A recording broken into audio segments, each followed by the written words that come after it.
1. Parker looked in at the beach and there was a guy in a black suit standing there, surrounded by all the bodies in bathing suits. He was standing near Parker's gear, not facing anywhere in particular, and he looked like a rip in the picture.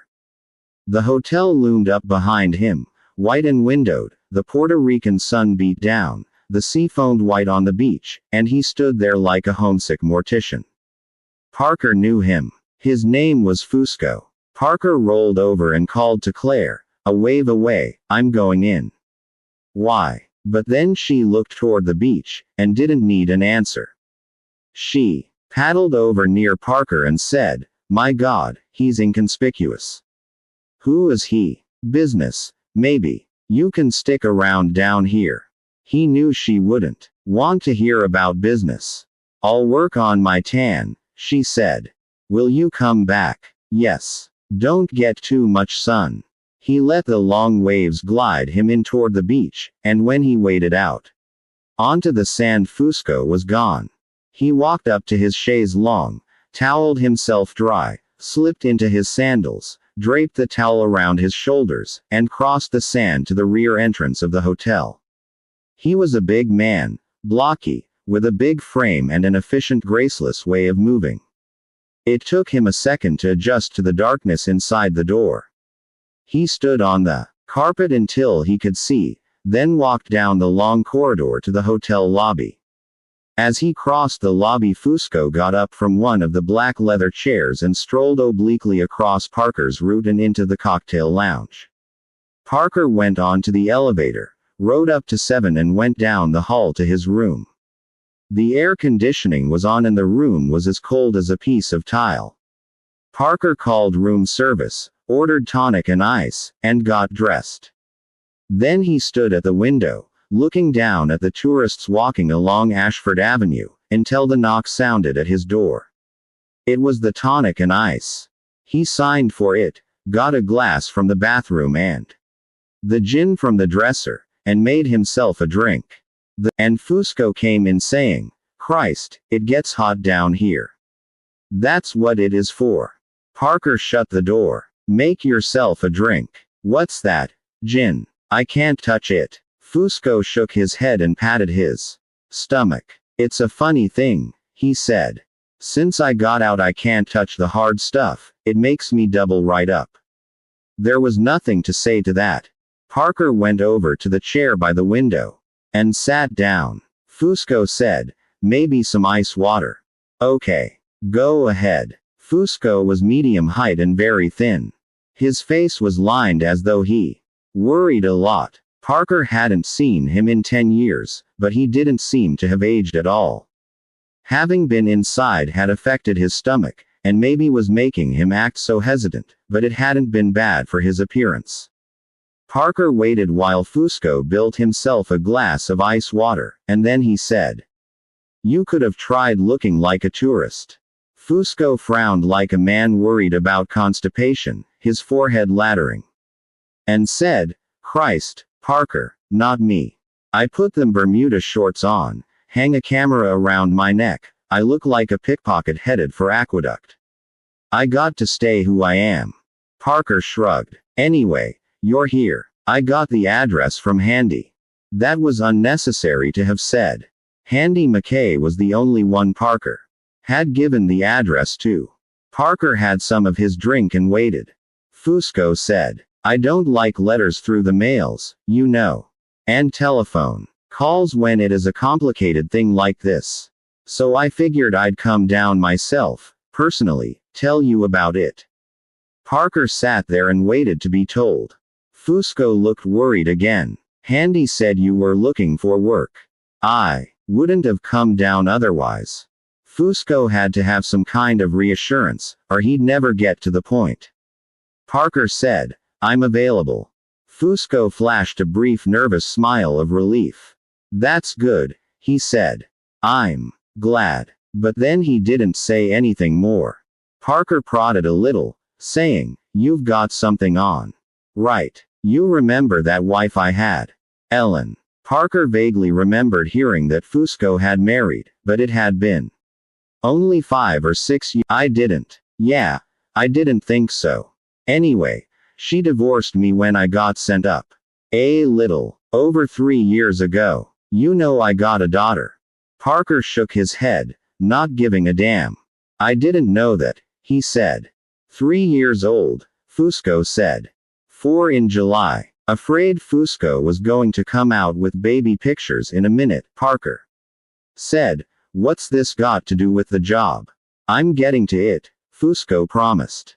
Ellen, now, after she divorced me, she went back home to Monaco. That's a little town in upstate New York, near the border. You know, the Canada border. Parker nodded, holding his impatience in check. The only thing to do with these runoff at the mouth people was wait them out, they'd get it all said sooner or later.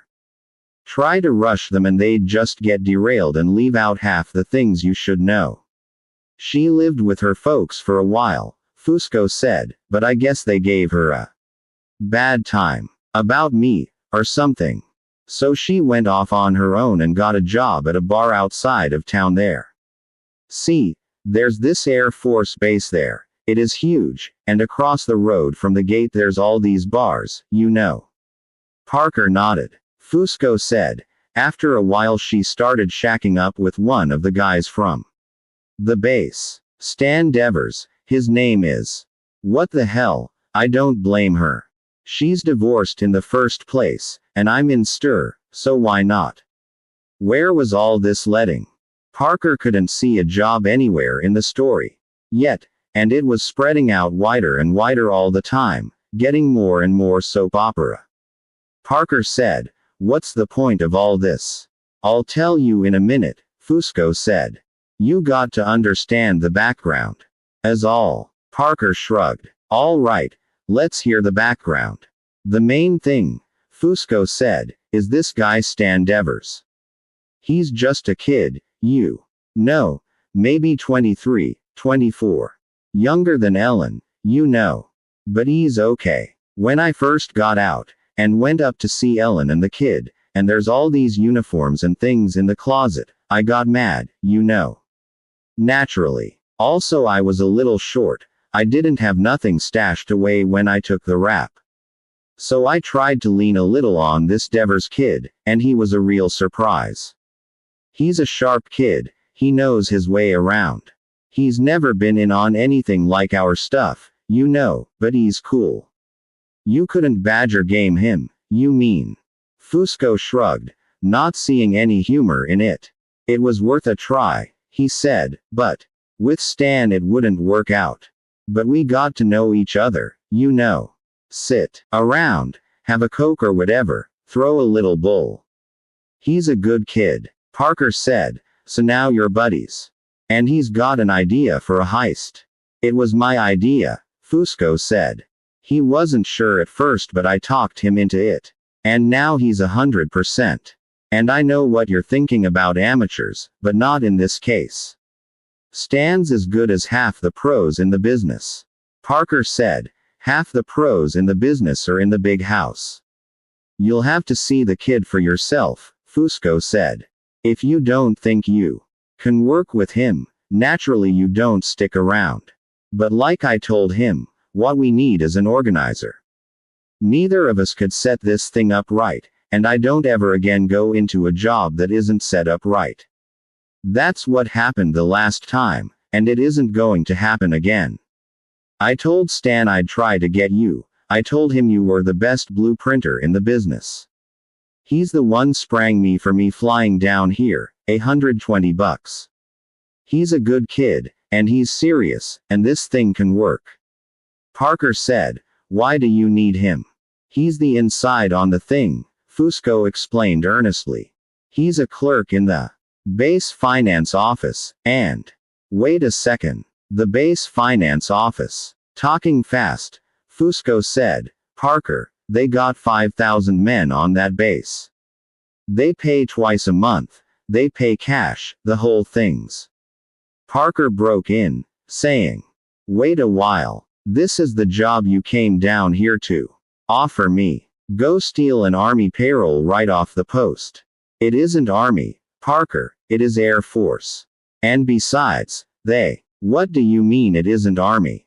Have they got a fence around the post? Base. They call it a base.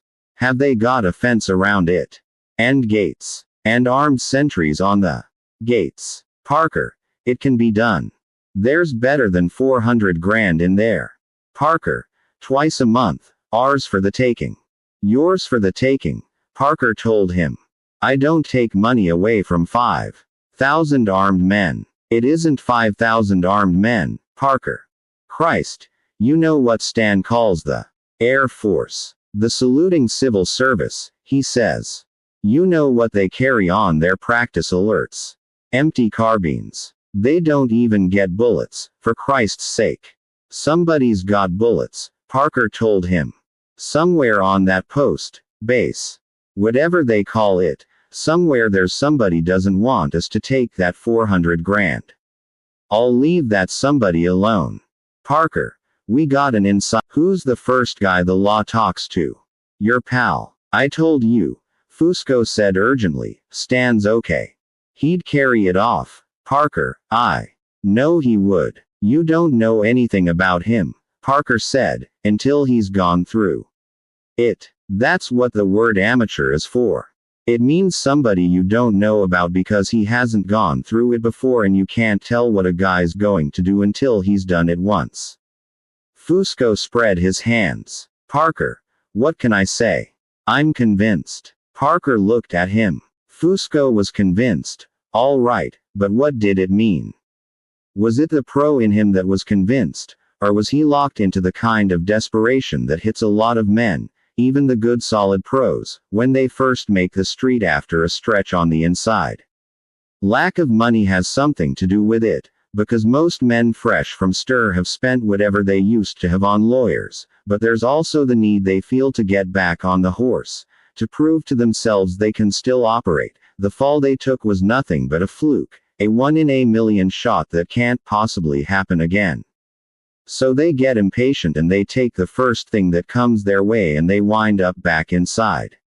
But Parker wasn't impatient. He had a stake, and reserves stashed here and there, and no need to prove anything to himself, and he could wait till the right thing came along.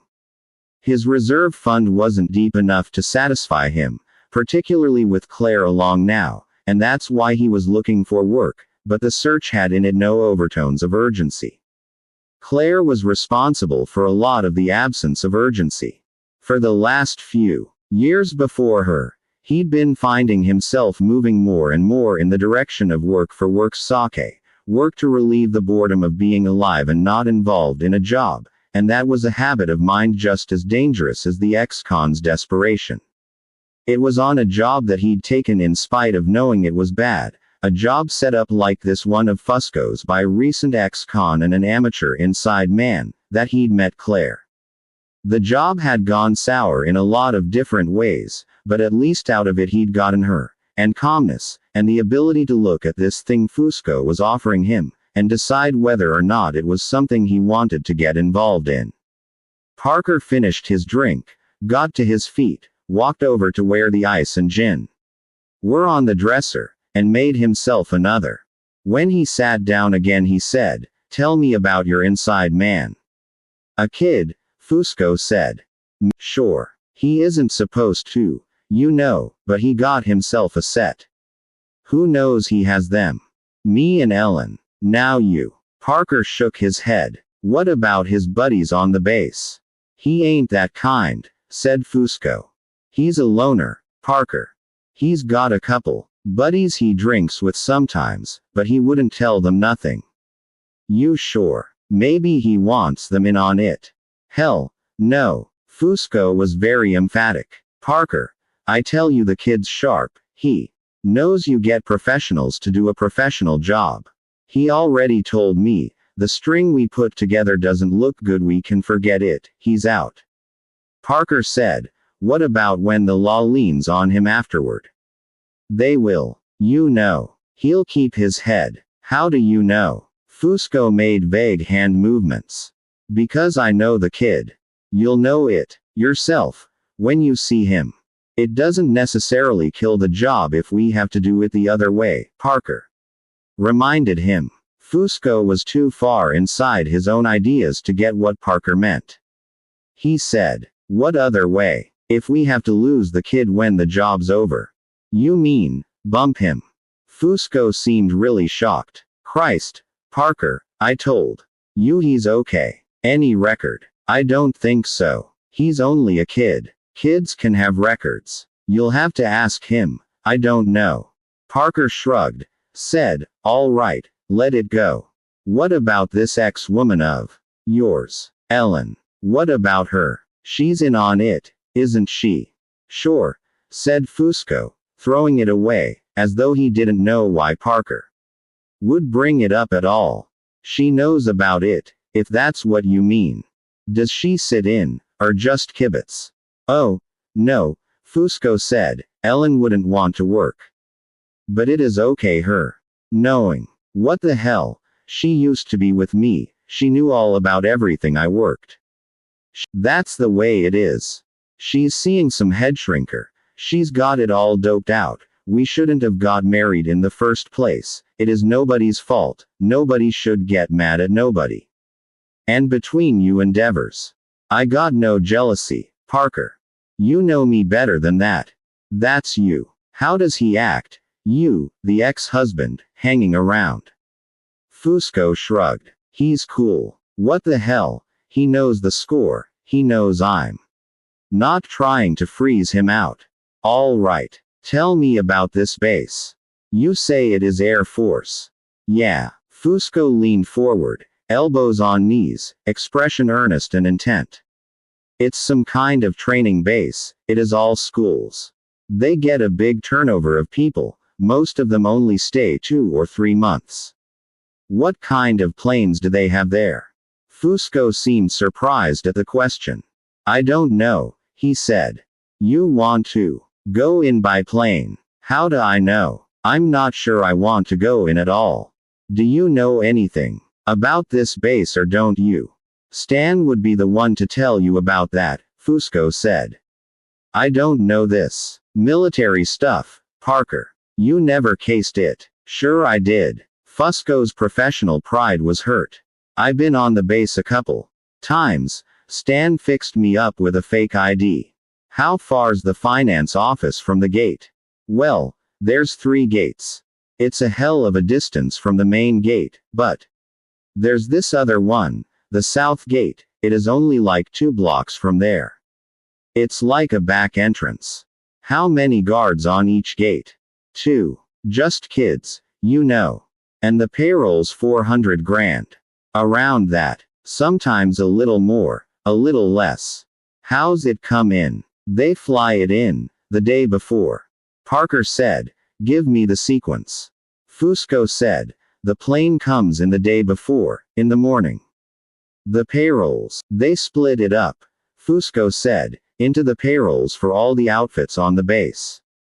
The money and a payroll sheet goes into a small metal box for each outfit, and it all goes into their vault overnight.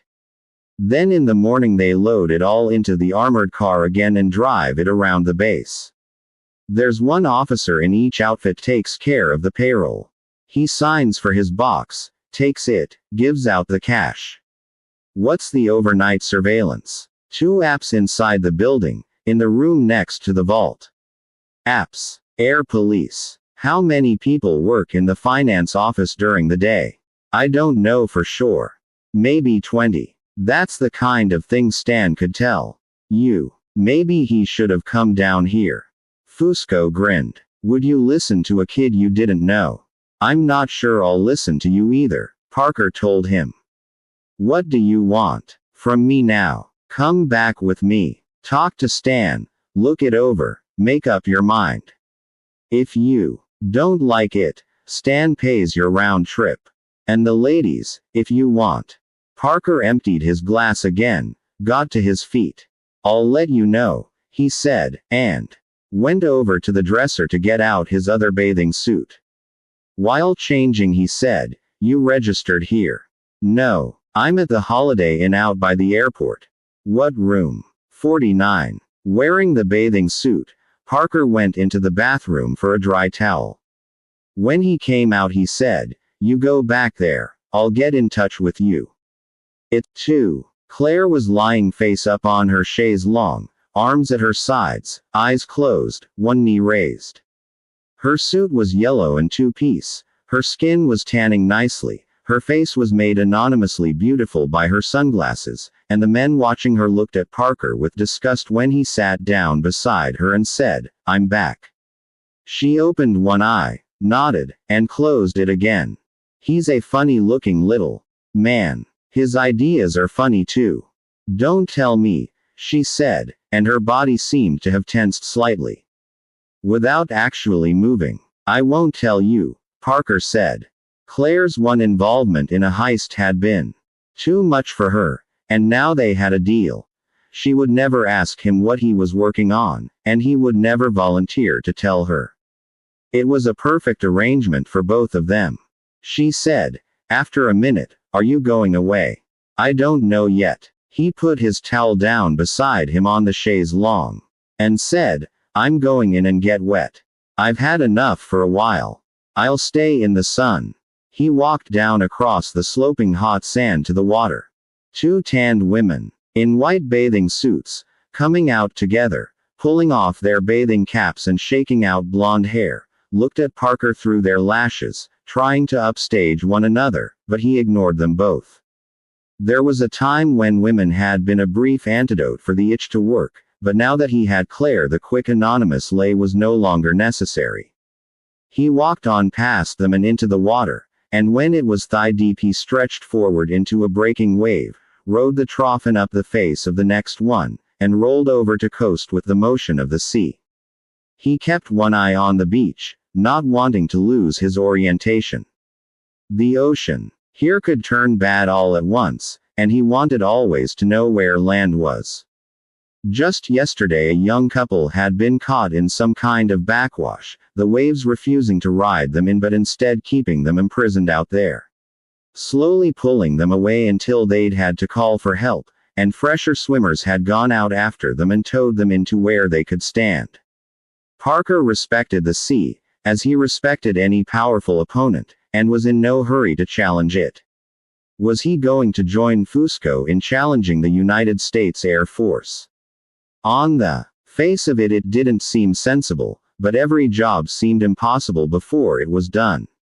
This one was being presented to him by a professional he'd known for years, so even though Fusco was recently out of prison, Parker had to think about his proposition. He couldn't dismiss it out of hand.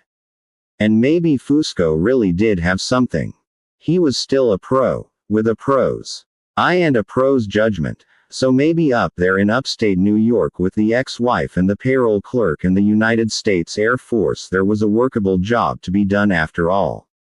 And if it could be, if the details could be found, the right string put together. All the dangers thought of and defended against, if they really could walk into that Air Force base and walk out with the payroll, what a sweet one that would be. It wouldn't cost anything to take a look. If it didn't feel right he didn't have to stay. Claire would be here. He could come back, rest again, relax again, wait again for somebody to come along with an offer that sounded better.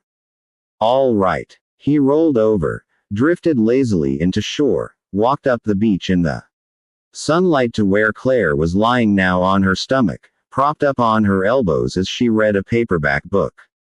Parker sat down beside her, put his sunglasses on, leaned back on his chaise long with his face in the sun, and said, "I'm going away for a while." Still looking at the book, she said, "I knew. It may just be for a day or two. If I'm not back in 2 days, figure me to be gone for a couple weeks at least. Or maybe forever," she said. He looked at her, but her eyes were still on the book.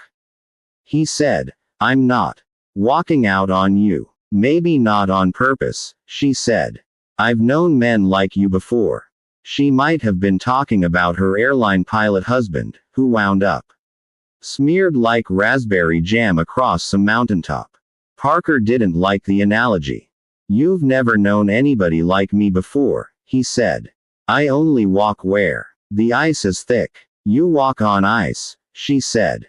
"I know. Then why this?" She turned her head, looked at him through the green lenses of her glasses. After a minute she shook her head and looked back at the book. I don't know. No reason. All right. He faced front again and said, the room'll be paid for a month. If I'm not back by then, there's a package in the hotel safe, enough to carry you for a while. If you're not back in a month, I shouldn't wait any more, is that it? Right. You won't be contacting me at all. Probably not. I might, if there's a reason, but I won't just to say hello. The weather's fine. I know, she said. Parker got to his feet. Don't get too much sun. I'll be going in a while, she said. Parker took his towel and walked across the sand to the hotel. He looked back when he reached the door, but Claire wasn't looking at him. Her head was down on the book now, and her hands were covering her face. 3. Stan, said Fusco, this is the fella I told you about.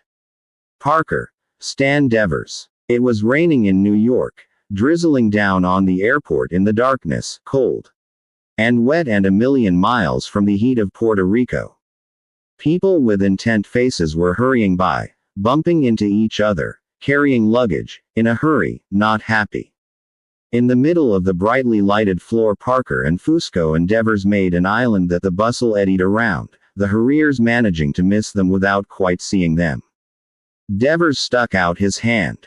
I've heard a lot about you, Mr. Parker. He was a pretty beach boy, muscular and smiling and self-confident, with a clean strong jawline and curly blonde hair. His handshake was self-consciously firm, and he was in civilian clothing, in threads a little too good for somebody who's supposed to be living on army pay. He made Parker think of the kind of insurance salesman who peddles his policies on the golf course, except this specimen wasn't quite old enough for that yet. I've got a car outside, Devers said. Fusco had explained to him on the way up that the fastest way to get to Monaco from New York was to drive. There was local airline service, but it was slow and unreliable. That's why Devers had been contacted to drive down and meet them at Kennedy Airport.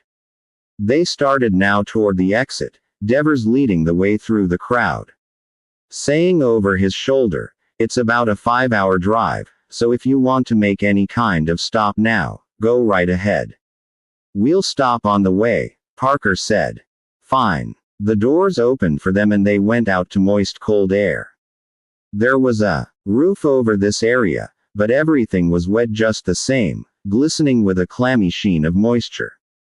A Cary bus was picking up passengers to the left, and a stream of taxis was inching along the ramp, letting out arriving passengers and picking up new ones. Devers had illegally parked his car, a 2-year-old maroon Pontiac, in a loading zone just to the right. He unlocked the trunk and stowed the luggage, while the others got into the car. Fusco started to get in front but Parker stopped him, saying, sit in back. I want to talk to your boy. Sure thing. Devers showed surprise for just a second when he got into the car and saw Parker in the front seat with him, but all he said was, the longest stretch'll be getting out of this damn city. He started the engine, cut off a taxi, and they rolled down the ramp into the rain. Devers was a good driver, if a little fast and cocksure. He outdistanced most of the cabs he met while circling around Kennedy Airport and out onto Van Wyck Expressway, and from there on he maintained a steady 7 or 8 miles above the posted speed limit. It was just a little after midnight now, and traffic was pretty light once they moved away from the airport. Devers stayed on good roads all the way, Grand Central Parkway and the Triborough Bridge and then over to the Major Deegan Expressway, and despite the rain they were only about half an hour getting to the beginning of the thruway at the New York City line. Parker waited until then, until Devers was on the thruway and settled in for the straight run north, the tires whining on the wet concrete, the wipers ticking back and forth, and then he said, what are your payments on a car like this? Devers was surprised at the question. He looked at Parker, seemed about to ask him why he wanted to know, but then shrugged and looked back at the highway and said, I don't know exactly. I paid cash. Parker nodded, and looked out the window, and when a minute later Devers asked him if he minded a little music, he said no. Devers found a rock and roll station, but he kept the volume down and the tone control toward bass, so it wasn't bad. Most of the time, the beat of the music worked against the pace of the windshield wipers. They stopped at the Ramapo service area near Sloatsburg. Sitting in a booth, over a late dinner, Parker said, "That's a good-looking suit you've got." Devers smiled in pleasure, glancing down at himself. "You like it? Where do you get it?" "Not in Monaco." "Hell, no. Lord and Taylor, in New York." Devers spoke like a man justifiably proud of his store. Parker nodded and said, "You go there much?" "I got a charge account there," Devers told him. "Lord and Taylor and Macy's. Between the two I can get anything I want." "I guess so," said Parker, and went back to his meal. When they went out to the car, the rain had stopped. The Pontiac glittered in the lights from the restaurant, get in front while he sat in back. Devers glided them back out to the almost deserted thruway, took it up a little above 70, and turned on the radio again. It was a different station now, but it was playing the same music. Nobody talked. The dashboard lights were green, the night outside the windows was rarely punctured by headlights. From time to time Parker saw Devers looking at him in the rearview mirror. The boy kept studying him, with curiosity and respect and some puzzlement. 4. Cold bright sunlight flooded in when Parker opened the door. He gestured and Fusco came in, saying, "You had breakfast?" "Yes." Parker shut the light out again and said, "Sit down." It was a room in a motel in a town called Malone, about 15 or 20 miles from Monaco. It was a standard small-town motel, with the concrete block walls painted green, the imitation Danish modern furniture, the tough beige carpeting, not enough towels. Parker had learned years ago that you don't take up residence in the place where you're going to make your hit, so this would be home for him either until the job was over or until he decided he wanted to bow out of it. Fusco was already staying in Monaco, had been for the last few months since he'd gotten out, so there was nothing to be done about that, but he and Devers had let Parker off here last night on the way in, arranging for Fusco to borrow the Pontiac and come back for him this morning. Now, sitting down in the room's only chair, Fusco said, "You want to talk about Stan? He's either very good or very bad," Parker said. "I want to know which one it is." "He's good, Parker." "What makes you think he's anything else?" "How long's he been tapping the till?" Fusco looked blank. "Tapping the till? Come on," Parker said. "He's got himself an angle going in that finance office. He's bleeding off a couple hundred a month, maybe more." "Parker, he never said a word to me, honest to God." "Would he have to tell you?" Parker asked him. "He goes to New York to buy a suit at Lord & Taylor, on his charge account. How much you think that suit set him back?" Fusco spread his hands. "It never even occurred to me. I don't think that way. Parker, I take a man at his word. You used his car to come here just now." Fusco frowned, rubbed a knuckle across his jawline. "That's a pretty good car. Isn't it? I never thought about it. You think he's been hooking the company?" "Huh. He didn't tell you about it," Parker said. "That's good. Buying the car with full cash down was stupid, but if he keeps his mouth shut maybe he's all right anyway. How well do you get along with this ex-wife of yours? What's her name?" "Ellen. She still calls herself Ellen Fusco." "You get along with her?" "Sure. Why not? Well enough to ask her a question about Devers." Fusco shook his head. "I'm not sure, Parker. That's the honest-to-God truth." "What kind of question?" "I want to know, did he ever tell her what he's got going?" "You want to know how he works it?" Parker shook his head in impatience. "I want to know if he opened his mouth to her." "Oh." Fusco nodded, saying, "Sure. I can find out something like that. Not directly. You know what I mean. Any way you want to do it. Parker lit a cigarette, walked over to drop the match in the ashtray on the nightstand. Looking at Fusco again, he said, back in San Juan, I said the job could be done maybe even if Devers wasn't solid. You didn't like that. Because he is solid. I know he is. I don't know it, Parker told him. He waited a second, and said, how important is Devers to you? Important. Fusco looked confused. What do you mean, important? I mean, what if Devers looks like a problem to me? What if I say the job is good but Devers is bad? What if I say we run it and bump Devers? Do we go ahead, or do we forget the job? Fusco spread his hands, for just a second at a loss for words. Then he said, Parker, the question won't come up, I know it won't. I'm bringing it up now. Fusco shook his head, looked at his outspread hands, looked over at the window where sunlight made bright slits across the Venetian blind. Finally, not looking at Parker, he said, what it is, I'll tell you what the problem is. It's Ellen, it is. I don't want Ellen to. I wouldn't want her to think it is because of even get back at me. She'd blow the whistle. You mean they'd both be unreliable? Parker flicked ashes into the ashtray. Watching Fusco, he said, we could handle her the same way. Now Fusco did look at Parker, surprised and shocked. For Christ's sake, Parker. She's got my kid, I told you that. For Christ's sake, you can't. You don't just. Parker nodded and walked toward the door. That's what I wanted to know.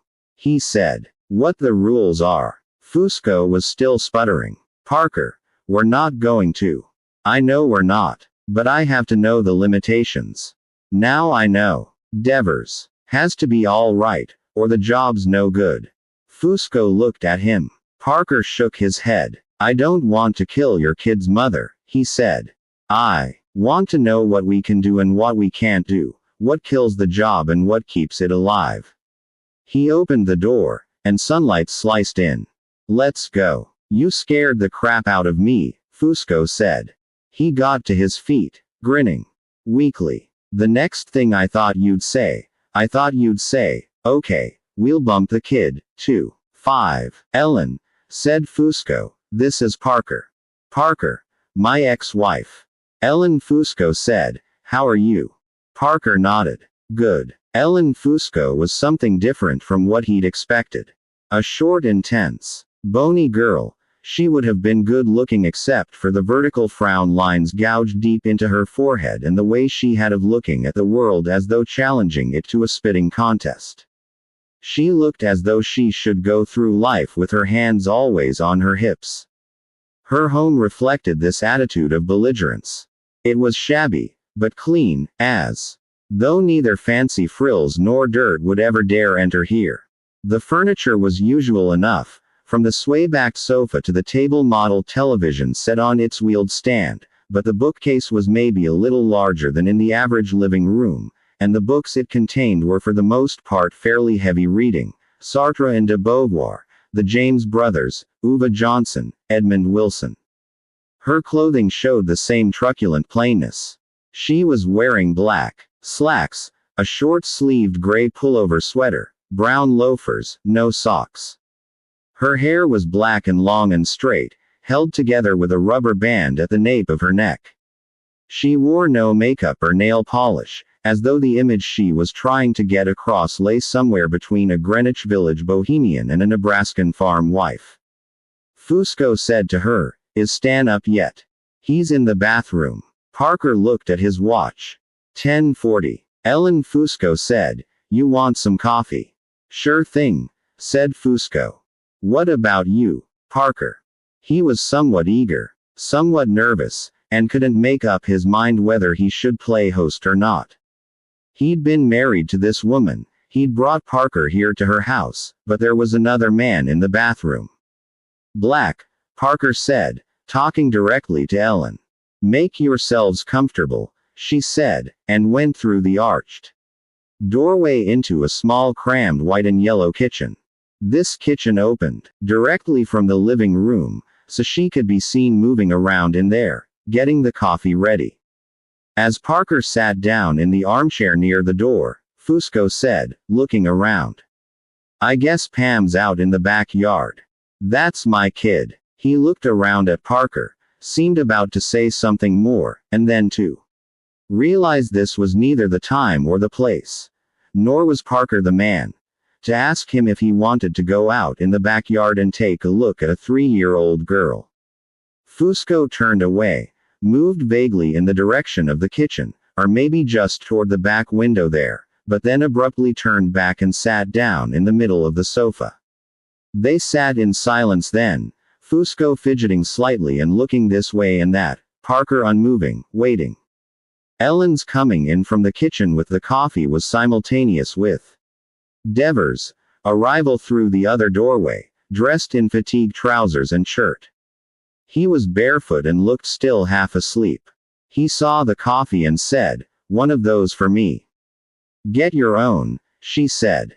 Devers stood with a pained smile on his face, trying to find something to say, while she put the 2 coffees on tables handy to Parker and Fusco. She didn't look directly at anybody while doing this, and left the living room right away, going out the door Devers had come in.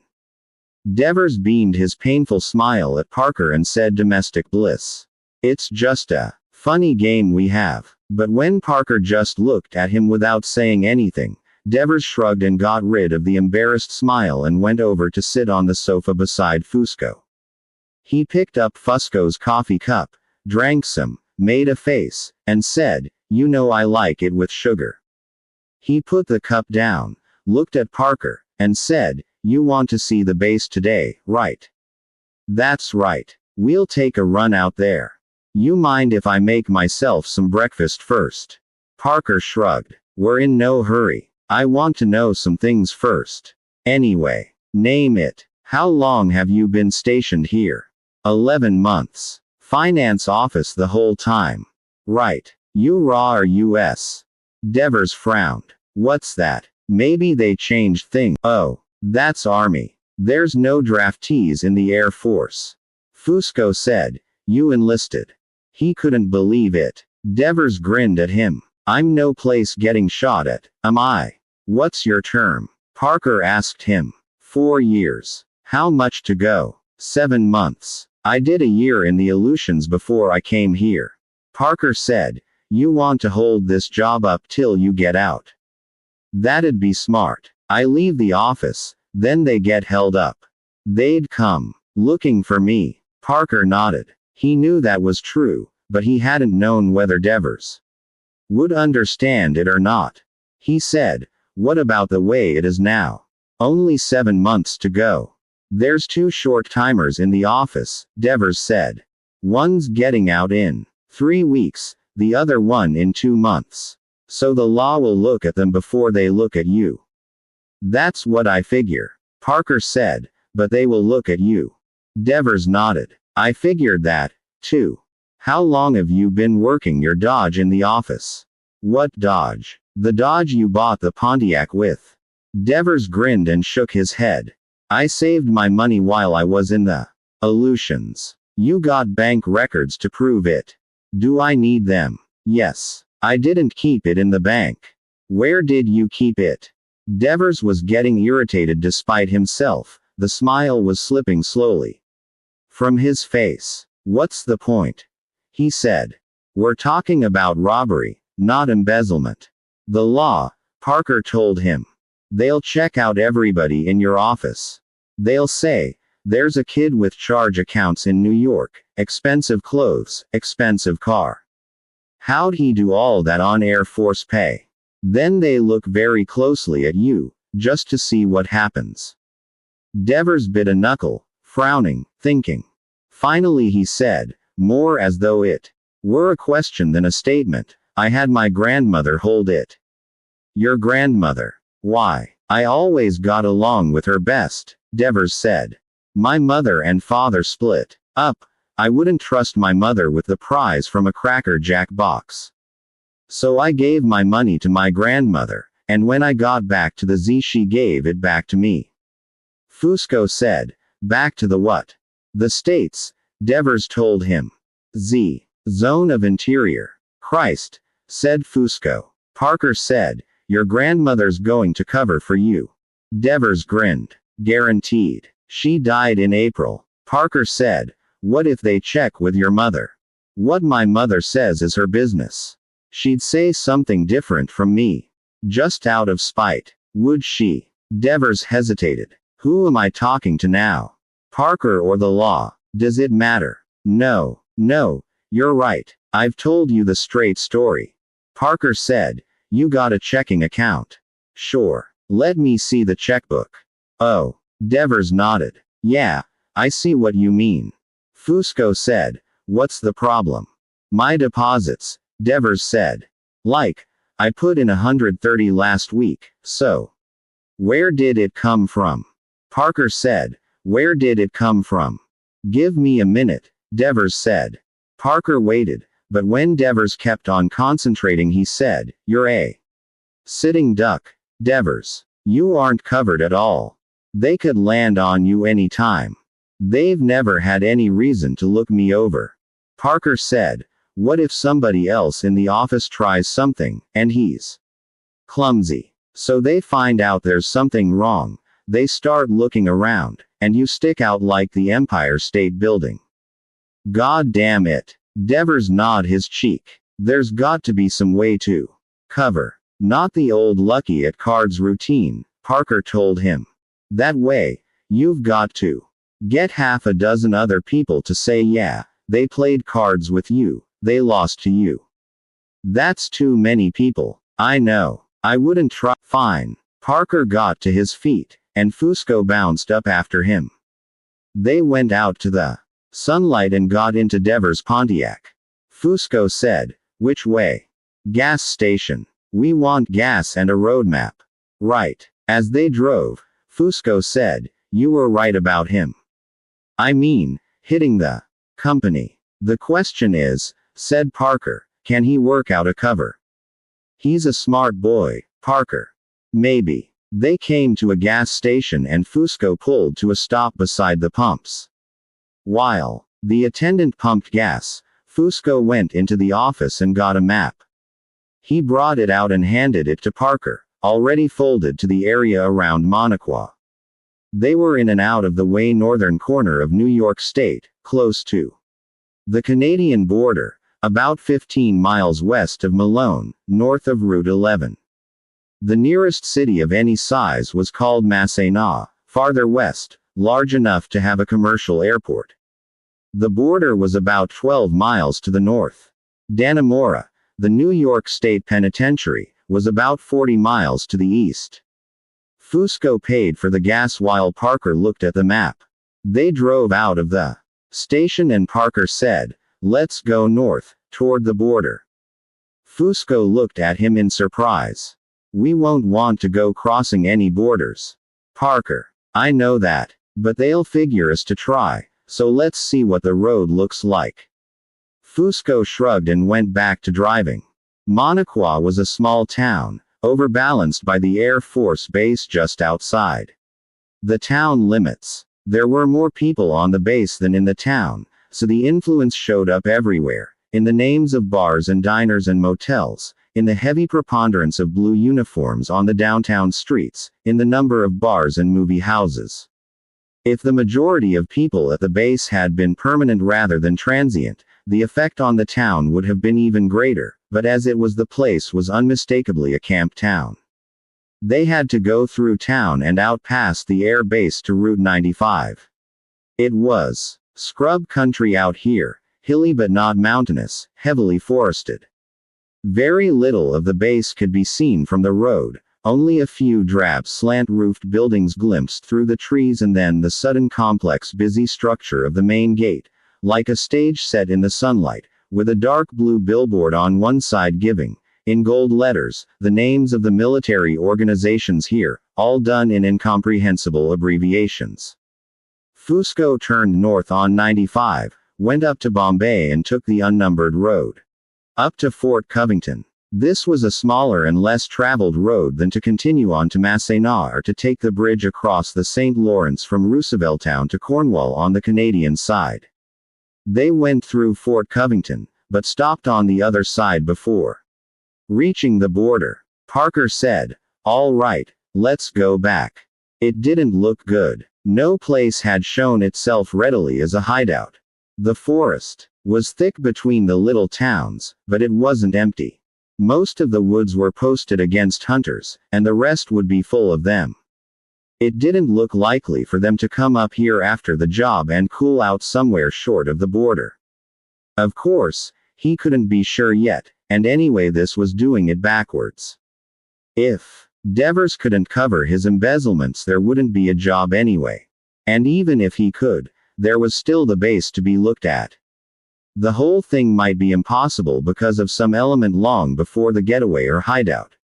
On the way back, Fusco said, "What if he can't do it?" "Like you said before," Parker told him. "If Devers isn't solid, the 6. Ellen opened the door again, gave them a sour look. "You too." She stepped out of the way. Parker and Fusco went inside. As Ellen was shutting the door, Parker said to her, "What's the problem?" Not looking at him, turning away, being busy about something else, she said, "Problem. No problem at all." She walked away across the living room. Devers, sitting at the kitchen table with the remains of a pancake breakfast in front of him, waved his fork and called, "Be right with you." Parker ignored him, saying after Ellen, "Is it just Devers? What's on your mind?" She kept moving away, and Fusco, in the manner of somebody embarrassed and trying to avoid a scene, said quickly, "Parker, let it go." "No." Parker pointed at Ellen and said, "Stop right there. I want to know what's stuck in your craw." Ellen turned around, at the far end of the room, moved her chin in a contemptuous nod toward Fusco, and said, "Let him tell you." But she didn't leave the room. Parker looked at Fusco, who shrugged and said, "She's just a little bugged." "Parker, that's all. It don't mean a thing, it is just the way she gets about the job." Fusco looked scared. "Parker, I swear to God she's no problem. She always takes the dim view, that's all it is. She was this way before. That's why she left me," Fusco said, "the time I took the fall. Because that time she was right." Ellen's lip curled, but she didn't say anything. Devers had walked in from the kitchen, carrying a coffee cup in his hand. "And now she's sore," he said, "because this time her ex-husband's got me involved in it. Gonna get me in trouble." Standing there, he drank coffee, with Ellen glaring. Ellen answered him. "Nothing," she said, biting the word off. "You don't have to worry about me. That's straight, Parker," Fusco said. Parker looked at them. Fusco scared, Devers confident, Ellen angry. He considered, and finally shrugged, letting it go. For now he'd take their word for it, and just keep his eyes open. Over the years he'd come to accept the fact that the people involved in every heist were never as solid as you wanted them. They always had hang-ups one way or another, always had personal problems or quirks from their private lives that they couldn't keep from intruding into the job they were supposed to be doing. The only way to handle it was to watch them, know what the problems were, be ready for them to start screwing up. If he sat around and waited for the perfect string, cold and solid and professional, he'd never get anything done. "All right," he said. "She's your woman." Grinning, Devers said, "Which of us you talking to?" Shocked, Fusco said, "Stan." Ellen said to Parker, "You finished with me now? Can I get back to what I was doing?" "I'm finished," Parker told her. "Thanks." She left the room, and Parker turned to Devers. "What about that checking account?" The way Devers was smiling, he'd thought of something. He said, "You know, the song about the little tin box?" "No. What's the idea?" "I didn't want to put all my cash in the bank," Devers said. All I'd do was put in enough money to cover my checks and keep a small steady balance. But most of my money keep in a box in the closet in the bedroom here. Parker said. Why? Devers grinned and shrugged his shoulders, being boyish and innocent. I don't know, it is just the way I've always done it. I guess I'm like King Midas or something. I like to have my money where I can look at it. You have to have a checking account these days, you can't send bills through the mail and money orders are too much trouble, so what the heck, I've got an account. But the money isn't real to me if it is in the bank. I like to be able to open my box and see the money there. Fusco was frowning at Devers as though he couldn't understand what the boy was up to, but Parker could see it. Devers held up a hand. Give me time, he said. I'll have it when it is needed. You going to go buy a new box? Hell, no. I'm going to have the little old box I've carried with me ever since high school. The battered old box that went with me to Texas, to New Mexico, to the Aleutians, and now here. Don't you worry, Mr. Parker, that box is going to look right. Not overdone. You mean decals from the different places? Devers laughed. I can be subtle, Mr. Parker, he said. Parker said, how much you got left in this little box? Devers frowned. I'm not sure. Not much, after all the stuff I bought. It depends when we do it. If it is the next payroll, that's next Tuesday. Too soon. Fine. Then I'll have maybe 600-700. You've got the math worked out. So they can add up your income and your outgo and it'll work. Oh, sure. I could go up to 1,200 and still be within the possible. Devers grinned and said, but I like to leave a little slack, it adds that touch of credibility. Give me a list of people at these different places, Parker said, that saw the box. Devers looked startled, but recovered quickly, saying nobody. I didn't let anybody know I had it. Why not? Here and there in the Air Force, Mr. Parker, you run into a thief. Parker considered, and then nodded. All right, he said. It should cover. If you can run it right. I can run it, Devers said. With a cop leaning on you. Cops have leaned on me before, Devers said. For something this big. No, but I can do it. The worst thing about the boy was his confidence. He was smart, he was fast. He was capable, but he knew he was all those things and that could hurt.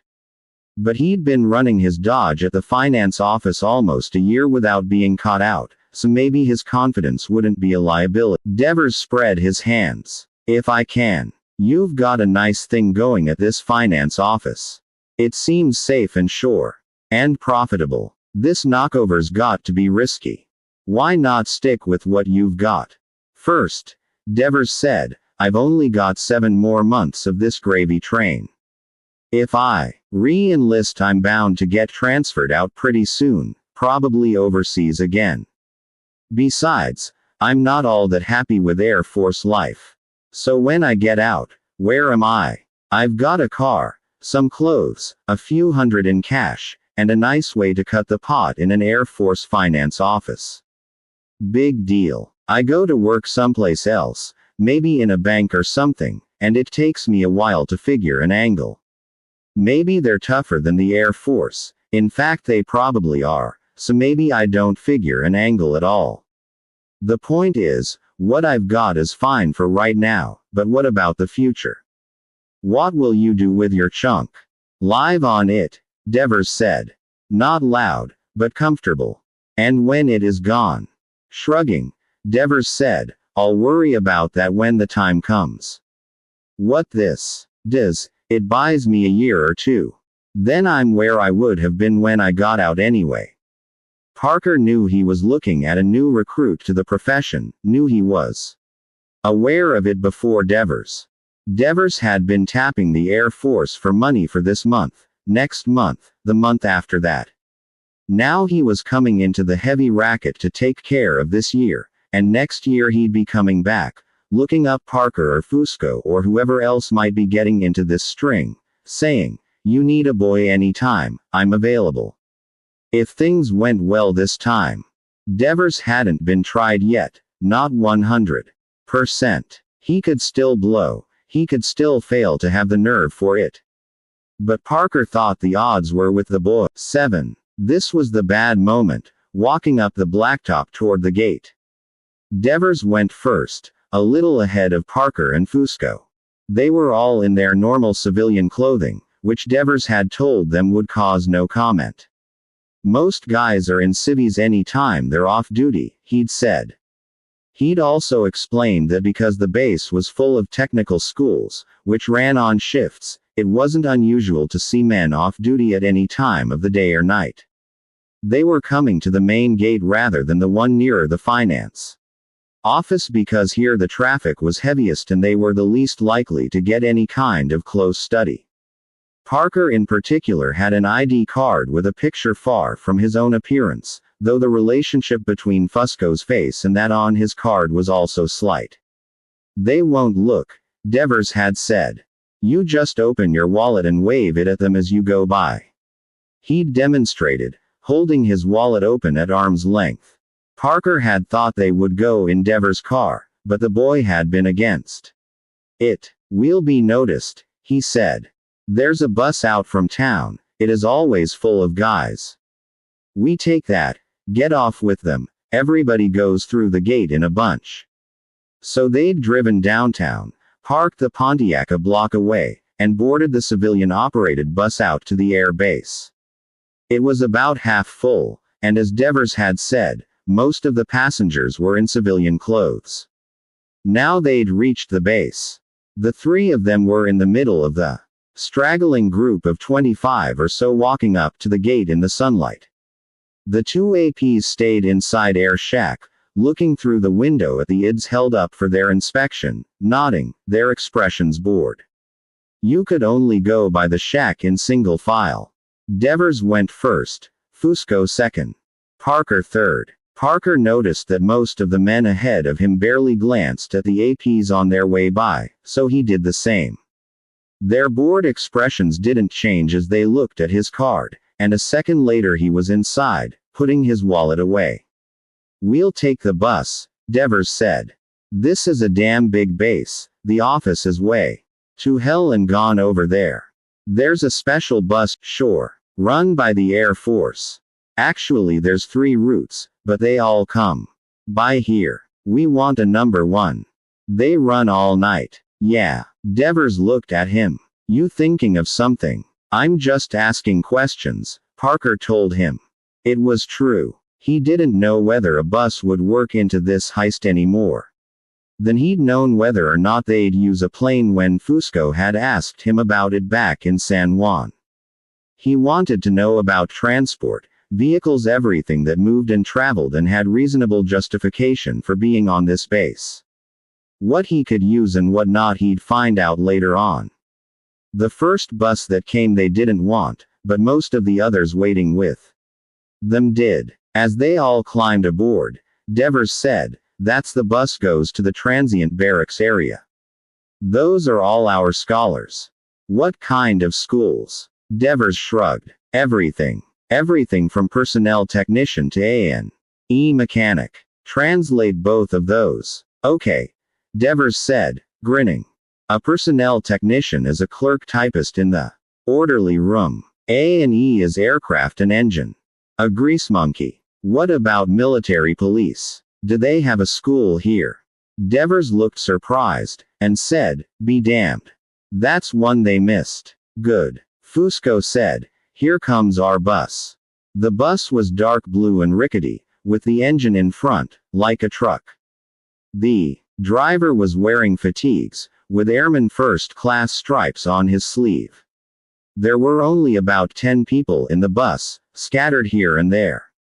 Parker sat by a window on the right side, about halfway along. Devers sat beside him and Fusco slid into the next seat back and leaned forward to listen. Devers gave them a running commentary as they went along, pointing out the PX, the mess hall, the NCO club, building after building. They were all similar, as though one set of plans had been used for every structure with only very slight alterations made for the different requirements of each. Even the base theater, lacking a marquee, had only a row of glass doors across the front to distinguish it from all the other buildings. They were uniformly stucco, painted grayish-green, surrounded by neat narrow strips of grass and neat pale squares of concrete sidewalk. The bus started and stopped.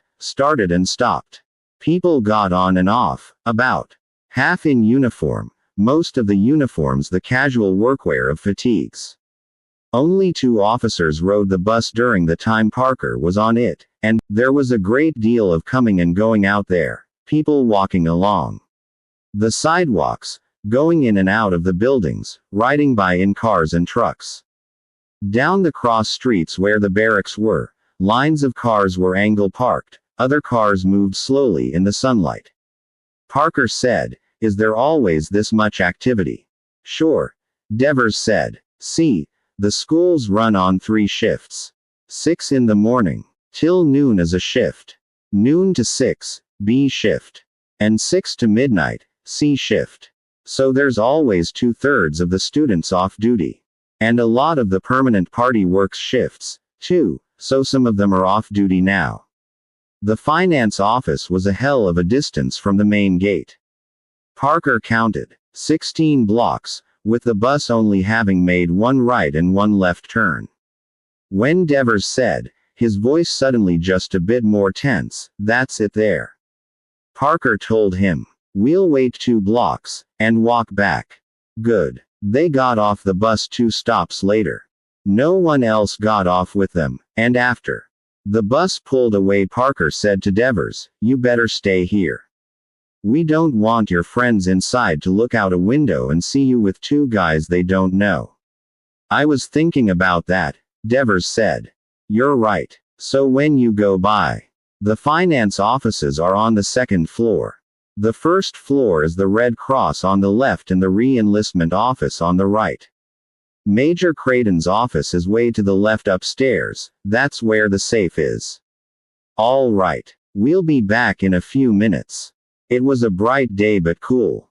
It was like walking along the sidewalk in some clean little town, except for the uniforms on so many of the passers-by. About a quarter of them were women, some in WAF uniform and some in civilian clothing.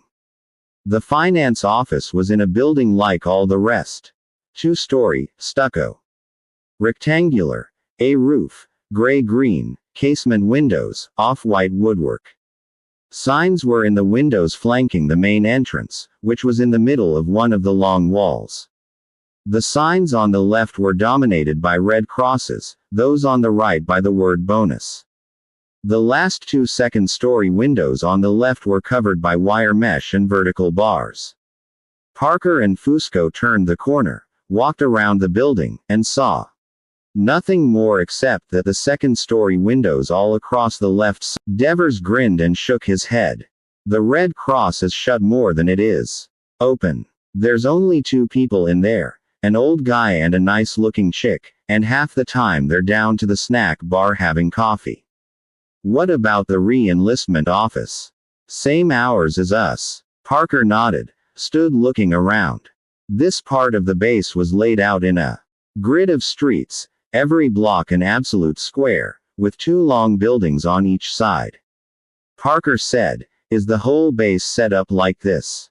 "These streets like this. Mostly. Except around the flight line." "Can we walk to this other gate?" "Sure. It's down that way, to the right." The south gate turned out to be 3 blocks from the finance office. 1 over.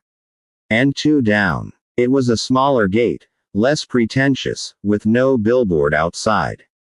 They stood half a block away and watched a few trucks and cars go in and out. There was no pedestrian traffic at all. Parker said, "Where's that gate lead to?" Devers said, "Something called Hilker Road. Down that way it meets up with the road we took out here on the bus. The other way it goes off into the woods someplace. Comes out around Cook's Corners, I think. There's no bars out there. No diners, nothing like that. Nothing but woods. What about a bus stop? You mean outside? A civilian bus? Devers shook his head. The only bus away from here is that one we took out from town, stops at the main gate. So there's no reason for anybody to walk off the base in that direction. Devers looked towards the gate. I guess not, he said. I never thought about it, but you're right. You'd only go out that way if you were in a car and this was closer than the main gate. What about these trucks coming in? I guess they're headed for places nearer here than the main gate. Maybe there's some kind of shortcut in from the highway, I don't know. We'll want to know, Parker said. We'll want to know what trucks come in, where they go, which ones are regular arrivers, what times of day they come in. We'll want to know what route they take to get here. Devers said, that just means sitting and watching for a few days, and then following a couple of trucks away when they leave. That's what we'll do, then, Parker said. Rank in from the fence. There's some kind of technical library in there, he said. You could hang around in there without anybody paying any attention, as long as you kept a book in your hand. Good. All right, let's go back. They started walking, and Parker said, does that number 1 bus make a belt? If we get on it, can we go completely around and come back where we started? Sure, said Devers. They're all belts. I want to look at the base, Parker said. They walked back to the bus stop where they'd gotten off, and when the next bus came along in the same direction they boarded it and sat as before. Devers kept up a low-voiced running description as they went, with Parker asking an occasional question. It took 20 minutes to get back to the main gate. They got off the bus there. And Devers said, anything else you want to see? Not today. Let's go back and talk. Fine. They went through the gate without trouble, and there was a civilian bus waiting out by the road. They climbed aboard and Ellen Fusco met them at the door, furious and showing it. You know my session's at 1 o'clock, she told Devers. I forgot, he said. Sorry, sweetheart, I was thinking about other things. Here's the keys. She took them without comment.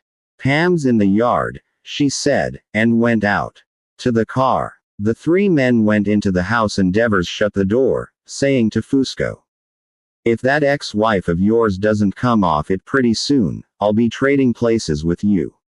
Ellen wouldn't take me back, Fusco said. Even if I wanted, he added, and headed for the kitchen. I need something to eat. Parker. Coffee. There should be hamburger, Devers said. Why don't you make us all some? Coming up, Fusco said, and went on out to the kitchen. A minute later he was moving around out there with an apron on. Devers said to Parker, you've got more questions. A few now. I'll have more later, when I've thought about it a little more.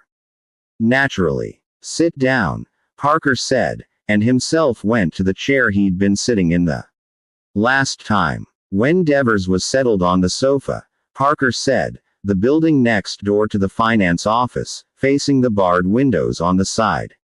What's in there? Legal department, Devers said. They've got the entire building and they work 8 to 5. Can you get me a map of the base? Sure. There's one they give the new boys when they arrive. It has only got a few things listed on it, like the post office and supply building, but we can fill in whatever else we need.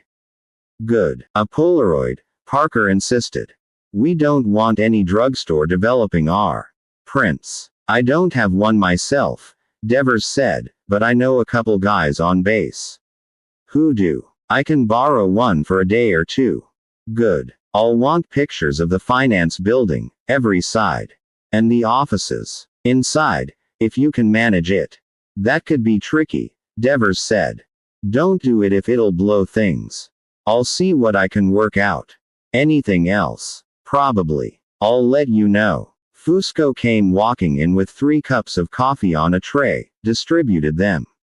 Said to Devers, if I was you, I'd quit paying for that analyst of hers. All she does is make you babysit while she's at the sessions. Devers shrugged, saying, "What the hell? She's nervous about this, that's all. She was married to you when you got yourself caught. She doesn't want to see the same thing happen to me. Maybe you ought to be her analyst," Fusco said. "I'll bring the burgers in a minute. Take a look at the kid, will you?" Devers asked him. "I already did. She's fine." Fusco went back into the kitchen, and Devers said to Parker, "Is this weird? I'm shacked up with a broad. She's got a kid. Her ex-husband is around the place as much as I am.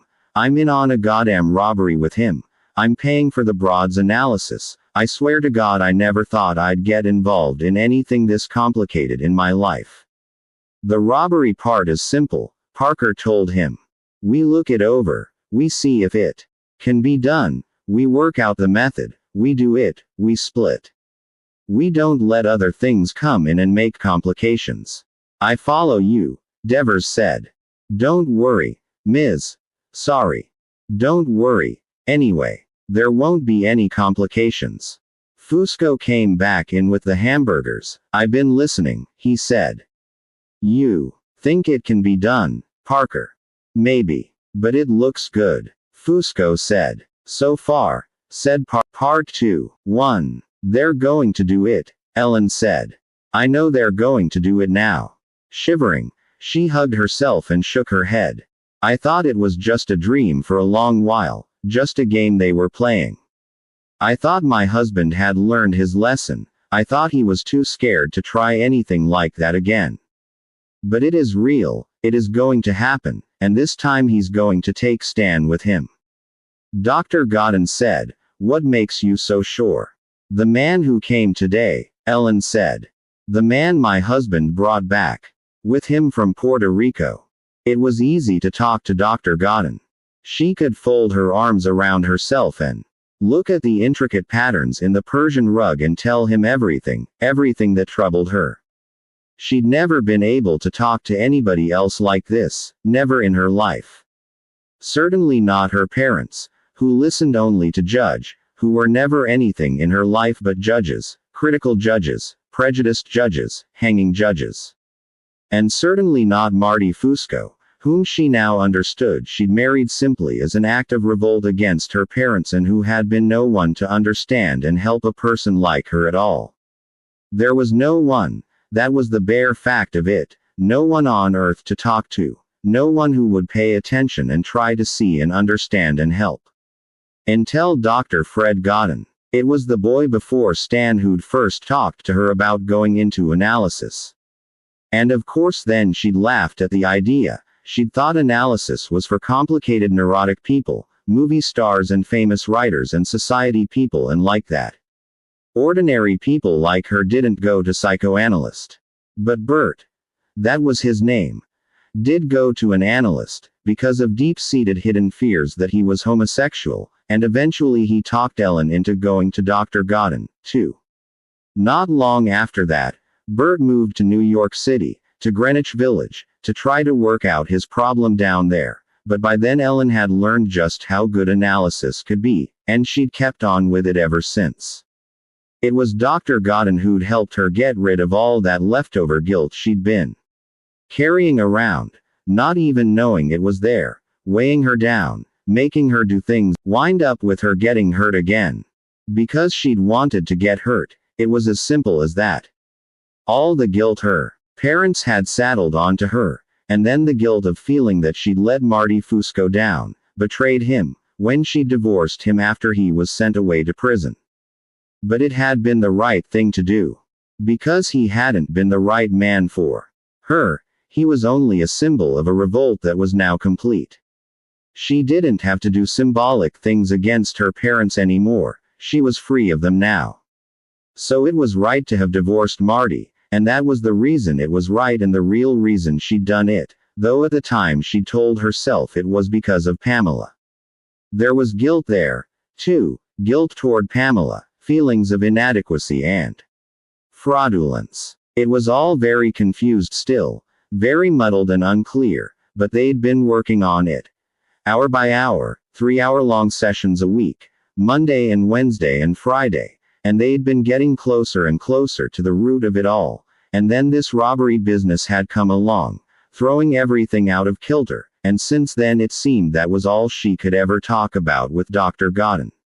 Particularly in the last week, since Marty had found out where his so-called organizer was, at his ease between robberies down there in Puerto Rico, and Stan had offered to pay Marty's plane fare down to talk to this man, this Parker, and bring him back.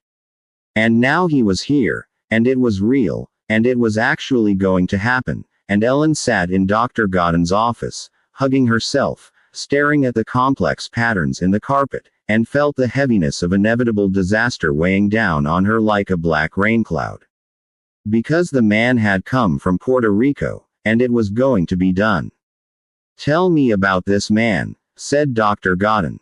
His voice, as always, was soft and gentle, but not at all dramatic like a hypnotist's voice in the movies, the way she'd thought psychoanalyst voices sounded. And he didn't have a beard, or an accent, or anything like that. He was just an ordinary man, perhaps 45, very well dressed, balding, with a fringe of black hair over his ears and on the back of his head. He wore glasses with pale plastic rims, and he never took notes, and his eyes were unfailingly sympathetic behind his glasses, and if sometimes the hour went over a little he never rushed her, never complained, never cut her off. She said in answer to his question, "His name is Parker." "I don't know what his first name is," nobody said. Exactly. I don't think he's evil. I mean, I don't think he'd ever be cruel or anything like that, for the fun of it. I wouldn't worry about leaving Pam around him, for instance. But, I know. Yes. He wouldn't hurt Pam, but he wouldn't care about her either. If something bad happened to her, he wouldn't be pleased by it, but he wouldn't try to do anything to help her. Unless he saw some gain for himself in it. You mean he seems cold? He doesn't care. There's no emotion there. Oh, well, Dr. Godden said, and even though she wasn't looking at him she could hear the gentle smile in his voice. Everyone has emotions. We all have them. You, me, everyone. Even this man Parker. Perhaps he has them bottled up more than most people, that's all. That's just the same, then, she said. If he has them and keeps them inside. It is just the same as not having them at all. That's very true. But of course you're seeing this man while he's at work. You might say. Perhaps in Puerto Rico he's a very different kind of man. Perhaps there he relaxes and allows himself to feel his emotions. She shook her head. I can't imagine him ever feeling emotions. I can't imagine him crying. Or even laughing. Seems to me, Dr. Godden said gently, you've turned this man into some sort of myth figure, something bigger than life. I don't know, maybe I have. I suppose I have. Because now it is real. He means it is real, it is going to happen. He's the organizer you told me about on Monday. It always surprised and pleased her when he remembered the things she told him. He had other patients. He was being paid to listen to her. He didn't have to remember, but he did. Yes, he is, she said. He came up from Puerto Rico. Has he met with Stan? Stan took him out to the base today. That's why I'm late. Perhaps this man will decide the job is too difficult. Perhaps he'll tell Stan it can't be done. She shook her head stubbornly. They'll do it, she said. I know they will. I can see it in all their eyes. When do they plan it for? She shook her head. I don't know. Well, it would be a payday, wouldn't it? Or the day before. When does the Air Force pay again? The 15th. Next Tuesday. 4 days from now, he said. Can they get ready that quickly? I don't think so, she said. I remember, with Marty, it always took a week or 2. Sometimes more. They don't even have all the men yet. Marty said it would take more than just the 3 of them. So it would probably be the payday after next, Dr. Godden said. The 1st of October. Let me see, that's a Thursday. 3 weeks from yesterday. They probably won't want to stay around this area much longer than that. That is, if you're right and they really intend to do it. They'll do it, she said, in the tone of voice she might have used to say, "Everybody dies. We have 3 weeks to find out," Dr. Godden said. "But if it is still in such early stages, I don't think you can really be as sure as you are. You know what I think it is. The same old thing," she said, smiling a bit shyly at the pattern in the carpet.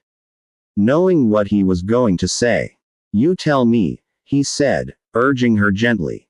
"It's the feeling of being undeserving," she said. "The feeling that I don't deserve to have anything good, so I won't get anything good. I'm sure they'll do it because I'm sure they'll get caught and then I won't have Stan. Because I don't deserve Stan." She sneaked a quick look at him, saw his sympathetic face, his balding head gleaming in the light. Looking quickly back at the carpet she said, "I know that's part of it. But that isn't the whole thing. I mean, Marty did get caught. Once," Dr. Godden said. "And how many times did he commit robberies and not get caught?" "Oh, lots," she said.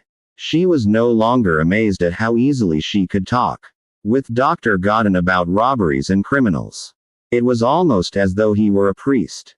Different, but sympathetic, never judging, never condemning, never trying to force her to conform to what society might want. How many people could she talk to about Marty, be truthful, tell them her ex-husband was a robber, it was his profession? Most people would be shocked. They'd want to call the police or at least to stop having anything to do with her. But Dr. Godden took everything just the same, calm and understanding and without judging. She could talk to him about anything, about sex at all, and it was never a problem. Now, calm as ever, Dr. Godden was saying, "Then there's no reason to believe they'll be caught this time. After all, Stan is the only one among them who isn't a professional at this sort of thing. But even if they don't get caught this time," she said, exploring her fear further now, "it won't be any good. Stan will want to do it again. He'll want to become like Marty. Or like the other man, Parker." "I see," Dr. Godden said. "You're afraid Stan will turn out to be your first husband again." She nodded rapidly, frowning at the rug. "That's a not unusual fear among girls in your situation," Dr. Godden said. "But frankly, from what you've told me of Stan, I think it more likely one taste of that sort of life will be more than enough for him. Who knows, the experience might be good for him. He might come out of it much more likely husband material than he went in." It was wonderful how Dr. Godden always found a calmer way to look at things, a more pleasant way. And a lot of the time his way turned out to be right, and all her fears and doubts and premonitions turned out to be nothing but the old insecurity again, the old inadequacy and unworthiness. "I get too." Stan took a shot of the vault, peeled the print out of the back of the camera, saw it had come out as well as the rest, and strolled on back to his desk. He tucked the photo into the envelope in his center drawer with the rest, put the camera back in the side drawer, and was typing away like 60 when Lieutenant Wormley came back in from the head. "Don't work so hard," Wormley said on his way by. "It's only Saturday." "Yes, sir," said Stan. Wormley was a fuzzy-faced chinless wonder, an ROTC. Second lieutenant 2 years younger than Stan. He continued on down the rows of desks now, went into his own glass-enclosed cubicle next to Major Creighton's office, and buried his face again in Scientific American. Stan had taken all his pictures except the vault shot while Wormley was lost, strayed or stolen inside that magazine. Sergeant Novato had been tougher to work around.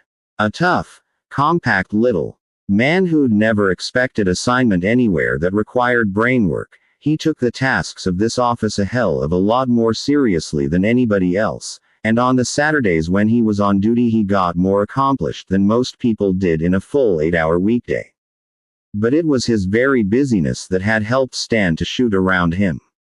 When Novato was bouncing around the files, in and out of one drawer after another, pulling this file, putting that file back, Stan got his pictures of the other end of the office.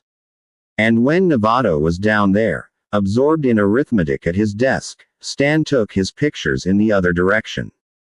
He'd already taken care of the exterior shots and the staircase on the way in. And the shot of the vault through the window of Major Creighton's office finished the pictures he wanted from here. So now all he had to do was wait for 12 o'clock, another interminable 45 minutes away, and then drive around the base a little to get the rest of the pictures Parker wanted. He'd be home by 1:30 at the latest. It was a good thing Lance had gone along with the switch. Otherwise it would have been tough to get these pictures for Parker. But Lance had been happy to switch Saturdays with Stan, just to put off his own duty day, and the pictures were done. Nobody seemed to know why the Saturday morning skeleton staff was required, but then nobody seemed to know why the Air Force wanted almost anything done the way they did. It was just a fact of life, that's all. On Saturday mornings one officer, one non-com and one airman had to be on duty from 8 till noon. It was less trouble on the lower ranks than on the officers and non-coms, since there were more airmen to divvy up the duty among themselves, but it was still an occasional pain in the ass. Stan's next duty wasn't scheduled for another 5 weeks, but Jerry Lance had agreed to switch with him, and the two other people on duty this morning had turned out, in their separate ways, to be perfect for what Stan had in mind. He'd done a small amount of typing, a large amount of picture taking, and all in all he considered the morning, unlike most of these stinking Saturdays, well spent. Stan was enjoying all of this, the preparation, the talk, the gathering of professionals, the gearing up methodically and matter-of-factly for the one grand profitable moment of high drama. He had felt an affinity with Marty Fusco from the first, despite the difference in their ages, and that feeling was even stronger now with Parker. Parker was a man he would follow. He had seen and understood Parker's mistrust of him when they'd first met, and had been delighted at the gradual shift in Parker's attitude, until now he was sure Parker's acceptance of him was almost complete. That he should find his place at last at the side of a man like Parker didn't surprise Stan Devers at all. For as long as he could remember he'd been a swimmer upstream, a rebel for the sake of rebellion, anti-rules and anti-dullness and anti-everything that plain stolid ordinary society was for. He'd been thrown out of 2 high schools and 1 college. Having already, in college, been thrown out of ROTC. He'd been fired from most of the jobs he'd ever held, and that he was surviving 4 years of Air Force regimentation without earning himself either a bad conduct or undesirable discharge sometimes amazed him. His troubles in the past had ranged from insubordination through constant absences to the theft of one high school teacher's car, for a joyride only, and that he had held his natural tendencies in check for 3.5 military years now meant not that he'd reformed but that he'd understood at once that the Air Force was a tougher proposition than any school. Hit a teacher and the worst you could get was thrown out. Husband or looking for her 5th, he didn't know or care which. Although he hadn't really ever given his grandmother, or anybody else, any money, she had truly been the only relative he'd ever had any kind of friendly relationship with, and her death last year had hit him harder than he'd thought anything like that could do. He was now a loner partly by choice and partly by chance, and his being shacked up with Ellen Fusco didn't to his way of thinking change his loner status a bit. If Ellen thought marriage was somewhere in their future, it wasn't because he'd ever encouraged the notion. Nor had he contradicted it. It kept her generally tractable. Until recently, that is. Until this robbery business had come up. Ever since. Then she'd been a truculent bitch, grousing around like some soap opera Cassandra, snapping his head off at the slightest pretext. If he'd ever had any idea of taking her with him when he got out of the service, the last couple of weeks had put the kibosh on that. You'd think psychoanalysis would have made her more sensible. Stan was brooding about this so much he forgot to look at the clock, and the next thing he knew Lieutenant Wormley was coming by his desk, rolled up magazine in his hand, grinning and saying, "Stan, you're becoming a positive company man. If the Major could only see you now." "Yes, sir," Stan said. "I'm bucking for civilian." There was a time when it would have grated on him to call a little punk like Wormley sir, but by now the word was automatic. It was one of the painless little things you did to get by. You called the Wormleys sir. And if sir had one definition for the Wormleys and another definition for Stan, a private definition all his own, that was Stan's business. Wormley had to lock up. He stood waiting at the door while Stan and Sergeant No. 3. Stan took pictures of the office, Ellen said. "Oh." Dr. Godden's voice expressed polite interest. "Why did he do that?" "I don't know. That man Parker wanted him to. All kinds of pictures, not just of the office." "What else?" "Oh, the gate, and the outside of the building where he works, and some trucks and buses and things." Well, said Dr. Godden. "It does sound as though they're serious.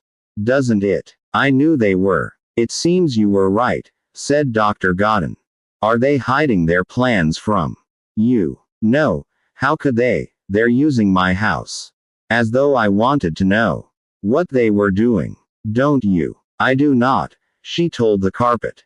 "When they start talking, I leave the room right away." "Why is that?" "I hate it," she burst out, glaring at the patterns in the carpet. "I hate the thought of it. I hate everything they're doing."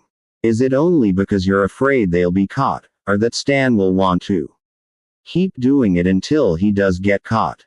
"I don't know." "How do I know?" She knew she was getting agitated, but she couldn't help it. "I just hate them being here, doing all that. All that." "Well, let's think about it," he said. "You say you hate them being there, making their preparations in your house. Is that the point? That it is your house?" "I don't know. I suppose it could be. Do you feel they are violating your hospitality? Or that Stan is betraying you? Somehow, entering into a plan with your ex-husband?" "I don't think so," she said, frowning at the carpet, trying to think, trying to see if anything Dr. Godden was saying found a response inside her. Sometimes, offered one reason for a thing after another until they found the one she responded to, and that was usually it. Even if the response was strongly negative. In fact, if she were to say definitely no to something, 9 times out of 10 that would turn out to be what the reason was after all. "Do you object," he asked her now, "to your husband using your home? Or is this planning just reminiscent of the times when you were married to him, particularly the time when he did get caught?" "Yes," she said. She looked briefly directly at him, at those intelligent, sympathetic eyes, and then away again. "That's it," she said, knowing it was. "It makes me nervous, them all in the living room, just the way it used to be. I feel trapped, as though nothing was changed. I'm not really free of Marty after all." "Of course," he agreed. "The reminiscence is there, the similarity with the past. But there are differences, you know." "Yes, I know. You are free of your ex-husband. He is there only on your sufferance. That's a big difference, isn't it? Sometimes I think I ought to tell them to go someplace else." "No." He said it so forcefully she was surprised into looking at him again. For just a second his expression seemed to be startled, but then it smoothed again and he said, "Ellen, you can't run away from things. We've talked about that before." "Yes," she said, and faced front again. "I know. You're right. You should let them stay," he said. "You should face the problem squarely. Understand it. Conquer it. I know. In fact," he said, "you shouldn't run away from their meetings. You should be present as much as they permit. You should listen to everything they say. You should know just as much of their plans as they do." He paused, and said, "Do you know why?" To help me understand why I'm afraid. That too, of course. But even more than that, you should know precisely what they plan to do, because if the plan is a good one, you'll be spared a great deal of unnecessary worry. Who knows, if you listen to what they have in mind, you might find out it is really a very— What if we don't think they can? She asked. Then we'll decide why, he said. We'll discuss their ideas, and if we see things that look like flaws, you can show them to Stan, either so they'll make their plan better or so he'll decide not to go ahead with it. I don't dare tell Stan, she said, that I've been talking about all this with you. That's understandable. He wouldn't believe I'm perfectly safe telling you anything, she said. She looked at him, actually held his eyes this time. Anything at all, she said. His smile was gentle, sympathetic. I'm pleased. 4. Fusco pulled the Pontiac into the cinder driveway beside the house. There was no garage, only the driveway, ending at a metal fence. The fence completely enclosed the backyard, which was perfect for Pam. The kid was out there every warm and rainless day, with the whole yard to roam in. A hell of a lot more than the chunk of Canarsie pavement Fusco had had when he was a kid. Fusco shut the Pontiac door and walked over to the fence. There was Pam, all the way at the other end of the yard, squatting the way little kids do, digging in the dirt back there with a tablespoon Ellen had given her. Ellen was a good mother, there was no denying it. Yeah, and she'd been a good wife, too. It was him that was off. As a husband he'd been punk, and as a father he was the kind of guy who could show up once a year with a balloon and a box of Cracker Jack and other than that have no idea what the hell he was supposed to do. It was a good thing Pam had a mother like Ellen. The one thing Fusco couldn't work out entirely was his feeling about Stan. It seemed to him he ought to be bugged by it one way or another. Stan shacked up with Ellen, but when he thought about it he didn't feel bugged at all. What the hell, they weren't married anymore. And after 3 years in the pen, completely separated from her, he had practically no emotional involvement left for Ellen at all anymore. Oh, a little, but he thought that was mostly because of the kid, because she was the one in charge of bringing up his daughter. He liked to look at Pam. He liked to know she was there. But he shouldn't hang around out here too long now. Without having called to the child or in any way attracted her attention, Fusco moved away from the fence, walked around the Pontiac, and went into the house by the front door. It was a little after 6, and Ellen was in the kitchen making dinner. Parker was sitting on the sofa, looking at Stan's pictures spread out on the coffee table. Stan wasn't around. Parker looked up. It'd work out. Beautiful, Fusco told him. I sat at a table right next to a window, I could see everything happened at the gate. I had paid me any attention at all. Stan came in from the bedroom then, spying. Marty, tomorrow I get my car back. I hate that stinking bus. I was going to be there longer than you, Fusco reminded him. I know. Stan looked at Parker. You want to go over his stuff now? Or after dinner? Whenever Fusco's ready, Parker said. Couple minutes, Fusco said.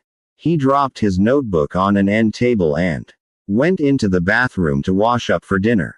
He didn't know why, but sitting in that library all day had made him stiff. His back creaked when he bent over the sink to wash his face. When he came out, Parker and Stan had moved to the kitchen table and Ellen was dishing up supper. Parker and Fusco both were taking most of their meals here, but were sleeping elsewhere. Fusco at the Residence Hotel over Checkers Bar and Grill down on Front Street, Parker at the motel in Malone, 15 miles away. Parker had the Pontiac every night, but always brought it back in the morning in time for Stan to take it to the base. Unless, like this morning, either Parker or Fusco had a use for the car. Fusco sat down at the table and Ellen put a plate in front of him without a word. Meatloaf, green beans, boiled potato, starving, Fusco dug right in. When Ellen sat down, she said to Fusco, "How was your day?" "Good," he told her. "No trouble at all." "That's good," she said. In the last couple of days she'd gotten a lot better, lot easier to get along with. She'd been all up in the air about this caper for a long time, but now all that seemed changed. Maybe she'd grown resigned to it, or maybe she'd just gotten interested in how the score was shaping up. Ever since Monday she'd been fine, listening to them talking things over, not bitching about anything. Stan had been understandably more relaxed himself as a result. Fusco liked it when people were relaxed. He hated trouble in the air. Interpersonal hang-ups. It was much better now, the four of them sitting around the kitchen table together, Stan telling funny stories about some kid second lieutenant in his office. Fusco had 2 helpings of everything. Afterwards, back in the living room, Fusco reported on his day, giving the names and times of all the commercial vehicles in and out of the South Gate, the quantity of passenger cars at different times of day, what Air Force vehicles used that gate in and out. At the end he said, "There were 2 trucks went out that gate but didn't come in, at least not while I was there. One was a both must have come in the main gate, went through some kind of set route, and then they go out this way." Parker said, "What kind of check do the commercial trucks get?" "They must have some kind of pass," Fusco told him. "Every one of them stopped. The driver held something out for the kid on the gate to look at, and then the kid waved him through. In and out both. Right. Nobody got waved through. Not even people going to be the same every day. The gate guards have to know some of those drivers." Fusco shook his head. "Everybody stopped. No exceptions." Stan told Parker, "There's some chicken outfit goes around trying to crack security on Air Force bases. They hit here 3 or 4 months ago, and the story went all over the base. One of their men came in a Coke company truck, put a red brick with bomb stenciled on it in white in every Coke machine on the base. Then called up the provost marshal and told him the whole base had just blown up." Parker shook his head. "That's beautiful. So now they're bright and alert. Just to make things tougher." Fusco said, "We wouldn't count on them being slack anyway. It doesn't change anything." He still had a small fear that Parker would suddenly decide the job was no good after all, and up and walk out. Parker was capable of something like that, if he didn't like the setup. But it wasn't going to happen now, not over the gate guards. Parker nodded agreement with what Fusco had said, and turned to Stan, saying, "What time does the payroll get to the base?" "To the base, or to our office?" "Both. Base first. The plane lands at 9:20. The money gets into the finance office no later than 9:45. When does it start getting split up?" "Right away. 6 guys work on it all day long. They work after hours." Stan grinned. "No, they get it done by 5. I know. I'm one of the 6. All we want is to be done and out of there by 5 o'clock. "Where's this happen?" "Stan, and the 2 boxes with the money." "In front," Stan said. "Next to the glass wall here." "Is that glass bulletproof?" "No, it is just regular plate glass. But the windows back here are barred." Stan shrugged. "That's the way the Air Force does things." Ellen came quietly in at that point, carrying a cup of coffee for herself, and sat unobtrusively in the chair in the corner. Parker said, "Besides the 6 men working on the payroll, who else is upstairs?" "Then, everybody who works up there," Stan said.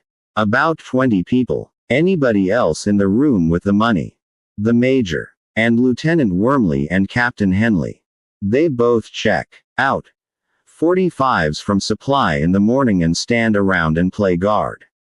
"Describe them." "Wormley and Henley." Stan shrugged. "Wormley's like his name. A little creep. Fresh out of ROTC. A nothing." "What about Henley?" "He's supposed to be an alcoholic," Stan said. I don't know. He lives with his family in the dependent housing area. He's got lots of kids. He's in his 40s. I hear he was passed over for major once. He likes to reminisce about when he was in Europe in the Second World War. Does he know how to use a gun? Stan shrugged. Beats me. All officers are supposed to be checked out on the .45. I figure Wormley just went to the firing range and shut his eyes and plugged away till they told him to stop. Maybe Henley did do some stuff in the big war, I don't know. Fusco had been listening, trying to figure out the characters of the men from Stan's descriptions. He was pretty good at that, at working out what kind of a man somebody was and guessing what that kind of man would do in such a situation. Now he said, that's the one to look out for. Henley. Stan didn't understand. He looked at Fusco and said, the war was a long time ago. Not for anything he learned in the war, Fusco said. If he's a passed over captain, maybe 25 years in the service, got a family, drinks too much, maybe he's out to prove himself. Major Creighton, Stan said. Kind of a nice guy, grandfather type. Easygoing, got a little white mustache. The WAFs say he's always trying to cop a feel, but all I know is he sits in his office and looks at everybody working and doesn't seem to give much of a damn. Parker said, no other guards. Not during the day. They come on at 5 o'clock, when we quit. I think they work 2 shifts, they must change around midnight or something. I'm not sure how that works. All right. What time does the money leave the next morning? First thing. About 5 or 10 after 8. It goes down into the armored car. And that's the end of it. The question is, said Fusco, do we want to go after it in the daytime the day before, or wait until night? We can't decide that yet, Parker said. Yes we can, said Stan. You'll have to do it in the daytime. You don't dare try to move around that base at night. Besides, in the daytime all the guards are Wormley and Henley. Whatever Henley's like, he's an amateur at being a guard. At night, you've got APs to tackle, inside and out. If we do it in the daytime, Parker told him, and they're static, you'll have to play it like we aren't on your team. And we'll have to play it that way, too. You won't have to gun me down, Stan said, grinning. I know that. But you want to be there in uniform when we do it, with 20 witnesses around. I'll just stand there with my hands up, Stan said, and stuck his hands into the air. Fusco said, Stan's right, the daytime is our only chance. At least, that's what I think. Parker seemed to be considering it. He picked up a couple of the photos. Looked at them, put them down. A daylight haul is tougher, he said. Let's let it ride for a while. We'll figure either way, day or night, we're going to need 3 more men, including a driver. That's 6 men, equal shares. You say there's 400 grand in the kitty. Stan said, about that. A little more, a little less, it changes. What's his name? Jake Kengel. Parker shook his head. I don't know him. You know how to get in touch with him. He gave me an address before I got out. Give him a try. You know Philly Webb. Sure, said Fusco. He drove for me once in Norfolk. He's a good man. I'll contact him, Parker said. Fusco said, what about that foreign guy? Salsa. He's still around. Dead, Parker said, couple of years ago. From her corner, Ellen surprisingly said, Bill Stockton's always good. That's right, Fusco said. To Parker he said, you remember Stockton, don't you? Tall, skinny as a flagpole, black hair straight up on top of his head. Sharpshooter. I remember him, Parker said. You want to contact him, or should I? I'll do it, Fusco said. You see about financing. Stan said, financing. What's that? Fusco explained to him. We'll have expenses beforehand. Guns maybe. A car. Other things. We get financing from somebody outside. He gets back double if the caper works. Why don't we finance ourselves? Parker said. If the money man is involved, it tends to make for trouble. He starts acting like he's got extra votes. It's better to have it done on the outside. Fusco said. The reason I thought you ought to handle that, Parker, money. Men tend to shy away from somebody been on the inside. Superstitious or something. I'll take care of it, Parker said. To Stan he said, how can we mount a night watch on the south gate, same as what Fusco just did? That's easy, Stan said. I just sit there in a car. Nobody'll bother about me. We'll need it from 11:30 tonight till about 4 tomorrow morning. Parker said. Tonight. Stan's grin turned pained. I forgot, he said, about never volunteering. Fusco said. I'll come long if you want, Stan, help keep you company. Stan pointed a finger at him. You just volunteered, pal, he said. Parker said. One of you can drive me back to the motel first, and come pick me up in the morning. Ellen said. You could stay here tonight. An expressionless face, but Fusco felt the shock go through the room, felt Stan tensing, felt himself going taut, and he was amazed at how relieved he was when Parker answered, just as flatly, I'd rather stick to the routine. Fusco got to his feet, suddenly in a hurry to break up this meeting. I'll take you, Parker, he said. Good, Parker said. See you in the morning. 5. Do you know what strikes me as significant? Dr. Godden said. Ellen had been silent the last 3 or 4 minutes, just sitting there with her arms around herself, her eyes fixed on the patterns in the carpet, her mind churning as she tried to find something to talk about, and there continued to be nothing at all. Dr. Godden always told her not to worry about the silences, to be silent when she felt like being silent and talk only when she felt like talking, but she hated to have the time go by and her not saying anything to him, not accomplishing anything with him. They'd done so much good together already. She was impatient to get on with the job, to accomplish everything, to make everything as good as it could possibly be. This was one of the few times he'd ever broken into one of her silences, and it surprised her almost enough to make her look at him.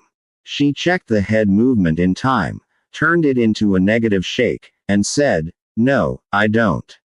You can't think of anything to talk about, he said. And I would guess that's because you're trying very hard not to think about a particular subject. Do you think that's possible? I don't know, she said, though the suggestion did make her tense. I can't think of any subject. You can't. Well, here it is, Monday the 21st, and do you know the last time you mentioned the robbery to me?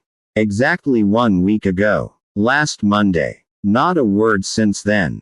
Wednesday you talked about your mother, Friday you talked about your baby, and today you haven't been able to talk about anything.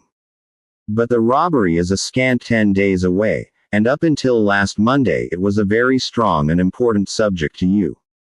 He stopped talking, and that meant she had to say something, had to respond in some way. She searched frantically for words, finally muttered, I don't know. I guess I just don't have anything to say about it anymore.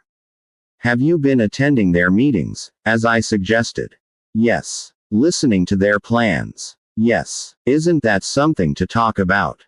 Their plans? I guess so. She shrugged awkwardly, her face twisted by concentration. I guess I just don't want to think about it anymore, she said. You mean you don't listen to their plans? Yes, I do. Then you still are interested, you do still think about it.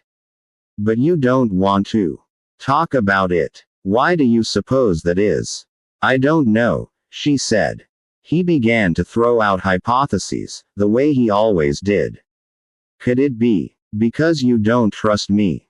Or because you now think the plan will work and you were foolish to have worried so much? Or because you now feel attraction again for your husband? Or perhaps for the other man, Parker? No, she said, so loudly and abruptly she surprised herself. Then she sat there and listened to the word, echoing and reverberating and revealing her to herself, and she saw that she had been staring at one corner of carpet because a line there, a series of lines there, reminded her vaguely of Parker's face in profile, cold and hard and aloof. What is Parker to you? Dr. Godden said. Is he the parent, the stern parent? Is he the father? Cold, she said, not entirely sure if she meant Parker or herself or both, or even how many different ways she might mean it about either of them. The one you don't deserve. Wednesday, she said, talking in a monotone, almost a whisper. Stan was going to be out all night. I asked Parker to stay overnight. I didn't make it sexy, I just asked him. I didn't know that's what I meant, but it was. I'm not sure if he knew. Did he stay? No. He left, and I felt relieved. I was glad he hadn't stayed, but I'd had to ask him. You were relieved to discover you were still unworthy. I suppose so. I'm not sure. What do you feel about this man Parker now? I think I hate him, she said. I'm afraid of him. Because he would be justified in punishing you for your hatred, he. Again. Perhaps you'll understand your feelings better then. I'll talk about it now, she said. Now that I understand this, I want to talk about it, honestly. There's no time now, he said, and his voice didn't sound quite as sympathetic as usual. We'll see what happens on Wednesday. Now she did feel guilty. She'd been keeping the plans from Dr. Godden for no reason, making him feel she didn't trust him, causing a rift between them just when she needed him the most. I'll tell you the whole thing on Wednesday, she promised. If you feel like it, he said. 6. Norman Barrage surveyed the body and found it good. The rouge on the cheeks was perhaps a trifle too noticeable, particularly for a 63-year-old man, but relatives tended not to be overly particular about things like that. Just so none of the lip stitching showed or anything actually disastrous along that line, almost any kind of slapdash cosmetology was acceptable. And with the kind of assistant one had to rely on these days, that was just as well. Ah, well, no need to raise a fuss. It was acceptable. Good, in fact. He said so, to the assistant standing proudly beside the body, a young Puerto Rican apprentice. Puerto Ricans were about the only ones who would accept proper apprentice wages anymore, in this mollycoddled 20th century USA, who accepted the compliment with a good deal of pleased hand fluttering and head bowing, while his own cheeks got as red as the corpse's. The wall phone in the corner buzzed. Norman Barrage walked around the remains and the assistant picked up the phone, and his secretary said, "There's a man here to see you, Mr. Barrage. He says his name is Lynch, he says it is about the annuities." Barrage pursed his lips. He recognized the name, and the use of the word annuities. Lynch was one of the men who came to him from time to time for financing of their activities. It was pleasant to have an area of investment offering. At some financial risk, of course. 100% profit and no involvement other than the initial outlay, but the men with whom he dealt in these matters never failed to unnerve him, and Lynch was possibly the most unnerving of them all. A cold man, as self-contained and silent as a panther, he seemed to Barrage always to be looking on him with contempt for his flabby body and bad nerves and jumbled mind.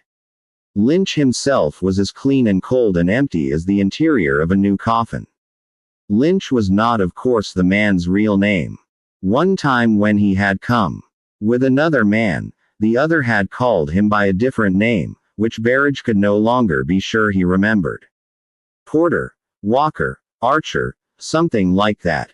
No matter. It wasn't the man's name that counted, it was the opportunity he presented for investment. "I'll be right up," Barrage said into the phone, hung it up, and turned back to see the assistant dabbing at his body's cheek, apparently having himself noticed it was a bit too red for someone not a habitué of Moulin Rouge. "Very good," Barrage said. "Very good." He turned away from the assistant's redoubled smile of pleasure and went Over to the elevator, a small cage barely large enough for two. Shutting the gate, riding up to the main floor, Barrage reminded himself of his frequent vow to start using the stairs. Exercise was all he needed, and soon he'd have back the body of his 20s. Exercise, and some small restraint in diet. Nothing to it. But he didn't want to be panting when he walked into the room containing Lynch. Next time he was in the basement would be soon enough to start the new regimen. For now, his self-possession in Lynch's presence would be greatly improved if his breathing were normal. Thus, the elevator. Lynch was standing by the window when Barrage entered his office, gazing without expression at the formal garden Mrs. Barrage maintained behind the house. It seemed to Barrage that Lynch never sat down, that their infrequent meetings in this office were always held with Lynch on his feet, as hard as a post. This time, Barrage decided, he would also remain standing. It would make up a bit for the elevator. Lynch, he said, as though pleased to see the man. It's been quite some time. The false amiability and unction he had learned in dealing with bereaved relatives stood him well in other situations as well, most particularly this one. None of his true ambivalence about Lynch, money versus discomfort, showed in his voice or face. Lynch turned away from the window, nodded briefly, and said, "I need 3,000. There was no small talk in Lynch, no social nicety. The man was as stripped and purposeful as a racing car or a fighter plane. Which was just as well, actually. The last thing Barrage wanted was to know the specifics of the usage to which his money was to be put, and the next to the last thing was idle conversation with this man over some standard subject like the weather. So Barrage, ordinarily an expansive and loquacious man, yes. Care to come with me to the bank?" Lynch nodded, and moved away from the window. Barrage, pleased with himself for not having seated himself behind his mahogany desk, led the way out of the office and down the rear hall to the garage, where he pushed the button that opened the third door along, the one for the Toronado. Past that was his daughter's Mustang, while on this side were the Cadillac and his wife's Volkswagen. The hearse and flower car were kept in another garage, beside the house. Barrage felt good behind the wheel of his Toronado, young and vital. He had noticed that just about every other Toronado driver he had ever seen was, like himself, middle-aged and portly, but this didn't interfere with the infusion of youth the car gave him. He was as capable of doublethink as anyone. His money, for instance. He considered himself an honest and upright and patriotic man. He detested beatniks and peaceniks and other antisocial freaks as much as anyone, and if his income tax statements were annual pieces of remarkably baroque fiction, that was no contradiction at all, but merely another facet of his character, the hard-headed businessman facet. Poorer families tended to pay morticians in cash. Cash was untraceable. Untraceable income would only be reported by fools. Norman Barrage was nobody's fool. If in a safety deposit box in a bank downtown there were wads of wrinkled bills, just as they had come to him from the hands of his clientele, that was simply one way of an ordinary person's defending himself from the encroachments of big government. And if that money was occasionally doubled, and occasionally lost, too, by investment in the unspecified activities of men like Lynch, so what? Since when was investment a crime? There was no conversation on the ride downtown. Barrage was painfully conscious of Lynch on the seat beside him, but he knew none of the awareness or discomfort showed. He drove, a little too slowly and too cautiously, through the slight mid-morning traffic, parked the car at a parking meter just down the block from the bank, and said, "I'll be right back." Lynch said nothing to that, which was typical of the man.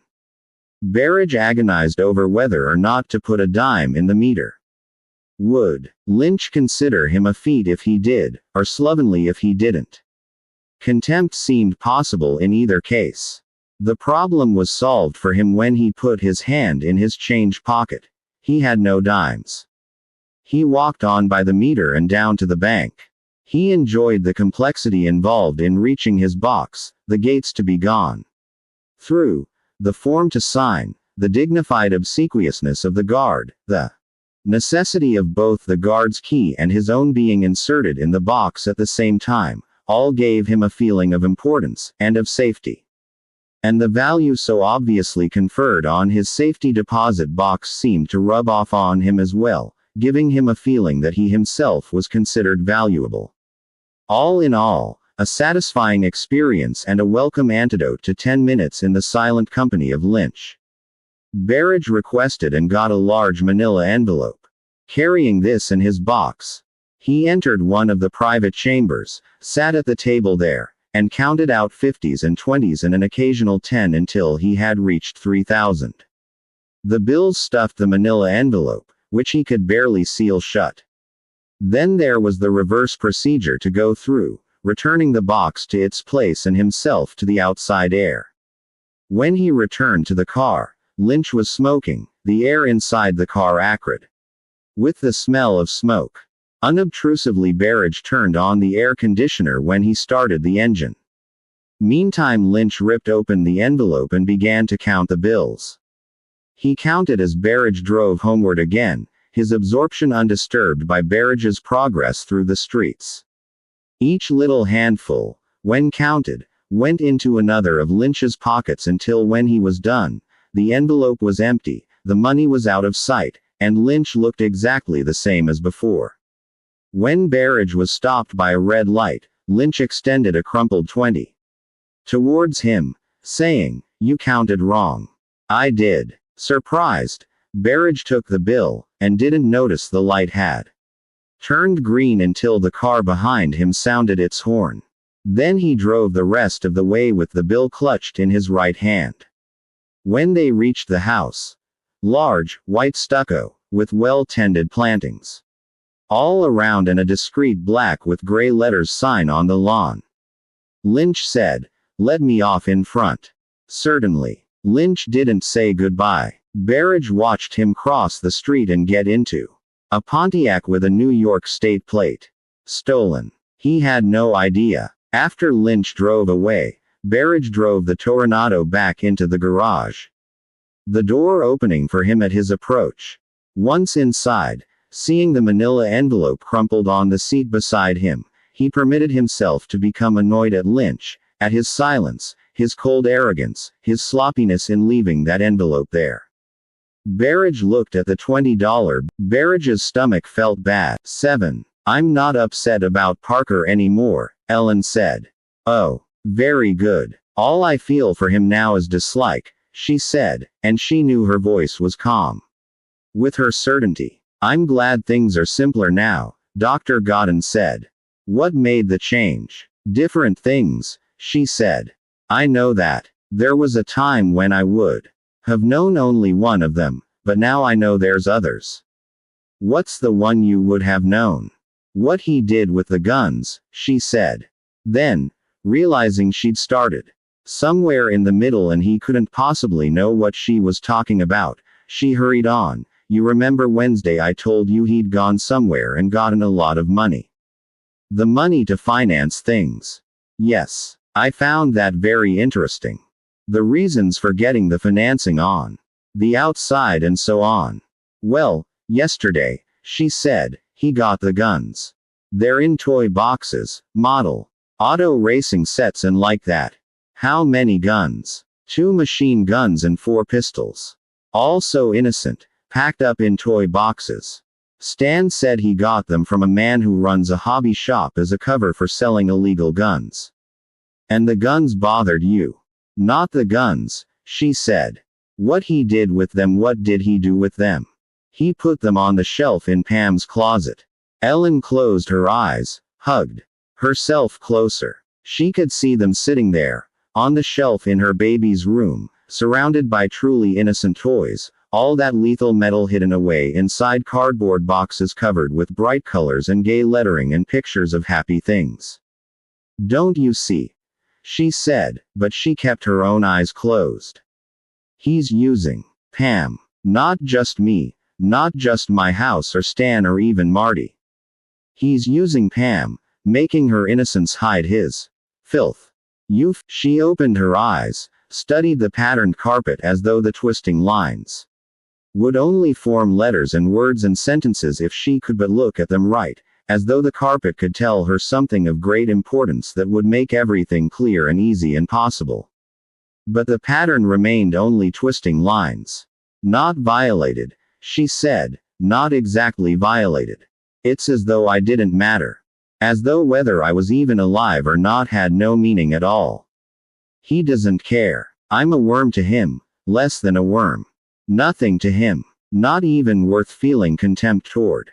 In other words, Dr. Godden said, for the first time you've met someone else who has the same attitude toward you that you have. The attitude you think is the only thing you deserve. She frowned at the rug. Is that it? Of course, he said. But when you treated yourself that way, you always knew you had the choice. You could stop treating yourself that way whenever you wanted. But when this man Parker gives you the same treatment, it is out of your control. He isn't even doing it to expiate your guilt. Your guilt has nothing to do with the way he acts. He doesn't care what I think, she said.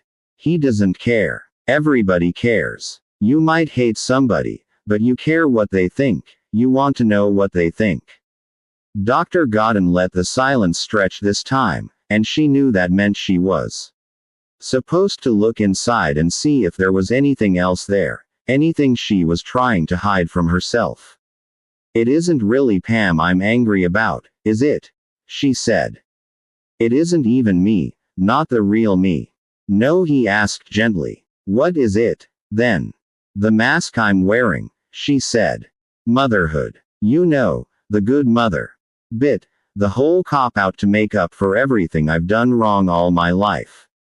You know, how now I'm a mother and I hide behind that. And Parker doesn't pay any attention to the mask. He goes ahead and puts the guns in Pam's closet and doesn't even ask me. The whole mother mask doesn't mean a thing to him. You think he sees through it? I think, she said, I think he doesn't give a damn. What about Stan? Do you think he cares? She studied the question, trying to be fair, and finally said, no, that isn't how he'd be. He's cold and ruthless and he doesn't care about anybody, but that's because he cares about things. Not even the money, I don't think. It's the plan that really matters to him. I think the thing that counts is doing it and having it come out right. So he wouldn't want anybody else to be caught. It would be unprofessional. Yes. Oh, they found a hideout. Did they? Out Hilker Road. A hunting lodge up near the border that got burned down a couple of years ago. Andrew's Lodge. I don't know, I guess so. They went up there yesterday to look it over. Then the plan is set. Not entirely, I don't think. Maybe in Parker's mind it is all set, but they haven't talked about it all yet. I guess they're waiting for the others to come in.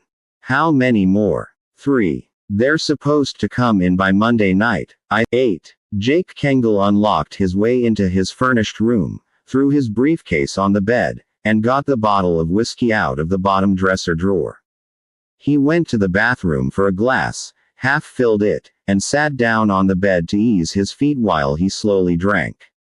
The briefcase sat beside him, fat and black, sternly demanding he go back to work. The hell with it. The double hell with it. He sipped at his whiskey. He looked moodily out the window at the airshaft with its gray brick wall 5 feet away, and he found some small pleasure in anticipating how good it was going to feel when he finally bent over and removed his shoes. His feet tingled inside the shoes, enjoying already their coming freedom. The liquor burned warm down his throat, slightly watering his eyes. The tension across his shoulders very gradually eased. When he did at last bend forward to remove his shoes, he saw out of the corner of his eye the briefcase again, still squatting there on the bed. In sudden rage he picked it up and hurled it across the room, generally in the direction of the window and the airshaft. His aim was way off. The briefcase hit the front of the dresser and thudded to the floor. Kengel left it there. The briefcase contained something called a presentation.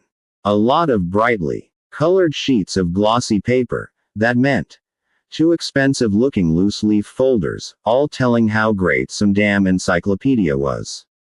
Why would anybody buy an encyclopedia? Kengel didn't know. He'd been ringing doorbells day and night since Tuesday on this damn job, and here it was Saturday afternoon, and he hadn't yet found anybody stupid enough to fork over $300 for a bunch of books. And the commission on zero sales is $0. It was a stinking way to make a buck, trying to sell things door to door on commission. But the good ways to make a buck, the soft and easy ways, they didn't show up all that often for the guy with a record. In your employment resume, Mr. Kengel, you give no employer for the last he'd gotten out the 1st of September, and here it was the 26th. Already, and so far he'd landed 2 jobs, one peddling a food freezer plan on commission and now this book thing. He'd been lucky the second day with the freezer plan, found a family that had just moved into this stinking town and had friends with a freezer plan, so they were what the boys called pre-sold. $60 commission. Then he'd gone the next 10 days without a nibble, got into a stupid argument with Nettleton, the sales manager, and that was the end of that. And how long is $60 supposed to carry a guy? Monday they'd start bitching about the rent on this place, and he just didn't have it. So then what? The trouble was, he wasn't a penny ante boy. He could hustle into a big time caper, cut 10 or 20,000 for himself, handle his action with no trouble. But cop some old lady's purse in the park for $6.37. He'd never done it, he had no taste for it, and it seemed to him an ignominious thing to get the collar for. So it looked as though he was going to sit here in this room, or out in the street, if they threw him out of the room, and starve, because he couldn't turn an honest dollar and wouldn't turn a dishonest nickel. The briefcase lay on the floor like a legless bug on its back. The sales manager Smith, this one's name was, and as phony a bastard as Nettleton, had told him the weekend was always a hot time for book sales, because of husbands and kids being home. Well, it had been crap so far today, and here it was 3 in the afternoon. So should he go fight it some more? Who the hell works on Saturday afternoon? Or Saturday evening? Or all day Sunday? Ex-cons trying to make a commission buck, that's who. If that bastard lawyer hadn't used up every penny of his stake in useless appeals, things wouldn't be so bad now. He could sit back, relax, live small but comfortable until somebody showed up with something. But no. He had to hustle books like some baggy pants straight man in burlesque.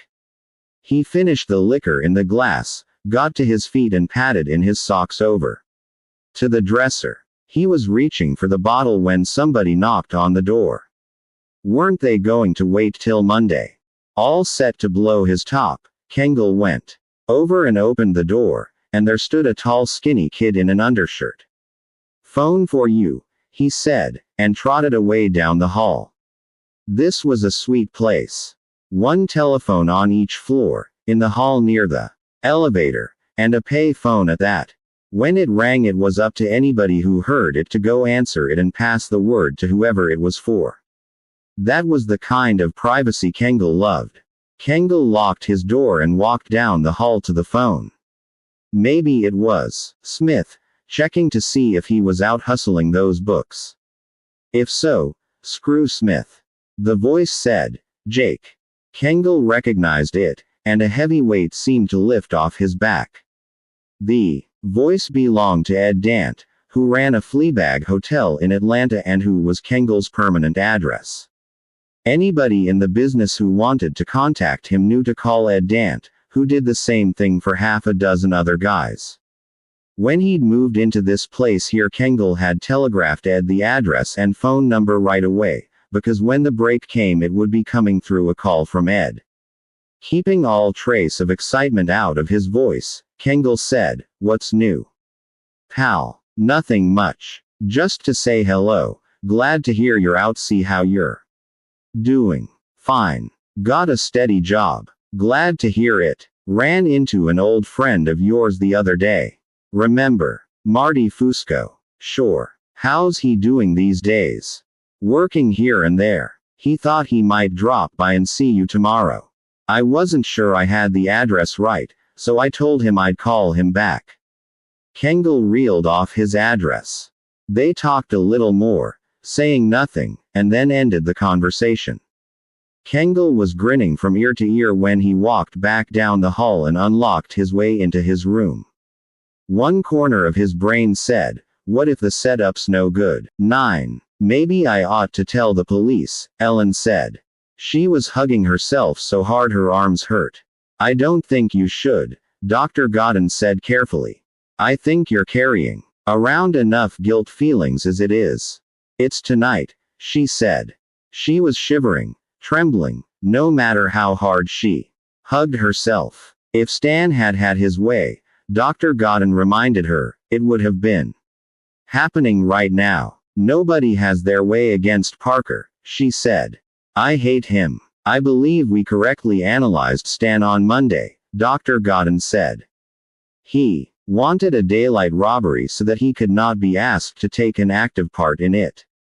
If I told the police it was going to happen, she said, but didn't tell them who was going to do it, and then somehow I let Stan know they knew about it.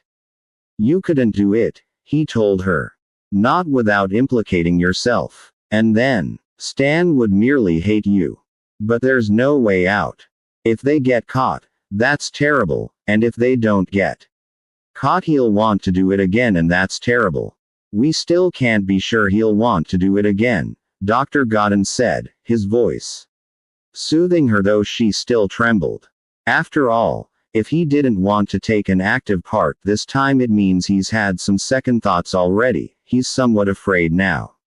After the reality of the experience he may decide he never wants to go through anything like that again. We can't tell one way or the other until he's actually gone through it. But what if they get caught? Let's go over the plan, he said, and see if we can find any loopholes.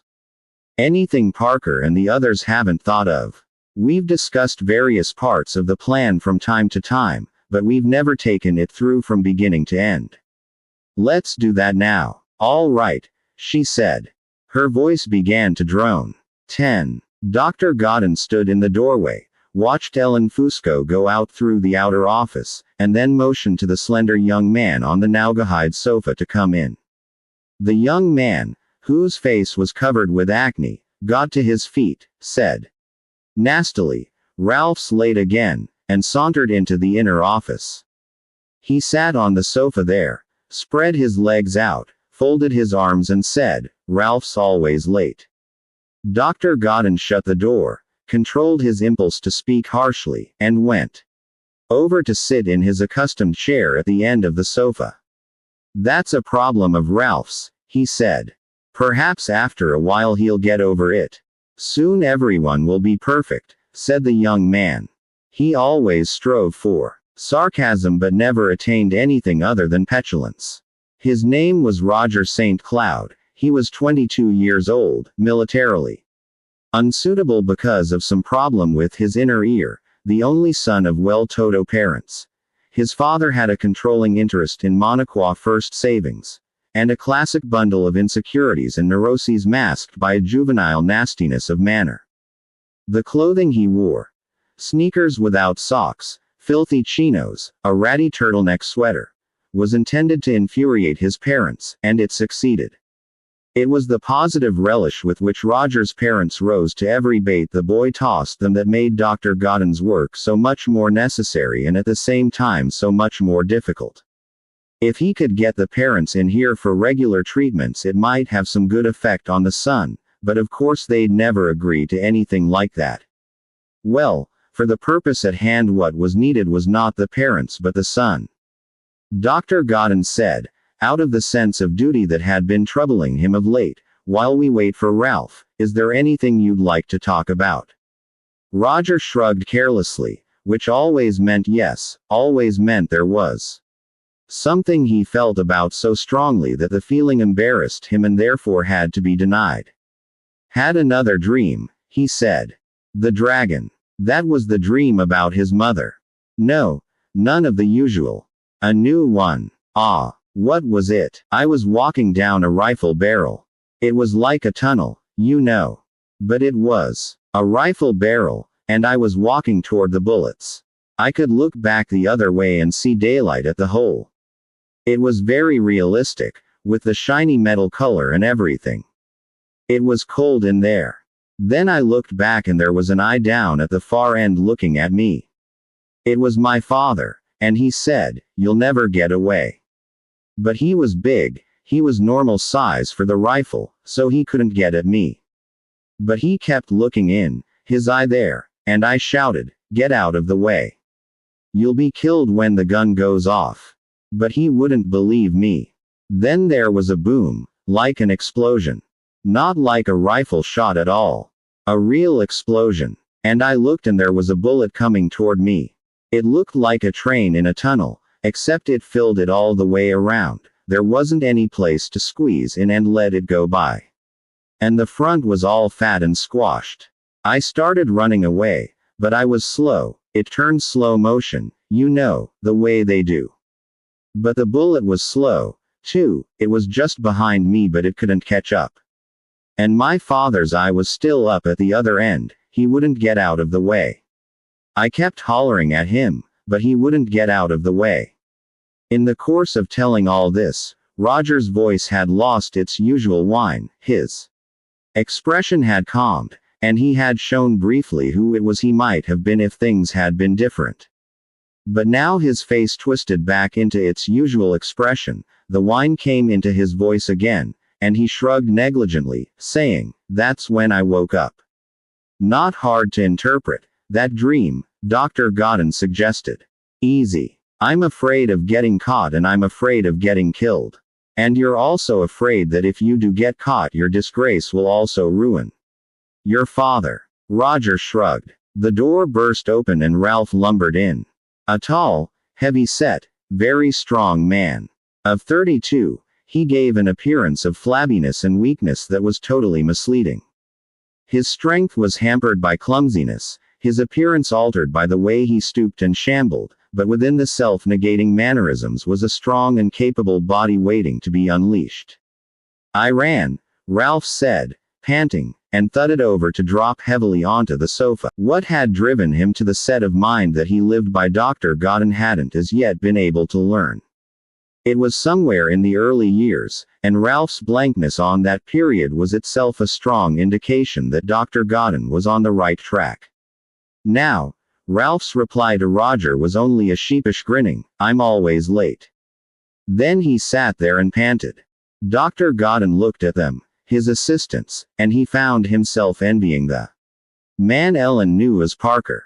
When Parker made a plan he knew the parts of it would be carried out by professionals, solid reliable men who did this sort of thing for a living. Dr. Godden would have preferred to work with professionals himself, but according to Ellen these people did have loyalty among themselves and in the normal way of things wouldn't steal from one another. Honor among thieves apparently did exist after all. So it was Roger and Ralph. Dr. Godden had gone through the list of his patients, had sounded a few of them out very gently and obliquely, and it had come down at last to Roger and Ralph. Roger had been easy to convince. Perhaps, from the sound of last night's dream, he'd been too easy. But if Roger had any hidden doubts or apprehensions, Dr. Godden prided himself he'd be able to contain them at least until the night's work was over.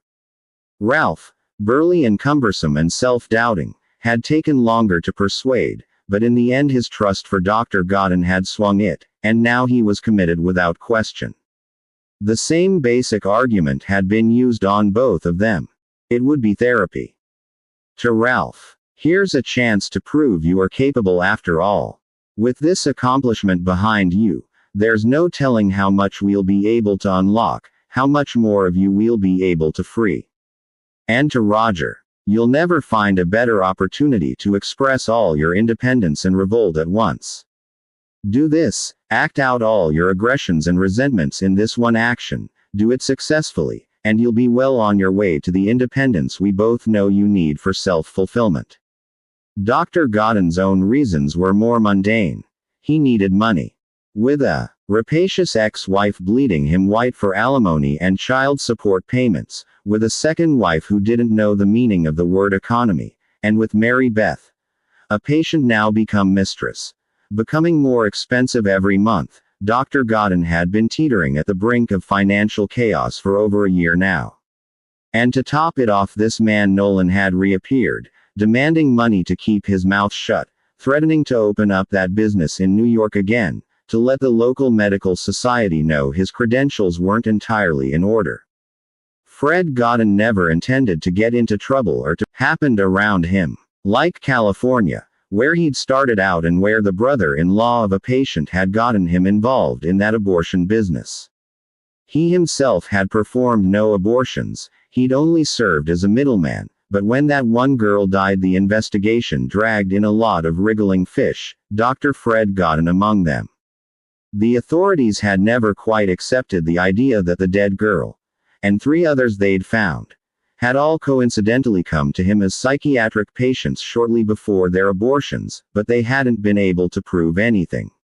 Still, it had seemed wisest to leave California, particularly since his first wife had chosen the blow-up as an excuse to divorce him, just as though it hadn't been her free spending that had driven him into the racket in the first place.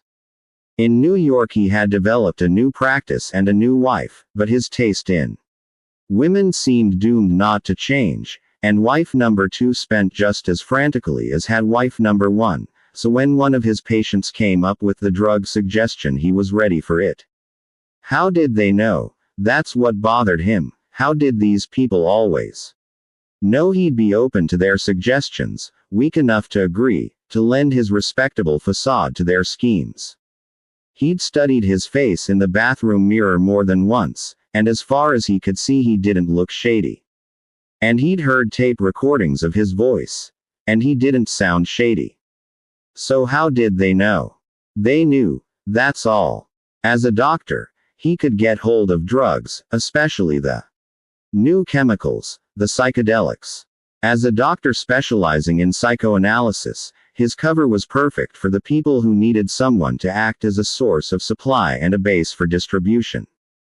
And if one of the shuffling bearded oddballs who'd come to him for the yellow capsules hadn't turned out to be a policeman, one of the New York City Police Department undercover narcotics men, he might still be there, in New York City, with the lucrative practice and the even more lucrative sideline, instead of here in this sinkhole.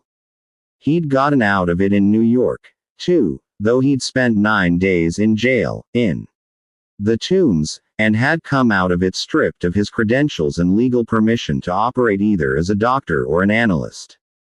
But how else could he make a living? That was why he'd moved up to this godforsaken area, where a man's bona fides were unlikely to be very closely scrutinized, but where the number of patients, and their ability to pay, was depressingly low. And then Nolan had showed up. One of the buyers back in New York, Nolan had known everything, but hard on the heels of Nolan had come the sudden revelation from Ellen Fusco, and all at once it had seemed to Dr. Godden that there was a way out after all, that he could see daylight at the end of the tunnel. What he would do after tonight he himself wasn't entirely sure. Would he merely pay off Nolan and all his outstanding debts, then tuck the rest away for the next crisis? Or would he pack his bags and leave the whole mess, start again somewhere else under another name, leave wives and children and mistresses and blackmailer and all? If that was what he wanted, there'd be money enough. Ralph and Roger, not having been told the true scope of the affair, were content to be receiving $10,000 each. That meant almost the whole thing for Dr. Godden, estimated by Ellen Fusco at $400,000. $400,000. To tackle people like Parker and Fusco and Devers and the others Ellen had told him about, to risk the precarious balance he now had, to take a chance on using these two poor incompetents, it was all worth it for $400,000. He had thought about it often. He well knew the danger in seeking the Holy Grail. He'd seen it frequently enough in his patients. If only X happens, everything will be all right. The belief in the easy one-shot panacea more frequently led to disaster than salvation. So he couldn't allow himself to think of it in all-encompassing terms. Even with the $400,000 in his hands, he would still be Fred Godin, Dr. Fred Godin, with a shady past and a penny-ant practice, with a wife and an ex-wife and a mistress and a certain bleak awareness of his own tendency toward erratic behavior when it came to women, and with a history of bad errors of judgment leading him into trouble. Nothing would change after tonight except his financial status. He would be wealthy, but he would still be the same man.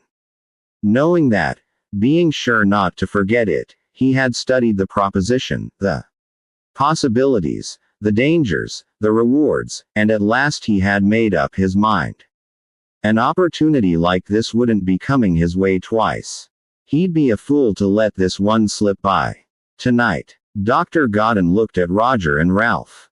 His mob. They would have to do. He took a deep breath. I taped Mrs. Fusco's session just now, he said. She's given us their plans from beginning to end. Part 3. 1. The phone rang. Parker awoke at once, put the receiver to his ear, and the operator said, 11 o'clock, Mr. Lynch. Thank you. It was Wednesday. The heist was tonight. Parker got out of bed and padded nude to the bathroom.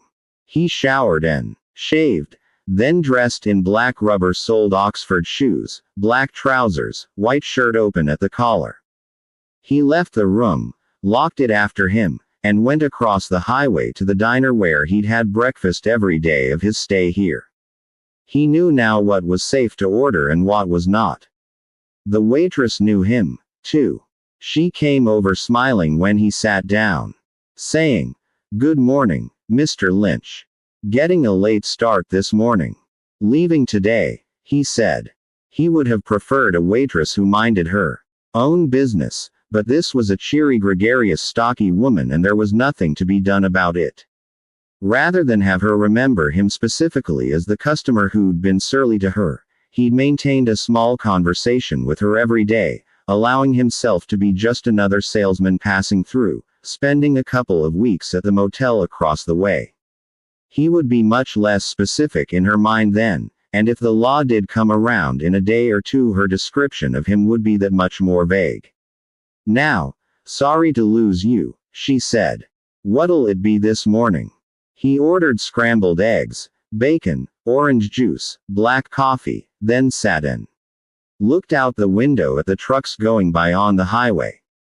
He ate his food when it came, left an ordinary tip, paid the cashier at the door, and walked back across the road to the motel. He went into the motel office and the woman at the desk looked at him brightly. Yes, sir. I'm checking out. Yes, sir. What room number, please? 11. Do you have your key? I'll leave it in the room. My luggage is still there. Very good. She opened a file drawer and got out his bill. Any charges this morning? Phone calls? Anything like that? No. Very good. She slid the bill across the counter to him. $140. He took out his wallet, began to slide some of Norman Barrage's bills onto the desk. Cash, she said in surprise. This was a bad moment, and he knew it, but there was no way around it. 2. Skip out on the bill would have the cops looking for him a day early. Have them looking for Devers Pontiac, which had been here often enough to be known in the last 3 weeks.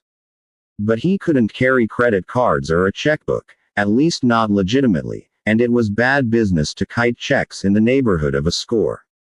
Got the law on your trail too soon and too easy.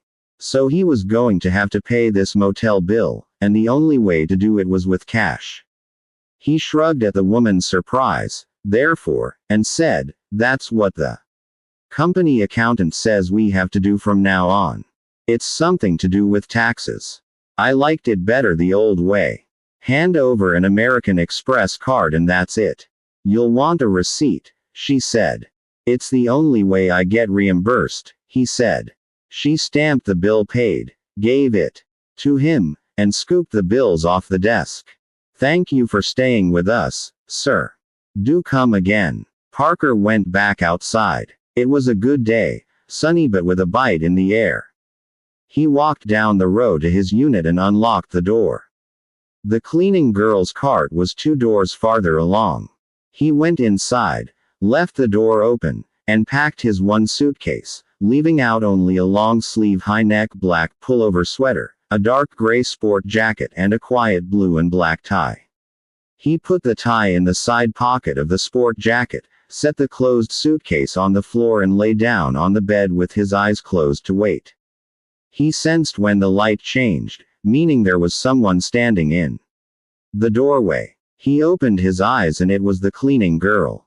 "I'll be out of here by 12:30, he said, and she went away. It was 12:15 when he heard the tires grate on gravel in front of his room. He sat up, saw the Pontiac coming to a stop out there, and got off the bed again. It was Devers, on his lunch hour. He got out of the car as Parker stepped out into the sunlight, carrying his suitcase in his right hand, his sport jacket and sweater in his left. Devers laughed and shook his head.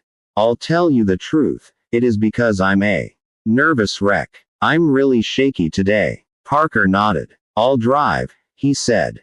He put his gear in the back seat and got behind the wheel as Devers trotted around and came in on the passenger side. Devers had left the engine running. Parker put it in reverse, backed it around in a tight half circle, switched into drive and joined the thin stream of westbound traffic on the highway. Devers said, "You get used to it after a while." "After a while," Parker agreed. "Some guys always get flutters before. Some always get them after. When do you get yours?" "I don't." He wasn't boasting, it was the truth. The situation they were going into tonight would only make him colder and colder, harder and harder, surer and surer. He knew everything was organized, he knew the way it was supposed to come off, the step-by-step working out of the prepared script, and he was like a cold-blooded stage manager on opening night. No jitters, just a hard determination that everything would happen the way it was supposed to happen. He knew that the others, the actors, were all a tremble, but that wasn't for him. Stage managers don't tremble, not even when something goes wrong. That was what he was there for. Tonight, just as much as his pre-planned actions. He was there also to be ready for the unexpected, to improvise if anything went wrong, to keep the production safe and moving no matter what. So he couldn't get the flutters before or during, and it didn't make any sense to get them after. So he just didn't get the flutters. Devers wiped his mouth with the back of his hand. "Boy, I don't know," he said. "I don't know how you go about getting used to something like this." "You keep doing it," Parker told him. "Yeah, I guess so." Just this side of North Bangor there was a white clapboard house with a sign hanging from a tree out front reading, "Tourists." Behind the house were half a dozen cabins, miniature versions of the house. A black Buick station wagon was parked next to one of the cabins. Devers gestured a thumb at it as they drove by, saying, "They haven't left yet." "They'll be along," Parker said. They were the other 3 men, Jake Kengel and Philly Buick, but it hadn't been black more than a week or two, and would be some color other than black by the end of this week. And the Maryland license plates it sported now were only one of the many sets it had known in the past and would know in the future. Webb prided himself out loud on having attained the untraceable car, but Parker thought it likelier that Webb just liked to have something to play with. He took the right turn before Monaquah that bypassed the town and went directly out to the air base. He stopped before the main gate and Devers said, "See you tonight." "Right." Devers climbed out and walked away toward the gate.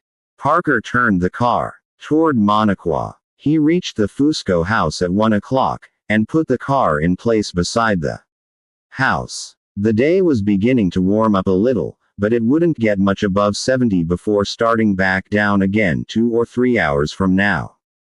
Parker went into the house. Fusco was seated at the kitchen table, eating a bowl of cereal. He called, "I'm babysitting. Ellen's off to see her shrink. Said she'll be back a little after 2. Parker didn't care where she was or when she'd be back. He said, "Did you get the coats in the bedroom closet?" "Good." Parker left the living room and went down the short hall to the master bedroom. It was neat and plain and functional and impersonal, like the rest of the house. It was Ellen Fusco's room, and either she or he had managed to create a room that gave no sign of occupancy at all. The dresser top was bare. There was no clothing on the chair beside the bed. The nightstands held neat metallic lamps and clean ashtrays. The bed was anonymously and neatly made. There were 2 closets. The one Parker opened first was full of the woman's clothing, neat and rigid. The other one was Devers, and it seemed sloppy by comparison, even though the clothing was all on hangers. But the shoes on the floor were not lined up in pairs, and the shelf was cluttered with stray objects. In Devers' closet were the coats. Tunics, really, like the white pullover tunics worn by some barbers and dentists. But these weren't white, they were glistening metallic gold, as bright as the gold foil around a chocolate candy, seeming to glitter and sparkle inside the closet with their own light. They had long sleeves, high hard collars and elastic wrists. They looked as though they should be worn by a team of Cossack acrobats on television. Parker took one of the tunics out, looked at it in the light, nodded in satisfaction and put it back again. It had been worth Fusco's trip to New York City, to a costume rental place there. These tunics had the right look to them. He went back to the living room. In the kitchen, Fusco was now rinsing out his cereal bowl. Parker called to him, "They look good." Fusco shut the water off. "You like them?" "I had to try 3 places." He dried his hands on a dish towel and came into the living room. "You should see what they tried to give me." Parker sat down on the sofa. "You got everything of yours cleaned out of here?" "Sure," Fusco said. "There wasn't that much. I sent off a package railway express this morning." He'd checked out of his hotel Sunday morning, had been sleeping on the sofa here since then, except for last night when he'd slept at a hotel in New York. "To an address?" Parker asked him. "To Manhattan. To be picked up." "Good. You want coffee? Something to drink?" "Nothing." Parker shut his eyes. He knew most people tended to get jumpy the day of a score. Knew that jumpy people like to talk. He didn't want to be talked to, and the easiest way to avoid it was by keeping his eyes shut. People leave you alone if you have your eyes shut, even if they know you're awake. He sat there like that, waiting, not thinking about much of anything, giving stray thoughts to Puerto Rico and Claire, until Fusco said, "Here's the boys." Then he opened his eyes and got to his feet. The station wagon was parked out front. 3 men were walking toward the house, Jake Kengel in the lead. Behind him was Bill Stockton, a tall skinny guy with black hair and a loose-limbed, stooped way of walking. Bringing up the rear was Philly Webb, who owned the station wagon and who would be driving tonight. He was short, chunky, olive-complexioned, with the chest and arms of a weightlifter, giving him a vaguely ape-like look. Fusco opened the door for them and they trooped in, all dressed like Parker in white shirts, black trousers and quiet-soled shoes. Kengel said, "This is the part one don't like. Just before, you know. When there's nothing to do but wait. There might be a deck of cards." Parker didn't gamble. He preferred to sit in the living room, either doing nothing at all or going over again in his mind each step of what they were supposed to do today, trying to find things that had been overlooked. Ellen came back about 20 after 2. She looked at the 4 sitting around the kitchen table, and said to Parker, "How much longer are you all going to be here?" "A little while," he told her.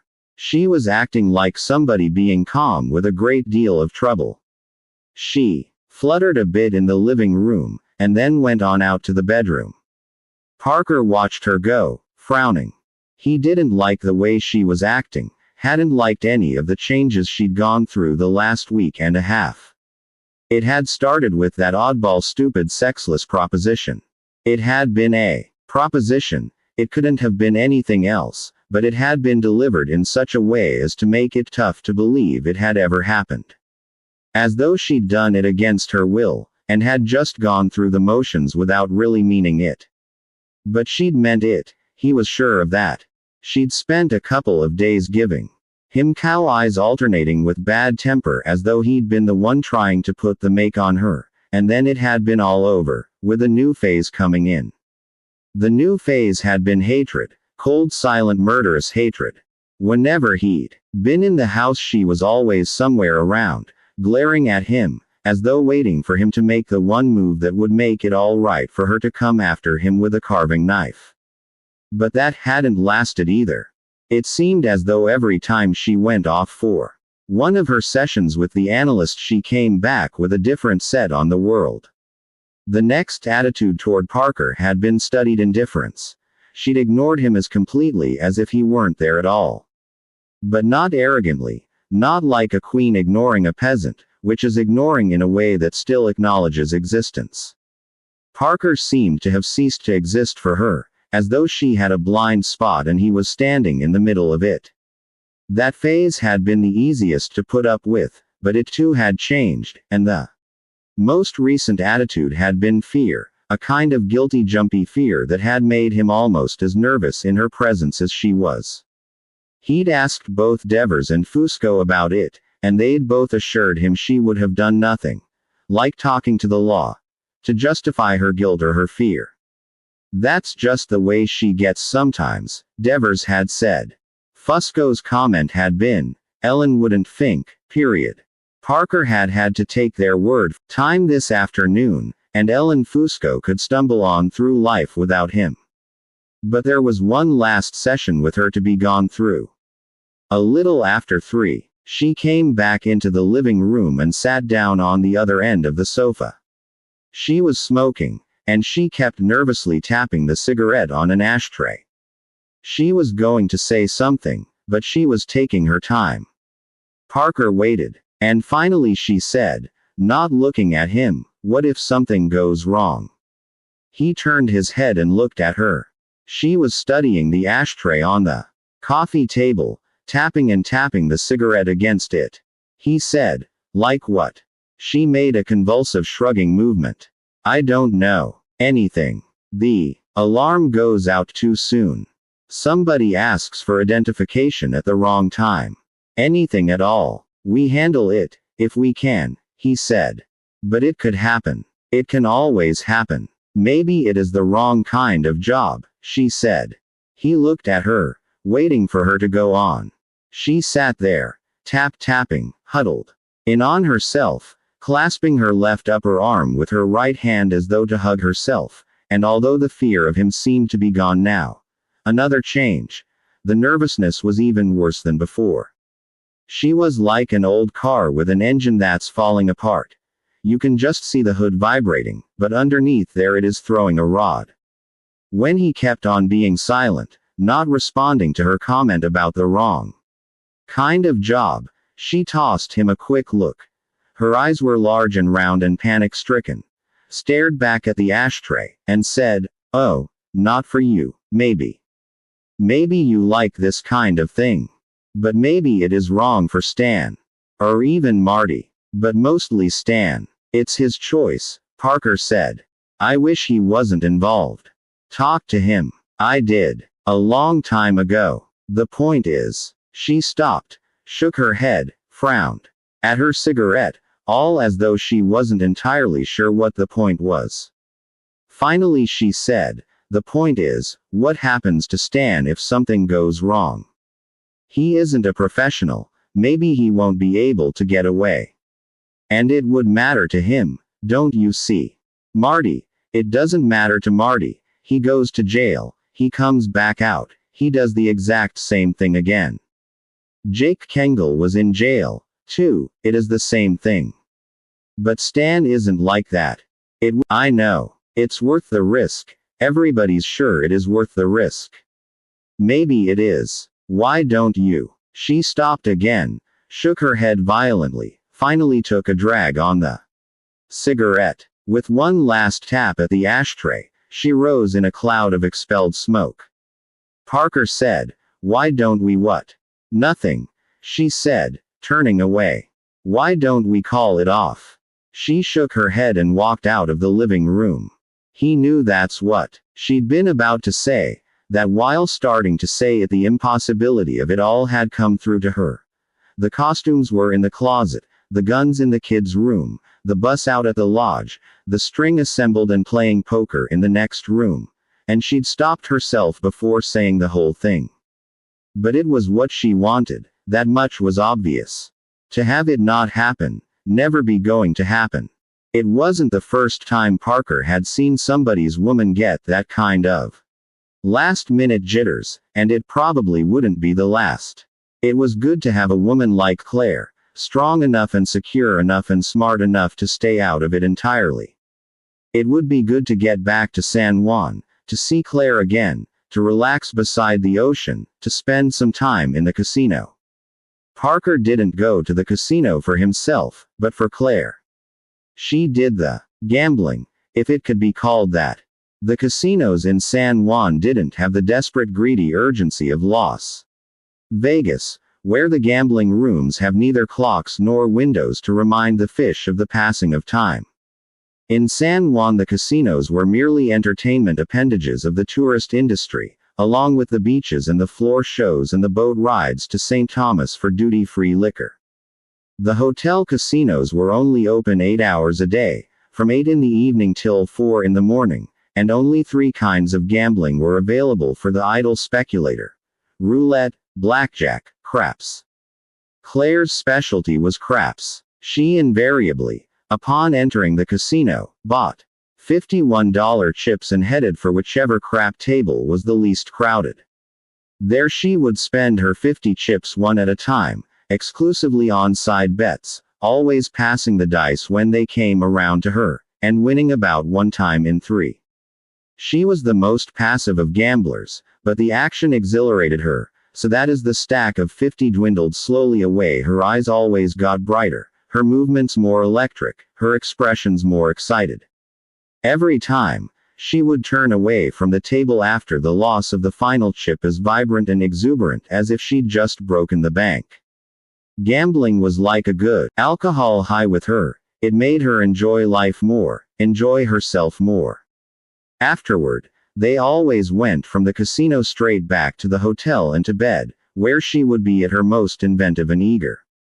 Yes, it would be good to get back to San Juan, good to see Claire again. It surprised him a little that his thoughts were becoming sexual. That was another change Claire was making in him. The way it used to be, sex was always an urgent, vital, all-consuming thing with him right after a heist, slowly then tapering off until he had no interest along that line at all, and that's when he would be ready for another job. But now, because of Claire, it was different. Here he was, the day of the heist itself, his mind full of pictures of Claire on white sheets in the semi-dark air-conditioned room in San Juan, the sun bright outside the windows, all the tourists and natives hustling in the outside world while Claire's arms reached up and folded around him. He sat there in the living room and let his mind drift wherever it wanted to go. Until his watch read 4 o'clock. Then he got to his feet and went out to the kitchen and said, "Time to go." "Right," said Webb. He was out of the hand being played, so he got to his feet. Took his handful of bills from the table and lucked them away in a pocket, and yawned and stretched, his arms seeming grotesquely long for his stubby body when he spread them out. The other 3 finished the hand, which Kengel won with jacks over 3s. Raking in the pot, Kengel grinned and said, "Looks like my luck's changing."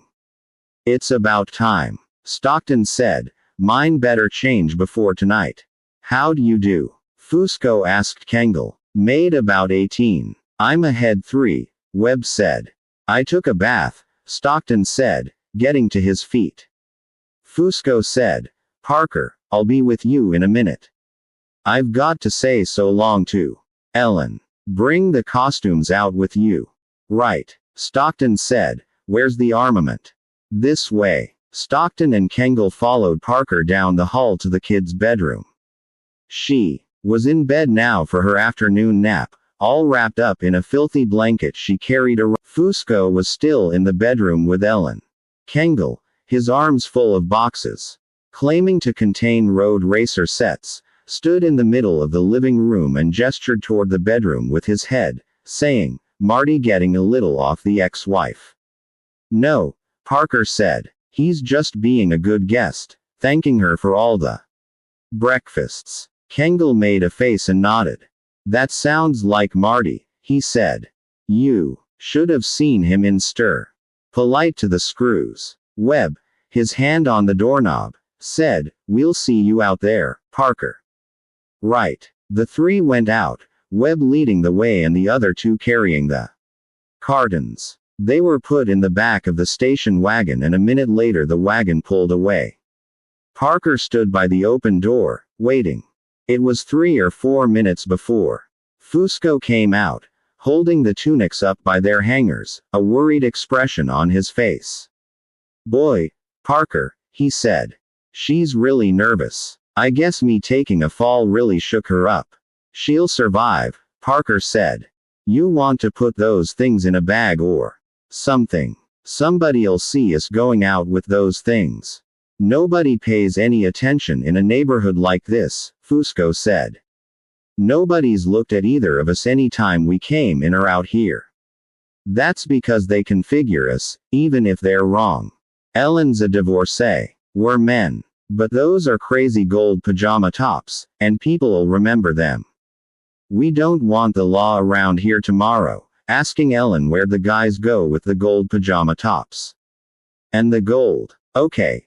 You're right. Just a minute. Fusco got a brown paper bag from the kitchen, took the tunics off their hangers, rolled them one at a time and stuffed them into the bag.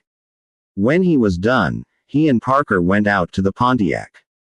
Parker's suitcase and sweater and sport jacket were still on the back seat, and Fusco now added the bag of tunics to them. Parker got behind the wheel. They drove east out of Monaquah, past the air base, and left up Hiker Road. They went past the south gate and continued on northward another 4 miles, until they came to a dirt road leading uphill away to the left. They took this and Parker shifted into low. The road climbed steeply, with sharp curves. Never anything more than a track beaten into and scraped out of the mountainside, scraping the roof of the car, and in 2 spots thick fallen branches lay beside the road where Parker and Devers and Fusco had shoved them out of the way the first time they'd driven up here. It was 3 miles, almost all uphill, all on minimal road, until at last they came to the burned-out lodge. It had been a large building, 2 stories high, of stone and log, and it had been almost entirely gutted by fire. A garage behind it, originally large enough for a dozen cars, had been partially burned away, with now only one end of it still intact, enough for 3 cars. Another outbuilding, a large work shed, hadn't been touched at all. Of the original building only the stone walls were left, extending from 3 to 7 feet up at different spots around the perimeter. Inside these walls was a jumble of black lines, the charred remains of beams and walls, made anonymous and smooth by 3 summers and winters. Grass was growing here and there inside, little areas of green. Half a dozen no trespassing signs had been fixed to trees or the remaining stone walls, but there was no sign anyone had been around recently to see if the signs were being obeyed. The garage and work shed were both stripped and bare, and it was obvious no one was in any hurry to rebuild Andrews Lodge. It looked, in fact, suspiciously like the result of somebody's having burned his business down for the insurance, which doesn't happen when the business is showing a steady profit. Andrews Lodge had probably been losing a lot of its business to Canadian hunting areas, which hadn't been as extensively hunted, so that game was still plentiful.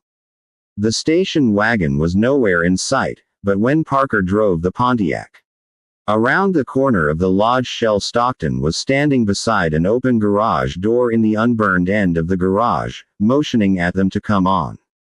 In this setting he looked like a modern-day Ichabod Crane, tall and skinny and stoop-shouldered. Parker drove the car into the garage and cut the engine as Stockton shut the two doors. He and Fusco got out of the Pontiac, and Parker got his sport jacket and sweater from the back seat. There were no interior walls separating the garage stalls. The Pontiac was the nearest to the burned portion, and next to it on the other side was the Buick station wagon. At the far end was the bus. It was a small bus, shorter than usual, the kind of thing frequently used by small private schools to transport their children. It had been that yellow color when Parker had first seen it at the junkyard in Baltimore, but a lot had been done to it since then. It had a different color now, a rich royal blue that looked dark inside the garage here but would look as bright as the sunlight. It also had a different engine, much hotter than the original plant it had had under its hood. The false set of Maryland plates that had brought it up here were in the process of being changed now by Webb to New York plates, which were equally false but for which they had faked up registration. Kengel was in the process of attaching to the near side one of the two cloth banners they'd made, in red letters on white, reading Ernie 7 and the 4 score. This was where most of Norman Barrage's money had gone, into this bus and the musical instruments showing conspicuously through the rear windows. Parker walked around the Buick and stood looking at the banner for a minute. Kengel grinned at him, saying, "Looks good, don't it?" "Just so it looks real," Parker said. "Then that's what it looks," Kengel said. "It looks real." Parker agreed with him. A bus that made itself as conspicuous as this had to lull suspicions. Parker carried his sweater and sport jacket into the bus and dropped them on a seat toward the rear. Fusco had followed him aboard, and when he turned round he saw Fusco getting the gold tunics out of the brown paper bag, shaking them out one at a time, smoothing out the wrinkles, and draping each across the back of a bus seat. Parker edged by Fusco and stepped down out of the bus again. Kengel was now around on the other side, putting the second banner there. A third, smaller but just as bright, was being put on the back by Stockton. Webb, having replaced both license plates, was putting his tools away in the kit in the back of his station wagon. They were ready to go at 10 to 5. They all got aboard the bus except Stockton, who opened the garage doors. The doors had been padlocked shut, but Parker and Fusco had sawn through the padlocks so they could be removed and then replaced to look as though they were still secure. Those in the bus slipped on their tunics and settled in seats, all toward the front. Webb got behind the wheel, started the engine, which sounded deceptively ordinary, and backed the bus out into tree-dappled sunlight. Stockton shut the garage doors and replaced the padlock while Webb turned the bus around, then came over and climbed aboard, but didn't put his tunic on yet. The trip down the dirt road was painfully slow, Webb being careful not to rattle the goods inside the bus too much. The toy cartons were now on the floor. Instruments, snare drums, electric guitar and amplifier, tenor saxophone, 3 or 4 others. Near the exit to Hilker Road, Webb stopped the bus and Stockton got out and continued down on foot. He was just barely in sight when he stopped, and they waited for the armed signal from him that would mean no traffic in sight in either direction. It was a couple of minutes before it came, and then Webb slid the truck down the last several yards, slewed out onto the paved roadway without touching the brakes, and Stockton swung up through the open door as the bus rolled by him. Webb tapped the accelerator and they surged forward, running south. It was a 5-minute run to the south gate.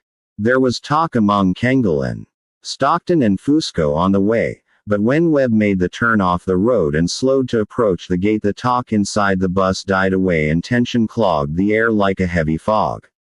It was 10 after 5. Webb stopped at the gate, slid his window open, and shouted at the AP just outside. "Which way to the officers club?" The AP said something. Webb, playing it stupid, said, "Ha." And the AP said it again. Webb said, "Hold it," turned his head, and shouted toward Parker, loud enough for the AP to hear. "He says he wants to see some authorization." Parker took the letter out of the inside pocket of the sport jacket lying on the seat beside him. He walked up to the front of the bus, handed the letter to Webb, and Webb handed it out to the AP, saying, "This what you want?" It had better be. The letter was written on legitimate Officers Club letterhead. Stationery, stolen last Friday by Devers.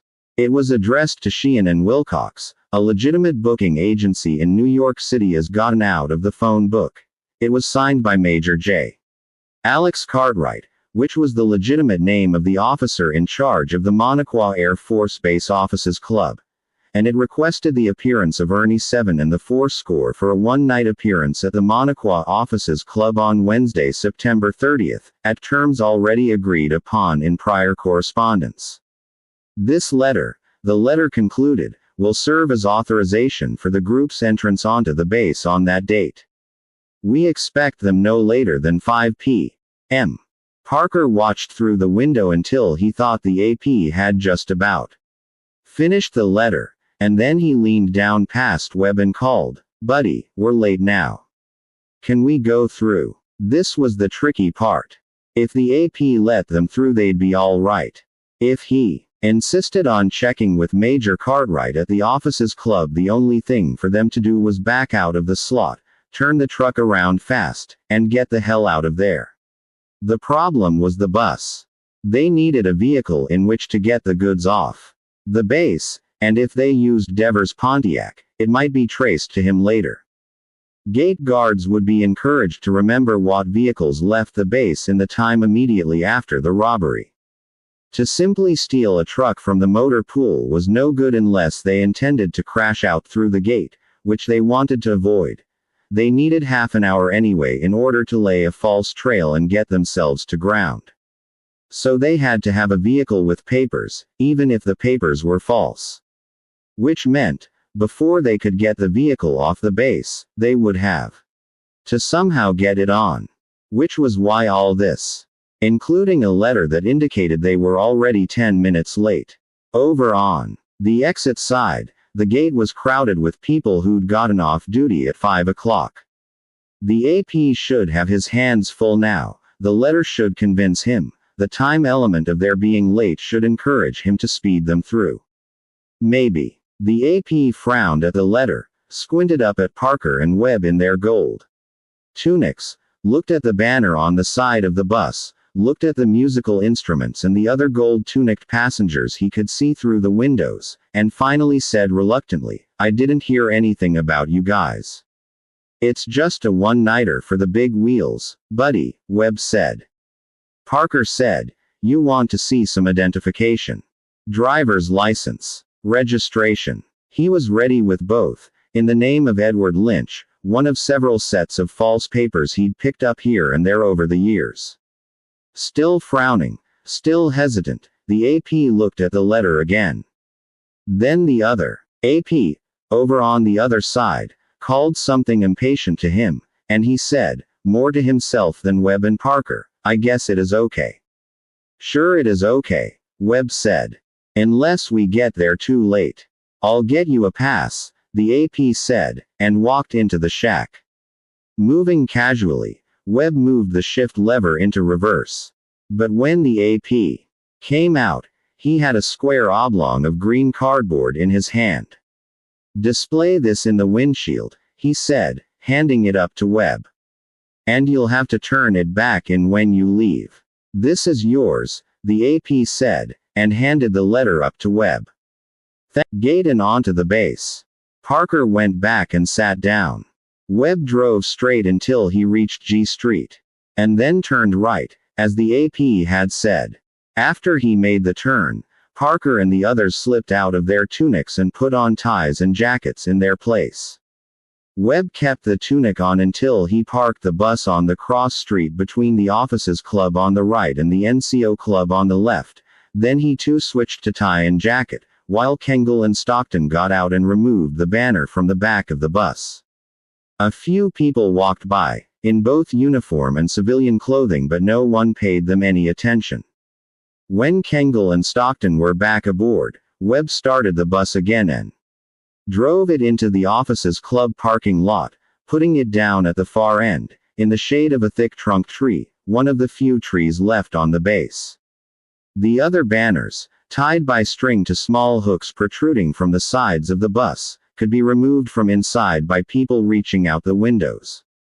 They untied both banners, pulled them in, and rolled them carefully so as not to smear the writing on them. Then, one at a time, they left the bus and strolled across the parking lot and out to the street. Parker went next to last, leaving Webb to lock the bus after him. It was starting to get dark with that fast-falling evening of the North Country in the autumn, and about one passing car in 3 already had its parking lights on. Parker crossed the street and went up the walk and into the NCO Club. Devers had said there was never any ID check at the door of the NCO Club. Since the name was a misnomer. Every base is supposed to have an airman's club, he'd said, for the lower 4 grades, but I've never been on a base that does, and where there's no airman's club, the NCO Club is open to all enlisted men. So when even airman basics can get into the NCO Club, there's nobody left to keep out, so there's no check at the door. Devers was right, there was no one there. Parker stepped inside, into a large, red velvet area that could have been the lobby of a recently built theater or of a small resort hotel. Devers had told him the bar was to the left and the dining room to the right, so he went to the right along a broad hallway that continued the red velvet motif and emptied into a large rectangular dining room, full of tables with white tablecloths. At the far end was a raised platform containing a shrouded piano. Only about a quarter of the tables were occupied, mostly by men were in no hurry, Parker said. He was facing the entranceway, and a minute later saw Webb come strolling in and go over to join Stockton and Kengel. He made no sign toward Parker, which meant everything was as it should be. If there was trouble, he would have managed to let Parker know it. The waitress showed up a while later, gave them menus, took their drink orders, and left. They took their time over dinner, and then sat with drinks afterward. They drank slowly and sparingly, needing to be at their fastest and most alert later on tonight. About 6:30 Devers came in civilian clothing, with 3 other young men about his age. They sat in a corner table and drank beer and talked urgently together.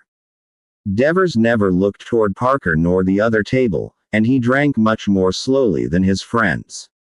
A little after 8, Parker paid the check and he and Fusco left. Devers had showed them on the map how to get from the NCO Club to the movie theater, and they strolled in that direction now. The problem was, the rush hour confusion around 5 o'clock was the best time to bring the bus in. And any arrival much later than 7 would have caused suspicion anyway. But that meant they had a long time to kill before they could go after the money and leave the base again. Part of it could go to dinner, and now some more of it would be spent in a movie. The base theater had 2 showings of its feature, one at 8:15 and one at 10:15. There was a line when Parker and Fusco reached the theater at 8:10, and they joined it. When they got their tickets and started inside, they saw Webb and Stockton and Kengel just getting on the end of the line. There was a cartoon and then the feature. It was a musical comedy, and Parker sat there and looked at the bright colors and listened to the sounds and paid it all only the slightest attention. They cleared the theater after each showing, so they had to get back online and pay a second time to see the movie again. This time the other 3 were ahead of them in the line. Parker paid just as little attention to the movie the second time, hardly. recognizing it as something he'd just seen. When it was done and the lights went on, his watch read 5 minutes past 12. It was a 6-block walk back to the bus. Parker and Fusco got there first, and stood waiting for the others to come and unlock it. The office's club was going strong, and where the parking lot had been almost empty before, now it was full. A white MG squatted beside the bus, which was almost invisible now, its bright blue of the daytime now blending with the darkness. The others showed up a minute or two later, and Webb unlocked the door. They climbed aboard and kept the bus in darkness. Parker changed out of his tie and jacket, putting on the long-sleeved high-neck black sweater in its place. Around him the others were putting on similar clothing, black and clean-lined, with no extraneous lapels or flaps. Parker broke out the guns. There were 2 machine guns, stripped down. Stens, partly disassembled to fit into their boxes. Parker reassembled them in the dark, handed one to Kengel and one to Stockton, and then got out the pistols, all snub-nosed. 32s, 2 Smith & Wesson, 1 Firearms International and 1 Colt. He took the Colt, gave Fusco the Phi and Webb one of the S&Ws, and put the other S&W aside for Devers. Next he got out and handed around sets of rubber gloves, the kind women use when they wash dishes. These were pale blue, which were less bright in the dark than either the yellow or the pink that were the only other choices. It was advertised that with these gloves on you could pick up a dime. You could also hold a gun and pick up $400,000. There was a quick knock at the door. Webb opened it and Devers swung up and in. He too was in dark clothing, and when Parker handed him a revolver and a pair of rubber gloves he whispered, "Stage fright gone." "Good," Parker said. Next came the hoods, black cotton bags made from dyeing pillow cases and cutting out eye holes. Each man stuffed his hood under his sweater, to keep it out of the way until it was needed. Last were an Air Force fatigue cap and fatigue jacket. Webb put these on. Everybody else sat out of sight on the floor, and Webb started the engine. He drove out of the parking lot and made his way slowly across the base. It was 10 minutes to 1 when he came to the finance office. The street was fairly well lit, and empty. There were lights on the second floor of the building, and an AP in a white helmet was marching back and forth on the sidewalk in front of the building with a carbine on his shoulder. Devers, peeking out the window, whispered, "Is that a dumb way to guard a place? If they had him stand in front of the door they'd make a lot more sense." Webb whispered back, "That isn't the Army way, my boy." They were almost even with the marching AP now. When they reached him, Webb hit the brakes. The building and the AP were on the right side of the bus. Webb opened the door from the handle by the steering wheel, leaned far over, and called, "Hey, buddy. Which way to the motor pool receiving depot?" There was no such thing. Saw nothing else to make him wonder or question. Still with the carbine on his shoulder, he took a step closer and said, "What was that?" "The motor pool receiving depot," Webb said, slurring the last words. "I got to deliver this goddamn thing sometime tonight. The stinking snowtop at the gate gave me the wrong directions." Snowtop. That was a slang word for air policemen, because of the white helmets they wore, and most APs didn't like it. This one was no exception.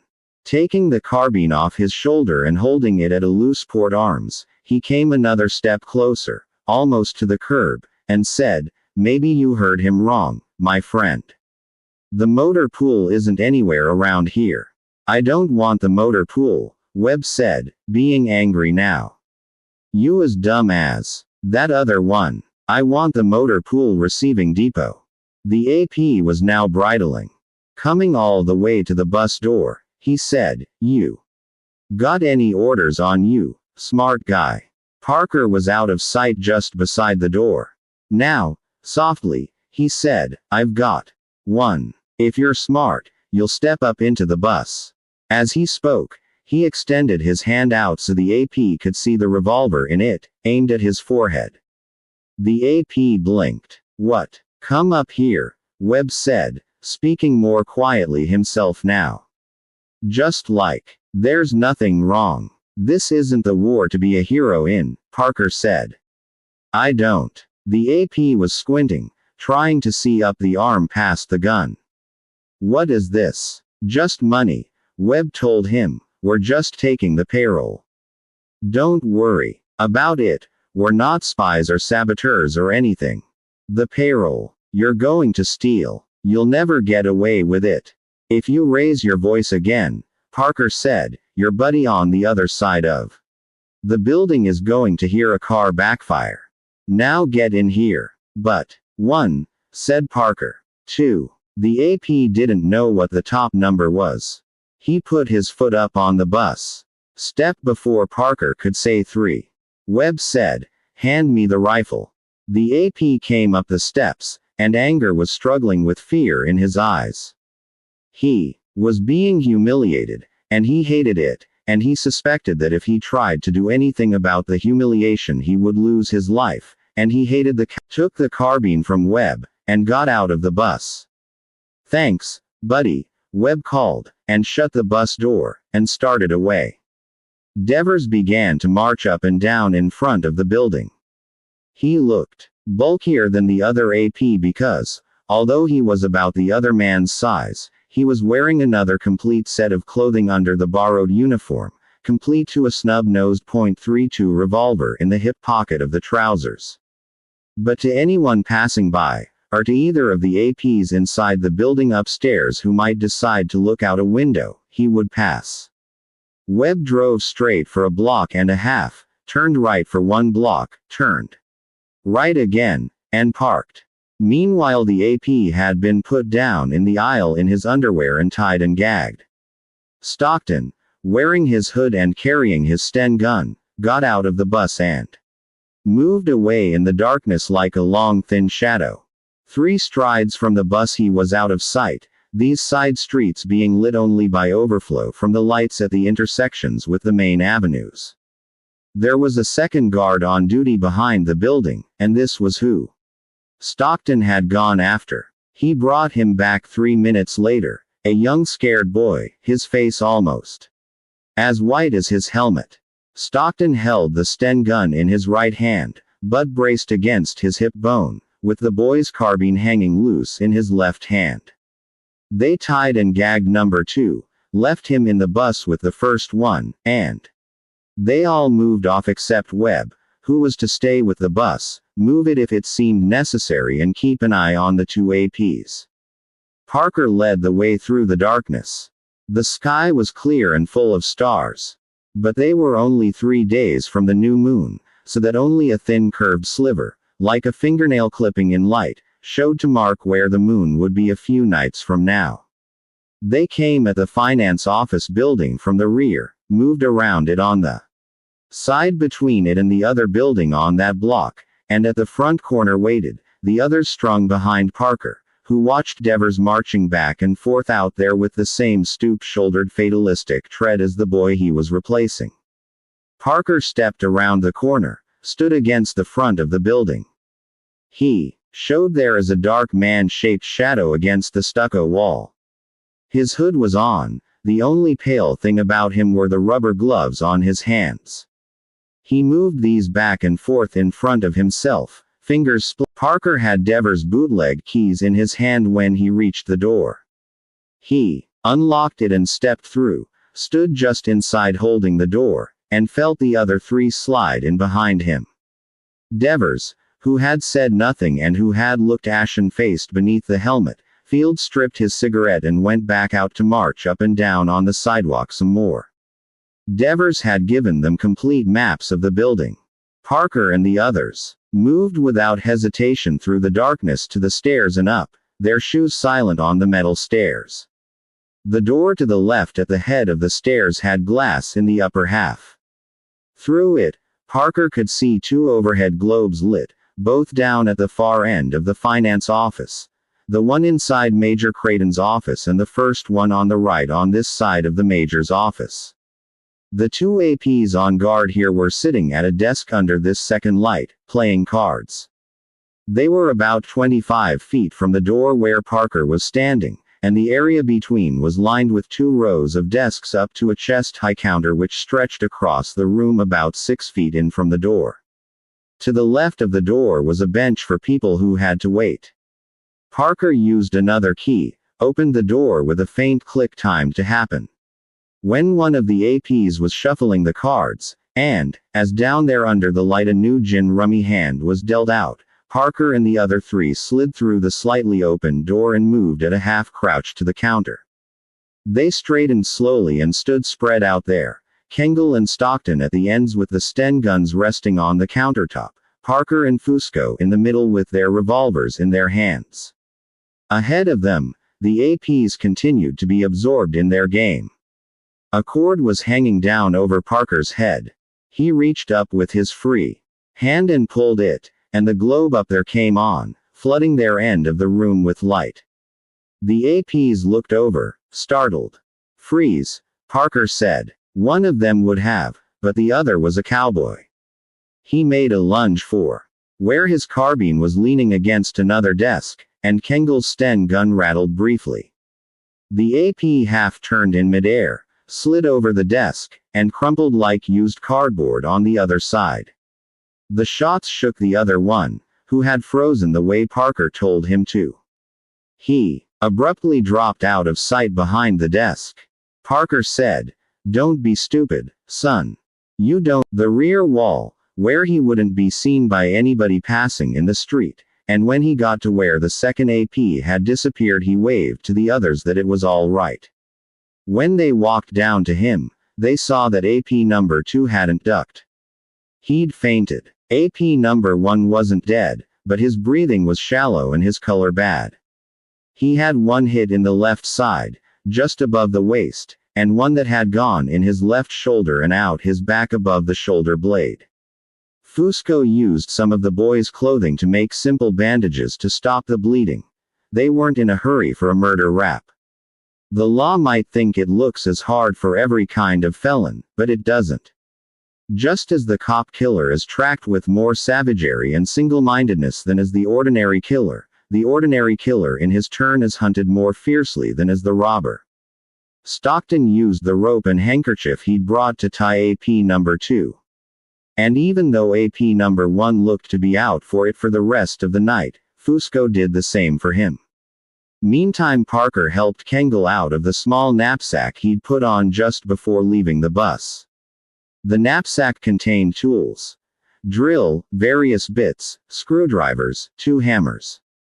A chisel, some other things. With it all, while Stockton kept an eye on Devers and the street and Fusco watched the 2 APs up here, Parker and Kengel went to work on the vault. Vault was a little too grand a name for it, but on the other hand safe was too small a word. It was like a reinforced metal closet in one corner of the room, with a heavy rectangular vault door on it. There was no point trying to go through the wall, so Parker and Kengel concentrated on the door itself, on the combination lock and the hinges. The hinges proved to be impossible to get at, no matter how they drilled. The weak spot was in the lock. With a combination of drilling and sawing they managed to remove it completely, leaving a hole they could reach into and get at the lock components on the inside. The whole job of opening the door took 45 minutes. When the door was open, they saw several metal shelves.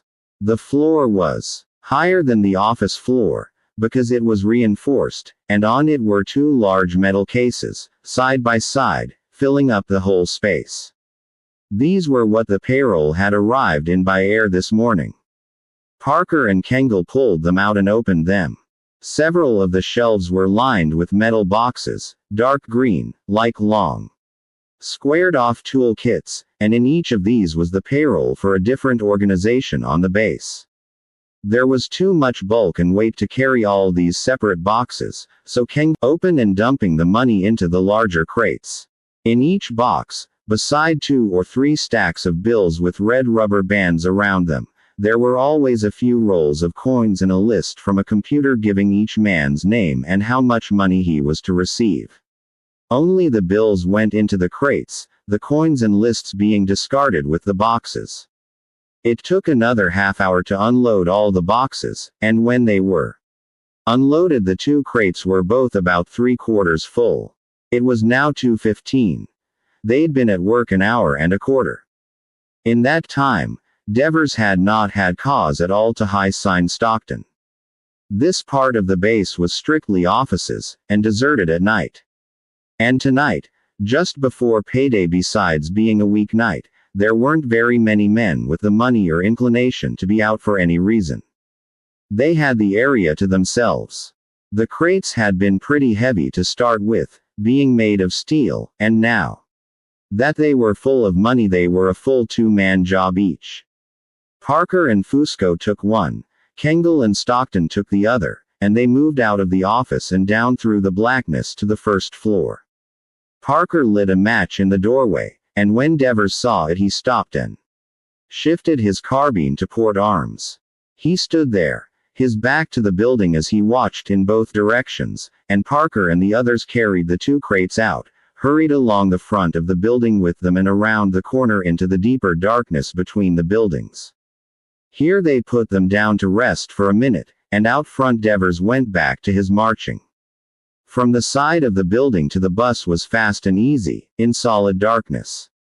Webb opened the door for them and they piled the cases aboard, then carried the 2 APs out and put them under some bushes at the side of a building across the street, where it was unlikely they'd be found before morning. When they got back to the bus, Webb had put the rear banner on again. They quickly put the side banners on and climbed aboard. Webb had discarded his fatigue jacket and cap and switched to his gold tunic. Now, as the bus started forward, the others got out of their hoods and black sweaters and put their own tunics back on. Webb turned the corner, stopped for a second, and Devers swung on, grinning from ear to ear. "Beautiful," he said. "Get changed," Fusco told him. It wasn't over yet. Devers quit grinning. He shucked out of the borrowed uniform, put his tunic on, and rolled the uniform and carbine and helmet and Webb's fatigue cap and jacket into a ball. Webb stopped on one dark street and Devers went out to stow these things in a litter back, hidden by the musical instruments. The machine guns were back there, too, but the 4 revolvers were still in pockets, close to hand, when Webb pulled to a stop beside the AP shack. The guard who came out was young and heavy-lidded. Webb handed the pass to him and the guard looked at it with sleepy suspicion. "You guys are leaving awful late," he said. "We were a smash, pal," Webb told him. "They wouldn't let us go." "Sure." He waved them through, saying, "Okay, go ahead." "Right, pal." Out on Hilker Road they turned left and accelerated. There was no traffic anywhere. The speedometer touched 90, and in under 3 minutes Webb slowed for the dirt road. This time he went up as fast as the road and bus would take it, not caring how much he jounced the contents or the passengers. Parker and the others clung to seat backs and got bounced around. At the top, Webb stopped in front of the garages. Stockton ducked out to open one of the doors and Parker and Fusco and Devers and Kengel carried the 2 crates out and put them in the garage. While they were doing that, Webb turned the bus around and Stockton opened the other garage doors. Devers said, "See you next week." The plan was that he was to meet Fusco in New York in 10 days to get his piece of the pie. "See you, Stan," Fusco said. Devers got into his Pontiac while Parker slid behind the wheel of Webb's station wagon. Webb had already started back down the slope. Parker went second down the dirt road in the Buick, with Devers behind him. At the bottom, Devers blinked his lights in farewell and headed south while Parker turned north after the disappearing taillights of the bus. They took it up to within 2 miles of the border, where Webb ran it deep off the road into a stand of trees where it couldn't be seen from the road. But the tracks would be seen. The law would find the bus early tomorrow, probably within an hour of the alert going out. They would believe the bandits had gone over the border into Canada. Parker turned the wagon round and slid over to the passenger side. Webb opened the door, got in behind the wheel, and headed them south again. "Worked out nice," he said. "It did," Parker said. Neither of them was much of a talker, so they were quiet after that. Parker liked that about Webb, his close-mouthedness. They'd worked together a couple of times several years ago, solid in a pinch. It was all he needed to know. After they made the turn now they stopped and, in the red glow of the taillights, smeared away the tracks their tires had made. They didn't want anybody coming up here for any reason in the next few days. For the same reason, they stopped again partway up, spent a while brushing away more tracks, and dragged a heavy branch back across the road where it had been before Parker and Fusco had removed it the other day. Then they drove the rest of the way up. The darkness at the top was complete, broken only by their headlights. All the garage doors were shut. Webb and Parker got out and opened a set of garage doors and there wasn't anybody there. Kengel and Stockton and Part 4. 1. Parker found them both in the bedroom. Up until 1 second ago they'd been having sex, and when Parker hit the light switch Devers came up off the bed, looking as foolish as a naked man can look. Ellen blinked in terror at the light. Parker looked at Ellen and said, "She's still here." Devers said, "Parker." He was still too shocked to be able to think. "What's going on?" Parker ignored him. He went over to the foot of the bed and said to Ellen, "Didn't you think I'd tip?" What? Parker. Devers said. "For Christ's sake. It's gone," Parker told him. "Webb and I ditched the bus, went back to the lodge, and the cash was gone." Webb, still in the doorway, said quietly, "3 dead, pal." Devers just blinked. "Dead. Fusco," Parker said. "And Stockton. And Kengel." Webb said, "We found them over by the work shed. They'd been lined up and shot down." Devers and Ellen were both beginning to unscramble their brains now. Ellen reached for a blanket to cover herself, and Devers said, "We were hijacked. It's gone. Somebody hit us for the bundle," Parker said. "They had to be waiting up there for us." "In the work shed," Webb said. "Wherever it was," Parker said, not caring. "They waited for us to show up. They waited for you to go and me and Webb to go. They waited till the one time when there'd be only 3 men on the stash." Webb said, "You know what that means, buddy." "They had to know," Devers said. His face was bloodless, there was no strength in his voice. "They had to know the whole caper," Webb said. "In advance," Parker said. "Right." They had to know where the hideout was and when we were due to get there and how we were going to split up then, with Parker and me off to get rid of the bus and you coming back here." Devers said, "It had to be somebody on the inside." He sat down on the edge of the bed, dropping there as though his legs wouldn't hold him anymore. "You think it is me," he said. He looked hopeless, as though it didn't seem to him there was any way to keep them from thinking it was him and acting on that assumption. Parker said, "I don't think you're that stupid, Devers. You don't want to be hunted. Not by the cops and not by us. If you work across on us, you can't hang around, you've got to clear out. If you clear out, you're a deserter from the Air Force. If you desert the day after the heist, they know you were in on it. That isn't what you want." Webb said, "I'll tell you the truth, Devers, I'm not as sold as Parker. I think you're young and cocky. I think you just might try it, figure you could stick around and look innocent and bewildered when we show up." "65,000 is enough," Devers said to him. "That's the only point. 65,000 is plenty. If I've got $65,000 I'm not hungry enough to go up against you 5 guys." "That's a point in your favor," Webb said. "And I don't think you could have taken those 3 out at the lodge by yourself. But why bump them unless it was somebody they knew and could remember? You see the kind of question I ask myself. Maybe you had a couple buddies from the air base stashed up there, helping you out. So I split with them. What difference does it make who split with if all I get is a piece anyway? Webb moved the hand that didn't have a gun in it. You're probably clean, he said. All I'm saying, I'm not as 100% sold as Parker. Sure, Devers said. He was getting his wits about him more and more now. If it isn't me, he said, you're stuck. There's nobody left. Parker gestured his revolver at Ellen. Was she here when you came back? Ellen had been staring at Parker wide-eyed all the time, clutching the blanket around herself. She was huddled up against the headboard of the bed. Her mouth was slack with terror, and there was no way to tell whether she'd heard or understood a word that had been said, except that she flinched now when Parker moved the gun and referred to her. She was here, and she wouldn't set up something like that, for God's sake. Kill Marty. Why? Ellen said something, muffled and jumbled. They all looked at her and she said it again. Marty isn't dead. Parker said to Devers, she set it up.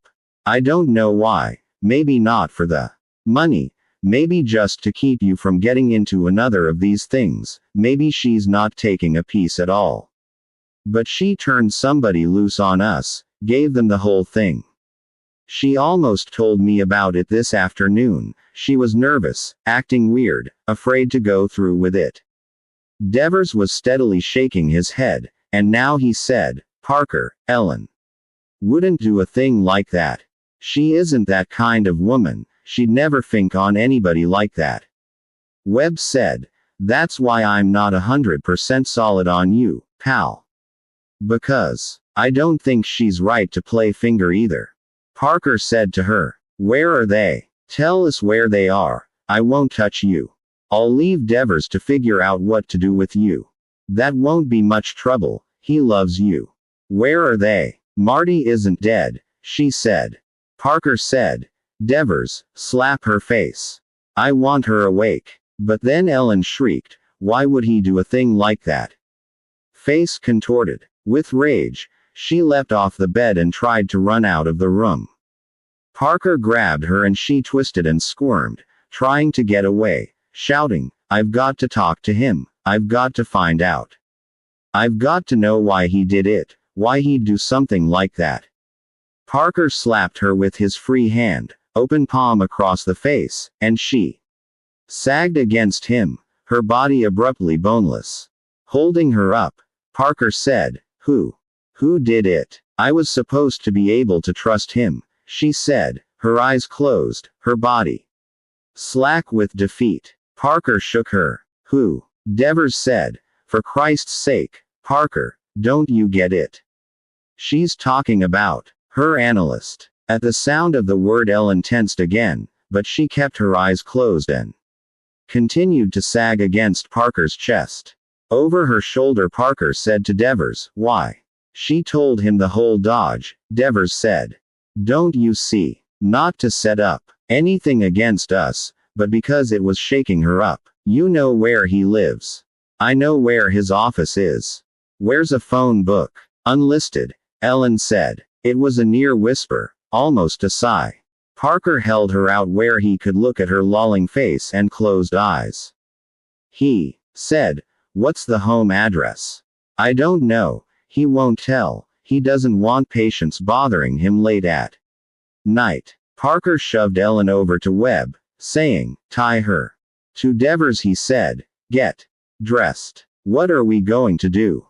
We've got till first light, if we're lucky, to get it back and get ourselves out of sight. Devers 2. The plate beside the door read, Monaco Professional Building. On the other side was a white painted board with a list of the tenants in black lettering.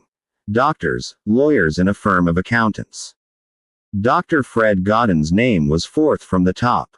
The building was of fairly recent construction, red brick with white trim, built in a neighborhood gradually changing over from expensive homes to expensive offices. Air conditioners stuck their squared-off crenellated black rumps out of most of the windows, and there were bushes planted across the front of the building, plus a small well-kept lawn extending out to the street. And more than enough illumination. In addition to the streetlight just across the way, a pair of carriage lamps bracketing the front entrance were kept burning all night. There was a blacktop driveway beside the building.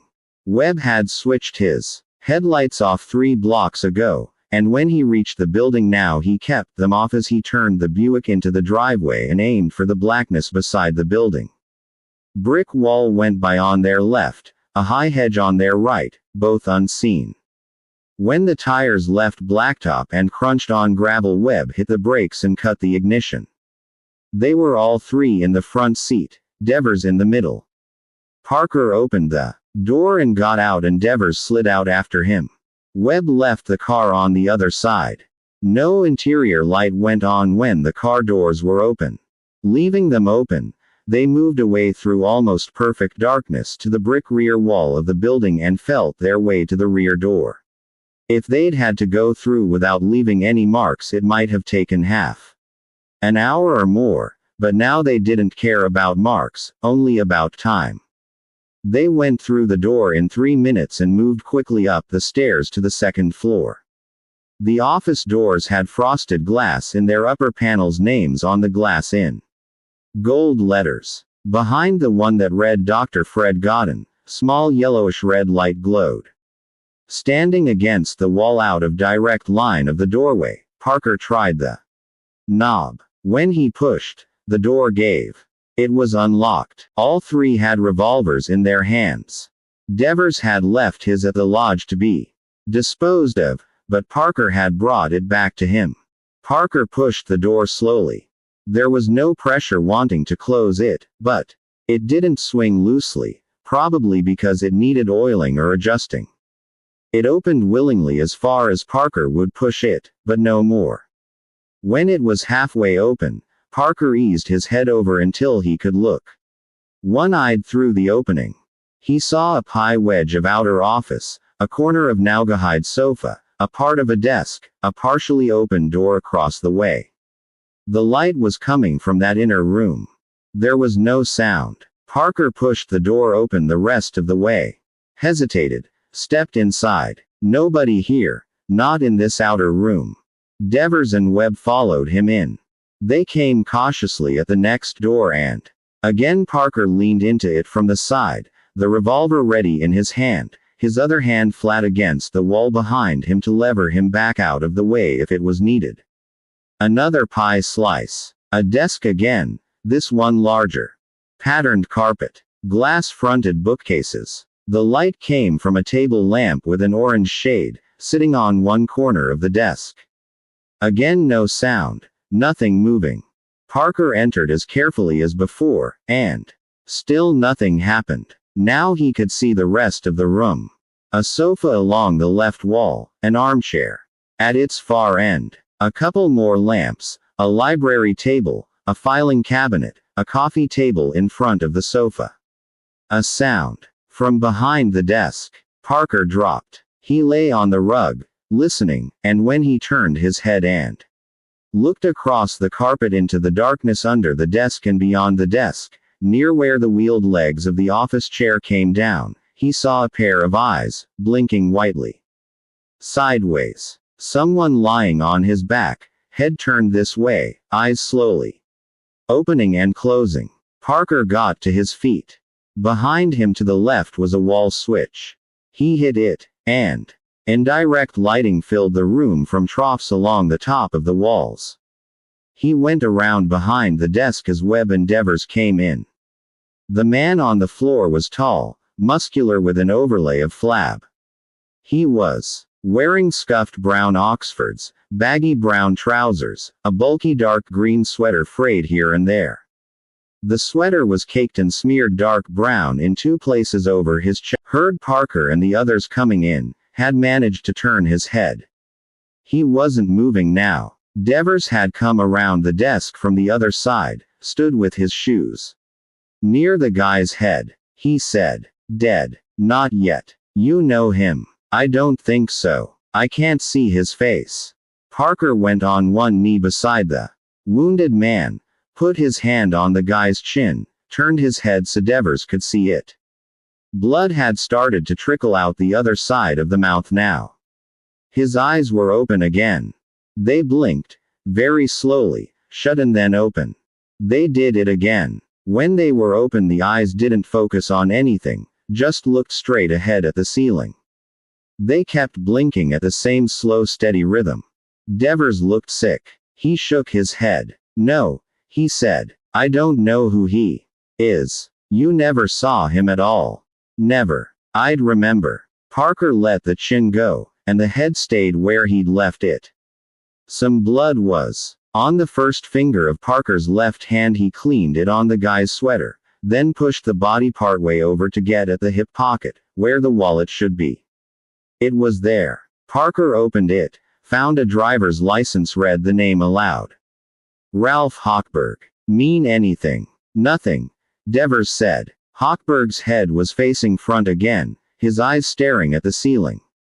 Blinking slowly without let up. He began to gurgle in his throat, a small damp choking sound. Devers said, he's strangling on his blood.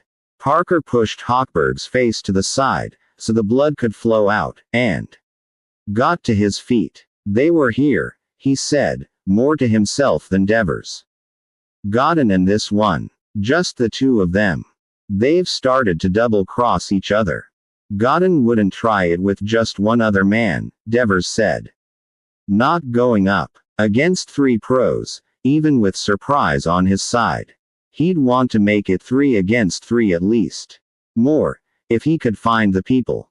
You suppose this guy's a patient of his? Webb came over, an envelope in his hand.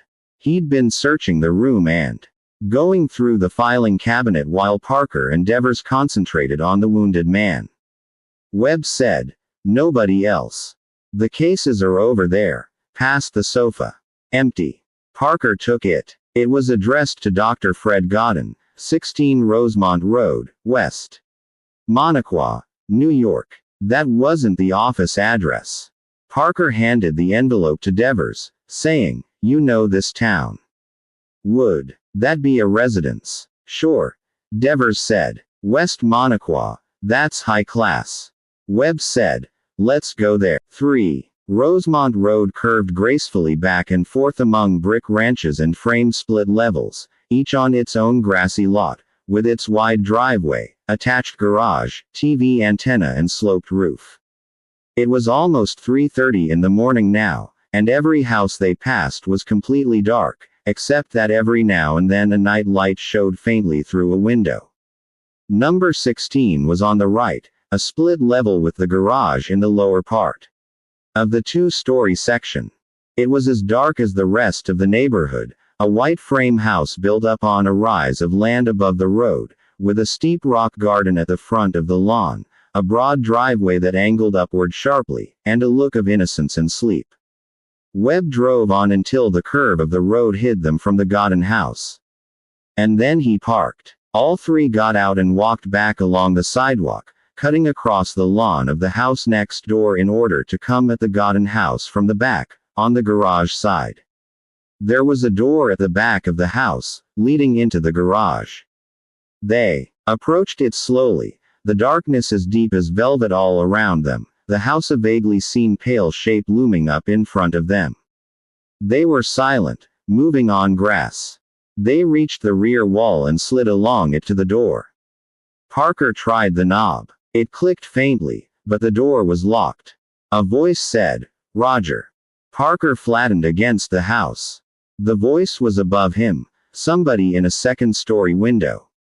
It said, I don't want to hurt you, Roger.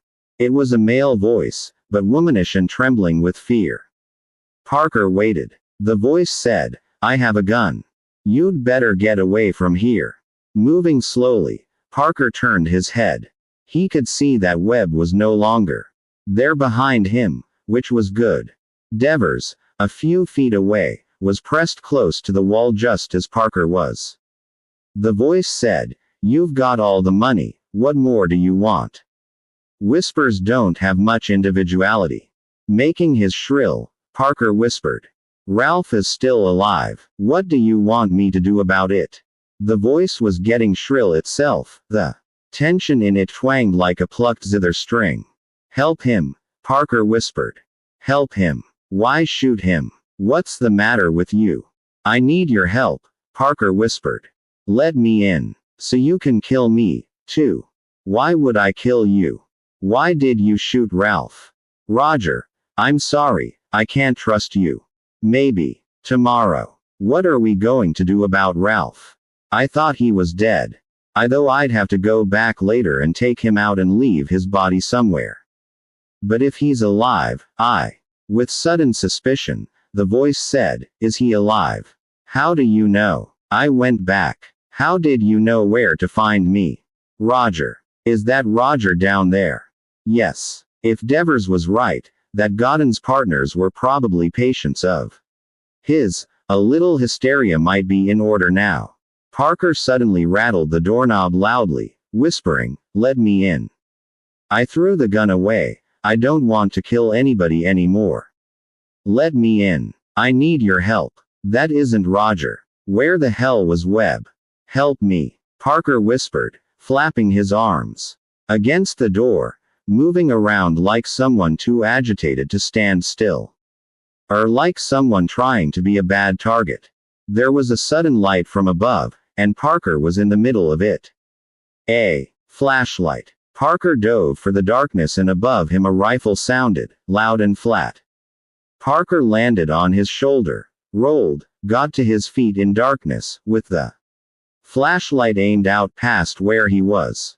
He ran in close again, against the wall, and suddenly the flashlight dropped from the window and landed on the grass.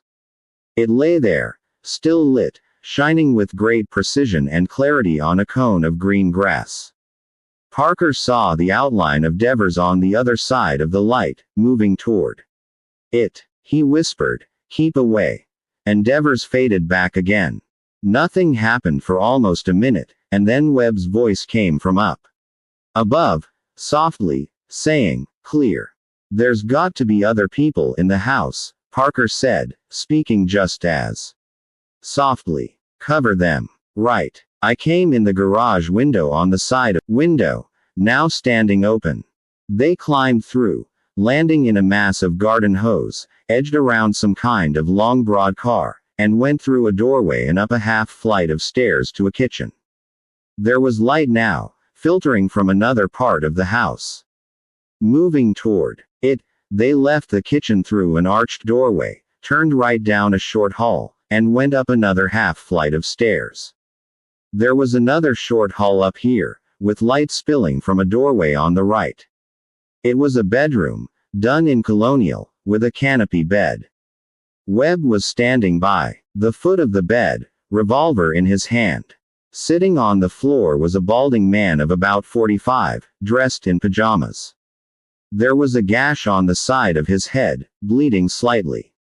He'd touched it at one point, and now there was blood on his fingertips. He looked frightened, and calculating. When Parker and Devers came into the room, Webb said, nobody else here. Empty kid's room across the way. Parker said to the man on the floor, where's your family? I'm remarried. My children live with my ex-wife. Where's your new wife? Visiting her brother. I didn't want her around during. He gestured vaguely. Webb nodded and said, didn't want to have to tell her where he was going at 2 o'clock in the morning. Parker said, you're Godden. The man nodded wearily. Of course. Ellen Fusco told you the caper. Yes. And I tried to steal the money away from you. He looked up, squinting. I almost made it, too, he said. Except Roger went crazy. Roger who? Roger St. Cloud. A local boy. Like Ralph. Is he really still alive? He was when we were there. Maybe he isn't now. Were they both patients of yours? Yes. I didn't have anything to do with killing your friends. Parker said, it was all Roger. He swore one of them reached for a gun. The tall thin one. He was guarding them while Ralph and I put the money cases in the car. Godden shook his head, frowning. I don't know how he could have been reaching for a gun, he said. We'd already searched them all. We had their guns. Parker said. One did reach for a gun. We got to the office, and split up the money. We had suitcases there. We'd already each brought a suitcase and left it in the office. Everything was fine, and then Roger started up again, about how he'd been given the dangerous job, how I'd known those were dangerous men and they'd try something and he'd have to kill them. Blaming me, you see. And then deciding what I meant to do was turn him over to the police for murder, and then Ralph and I would split his share between us. It was all very obvious, justifying what he meant to do by blaming us in advance. Devers said, cut out the shop talk, Doc. What happened? Yes, Godin said, and nodded wearily. Ralph said something. I don't know. Something innocuous. Ralph was never anything but innocuous. Something about how Roger didn't really mean all that. And Roger didn't say a word. He just went over to the sofa and picked up the rifle and shot Ralph. Ralph came staggering back by the desk, still on his feet, and Roger shot him again. That's how I got away. Without the money. Godin seemed done. Parker prodded him, saying, what next? I got the car and drove home. I didn't think Roger would be able to find out where I lived, at least not tonight. I didn't know if anyone had heard the shots, so I came home and put the car away and got ready for bed. In case the police showed up, you know, to say there was somebody dead in my office. So I wouldn't know anything about it. But I couldn't sleep. I kept prowling around in the dark in here, and then I heard you people at the back door. I thought it was Roger. Parker said, you soured a very sweet operation tonight, Doctor. Godin peered up at him again. You're Parker, aren't you? He said. Ellen described you very well. Time for you to describe your boy Roger, Parker said.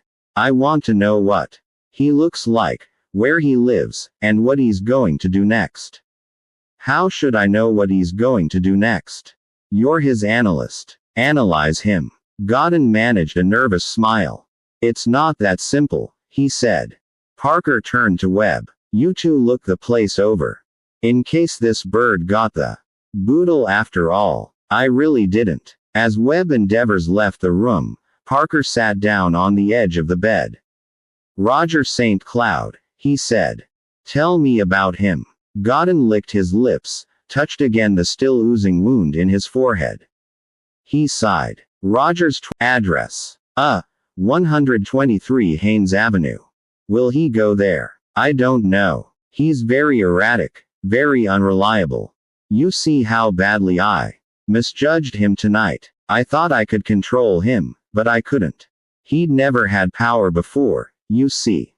And there he was, standing there with the rifle in his hand and 3 men in front of him, completely in his power. He had to use it. He had to try it out. Parker said, I want to know if he'll go home. What was he going to do with his share? You ever talk about that with him? He had different plans at different times. He was going to go to New York, or Hollywood, or Europe, he didn't know where. But he was going to leave town. It wasn't real to him, Godin said. He didn't know what he was going to do. Does he have a car? A motorcycle? Did he have it at the office tonight? No. I picked him up in my car, near his house. Parker sat back and tried to figure it. There were 3 suitcases full of cash. This Roger wasn't going to load all that on a motorcycle. The way the timing worked, he couldn't have gotten out of the office more than about 15 minutes before Parker and the others arrived. And he was on foot then. With 3 suitcases. Parker said, does his father have a car? When Godin didn't answer right away, Parker looked at him and saw an odd expression on his face, startled, absorbed, as though he was seeing something in the middle distance that he didn't at all like. Parker said, what is it? His voice hushed. Godin said, I think I know what Roger's going to do. 4. The doc called it, Devers said. They were on Haynes Avenue, and they'd pulled to the curb a block from the house where Godin had said Roger St. Cloud lived. Down there, a block away, at just about the right location to be house number 123, there was all the light in the world, contrasting with the darkness here where Parker and Devers and Webb sat in the front seat of the station wagon and looked out the windshield at all the activity. There was plenty of activity. At the intersection between here and the St. Cloud house there was a patrolman in uniform, standing in the middle of the street, prepared to divert all traffic from continuing on down Haynes Avenue. Beyond him 3 police cars. 1 black municipal police car and 2 black and white state trooper cars were stopped at angles across the street, their doors hanging open. Beyond that there was a large searchlight mounted on a truck bed, the light on and beamed directly at the house that had to be 123. Uniformed policemen moved in vague spurts on the opposite side of the street, and every once in a while there was the isolated sound of a shot. It was nearly 4 o'clock in the morning now, but a crowd had already formed on the sidewalks on this side of the intersection, jostling each other to get a better look. From a few cars parked along the curb, and the number of people in robes, they were probably still mostly neighborhood residents, most likely including people evacuated from the houses right around the St. Cloud place. If there were local all-night radio, a lot more people would be crowding around the perimeter of the action by now, turning Roger St. Cloud's death throes into live television. What Dr. Godin had said was, "He'll kill his father." And when Parker asked him why, Godin said, "That's the only reason he needs power, to free himself from his father. He's used clothing, the motorcycle, sarcasm, all limited forms of power, all aimed at his father. Now he's got real power. He's tested it, and proved it works. He has $380,000, which is another kind of power, his father's kind of." On his father, Parker said, "The rifle. Yes. The first thing he'll do is go home and shoot his father." "May I use the phone?" "No. But there may still be a chance to warn him." "You mean tip him?" "The father I'm talking about. The son I'm talking about," Parker told him, and then they tied Dr. Godin and left his house and drove here, and a block away a searchlight borrowed from the air base was flooding white light onto the St. Cloud house. Policemen crouched behind automobile fenders were shooting at an upstairs window, and 100 people were standing on the sidelines and watching. Webb said, "That's it. Wait a while," Parker said. Devers said, "Let's get out, move a little closer. We can see from here," Parker told him. Webb added, "Without anybody seeing us." Someone was using a loudhailer. They could hear it plainly, but just as noise. Not broken into words. But they didn't have to hear the words to know what Roger St. Cloud was being told. Several windows had been lit on this block when they'd arrived, and now that the loudhailer had started up, more windows were springing into yellow light. The law couldn't have gotten here more than 5 minutes before Parker and the other 2.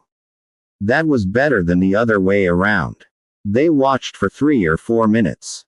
The loudhailer spoke, was silent a while, spoke again, was silent again. Policemen dodged from car fender to car fender, with no apparent destination. It seemed as though everybody was just milling around. "They'll think of tear gas in a little while," Webb said.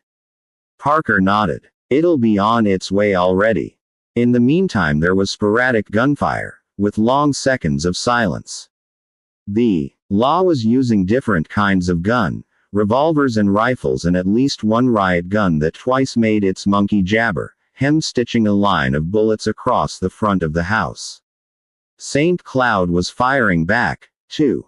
A policeman went running, crouching, zigzagging across a bit of open space, and then crumpled and somersaulted and lay spread out on the ground.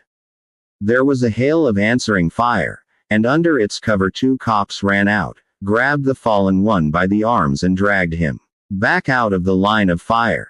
After that there was another period of silence, with here and there a shot as Though just to keep up appearances. Webb said. Why don't he hit the light? He doesn't want to get away, Devers said. He wants to kill people. Webb frowned. Why? The loudhailer spoke again. When it was still they could hear another sound. High-pitched, twanging, shrill. Devers whispered, "That's him. Listen to him. It don't sound human," said Webb. He looked past Devers at Parker. "Let's get out of here. He's got our cash. He's surrounded by cops. It is all up." Parker said, "Look." They looked. Snow was fluttering out of an upstairs window in the house. Paper snow, cascading out, gliding to the ground like leaves, green leaves, pouring and billowing out of the window. Webb said, "Our money." "It's what Godden said," Devers said, as though to himself. "He's using power. What the hell is he trying for?" Webb wanted to know. He was getting mad. "He's buying them off," Devers told him. "He's crazy as a loon in there. He's using up all his power at once, killing people, buying them off." A suitcase had come flying out of the window, spilling the rest of its cash. Bills flapping down, tossed by breezes. The people held back at the intersection by the police line didn't know yet what it was, they just kept watching. More money came out of the window, and then a second suitcase, open like the first, shooting out of the window as though catapulted, turning over and over in the air, spewing money out in gobs and flurries. Then nothing happened. Nothing at all. The second suitcase hit the ground not far from the first, the money fluttered slowly downward through the air, that was all. The shrill voice started again, its words as indistinguishable as the loudhailers, but the voice that drowned it out was as clear as glass. It was a voice from the spectators, and what it shouted was, "That's money." Everything seemed to stop. The shrill voice kept on, saying whatever it had to say, but nobody was listening anymore. Everybody was tensed. Everybody knew what was going. Webb said, going to. The crowd broke. 1 second they'd all been back, standing there, straining forward but staying outside the perimeter the police had set up for them. The next second they were all in motion, rushing forward across the intersection and into the bath of light, down on their hands and knees, clutching handfuls of money, swarming on the lawn, the sidewalk, the driveway. "That's our money," Webb said.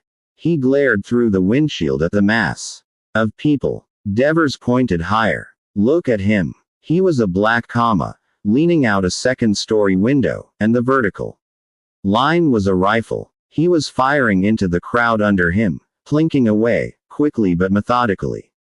There were screams from down below now, and some people ran back out of the light, but most of them stayed there, scrabbling for the bills, ignoring everything else. Parker looked across the street, saw a uniformed cop there with a rifle to his shoulder. He was damn finicky, under the circumstances, taking his time, being extra sure of his aim. With all the noise, Parker couldn't hear the sound of the shot, but he saw the rifle kick in the cop's hands.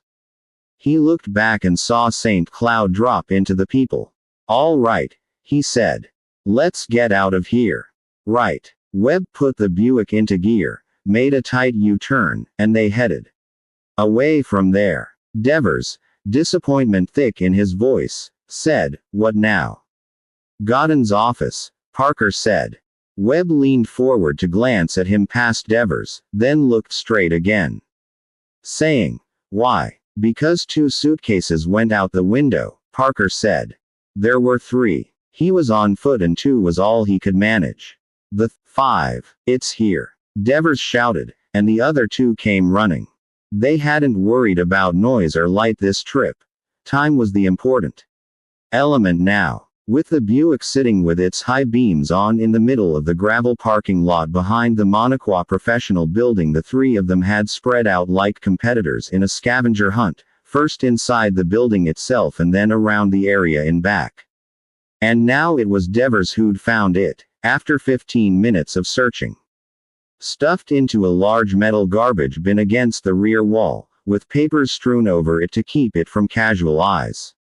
Webb had been going through the pile of leaves at the far corner of the lot.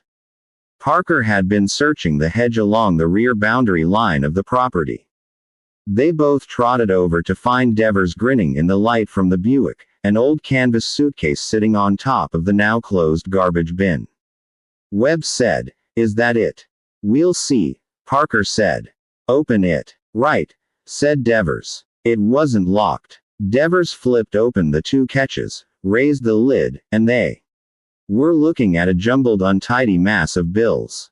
Parker said, "Good. Put it in the car, switch the lights off, come up to the office." He turned to Webb. "Come on with me." "Right." The back door wouldn't close properly since they'd gone through it the last time. Parker led the way into the building and up the stairs, Webb following him, saying as they started down the hall toward Godden's office, "What do we want up here?" "The body. If he's dead, he'll be dead," Parker said.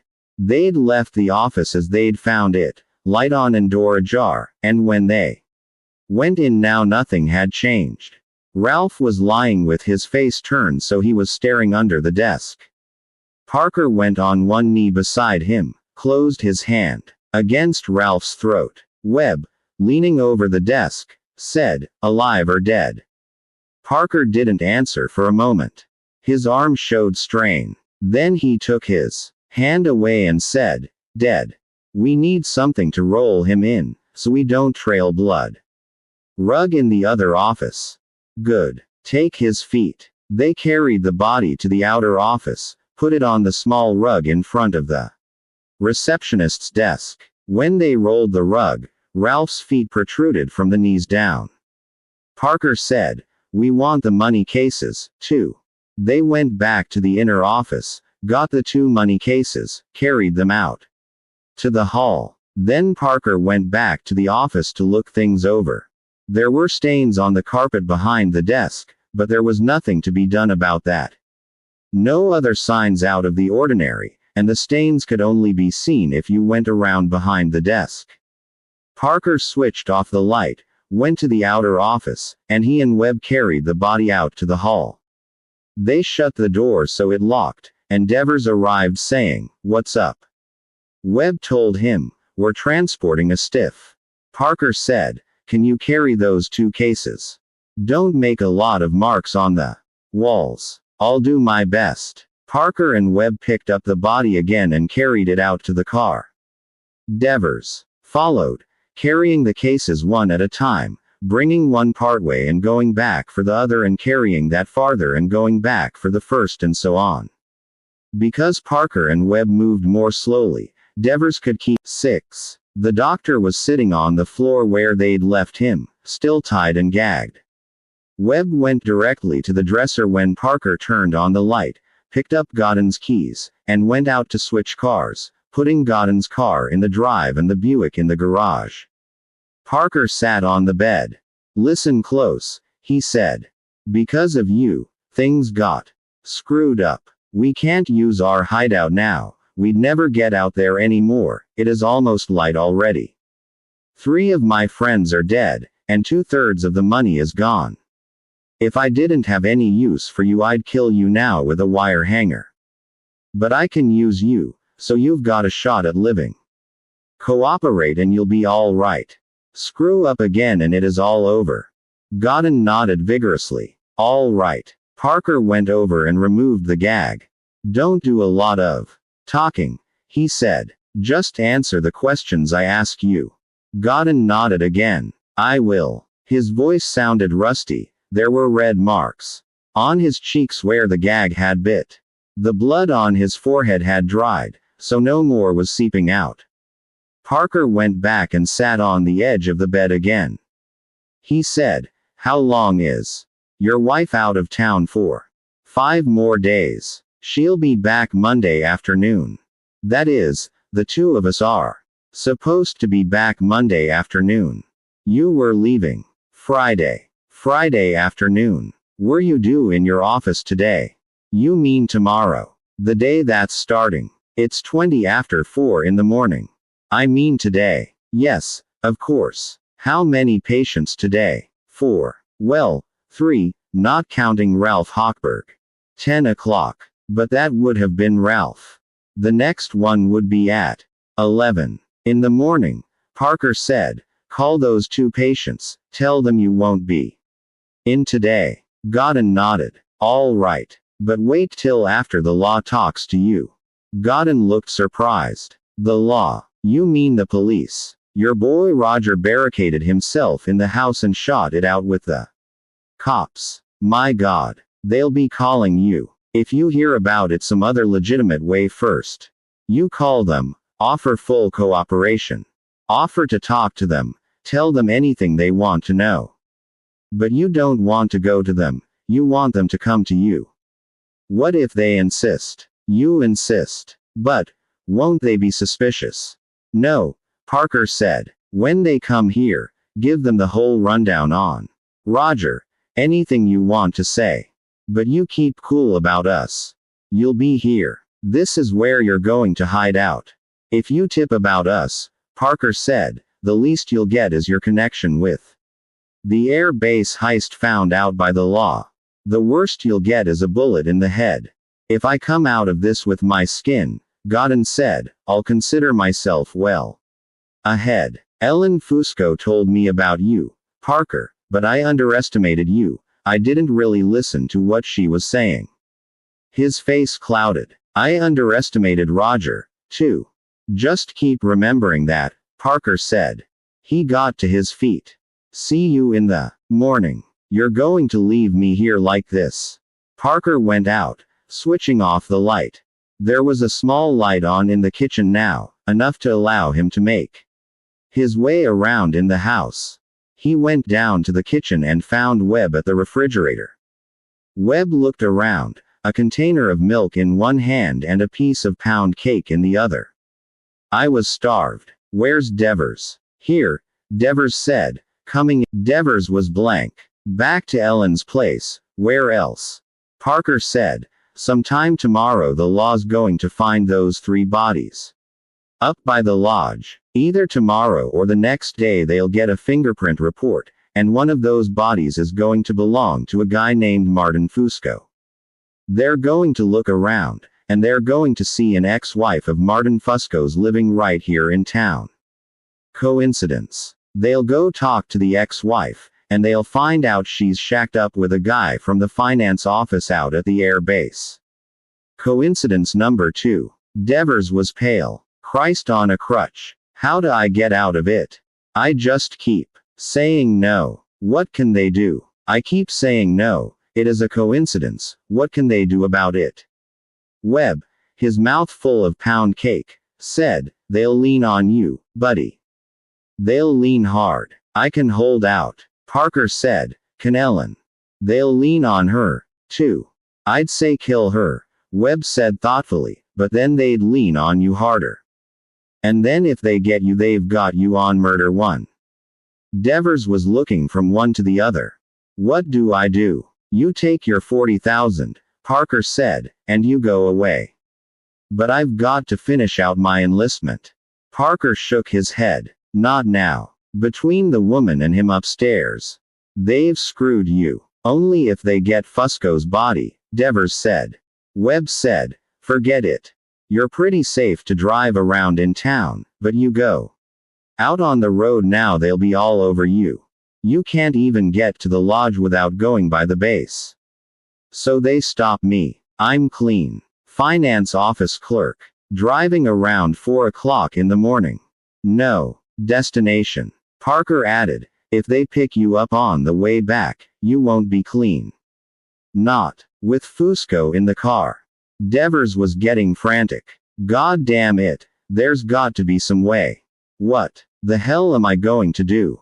You're going to find the registration to Godin's car, Parker told him. In case you get stopped. Then you're going to take his car and go over to the house and get Ellen and the kid. If she doesn't want to come with you, you'll kill her. I can't. Then call us and tell us you can't and give us a shot at making a run for it. Then what? You bring her here. If the law finds her, she'll tell them about Godden, and we need Godden clean so we can hole up here. So she has to come here, too. How long do we hole up here? 2 or 3 days. Till the first heat lets up. Devers made an angry, bitter gesture. Then what do I do?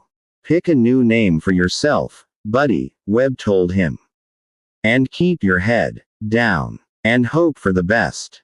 You mean be on the run the rest of my life? Webb grinned, like in the movies. Sleeping in haylofts, riding in freight cars, that what you mean? He shook his head. I been wanted under my own name for 15 years.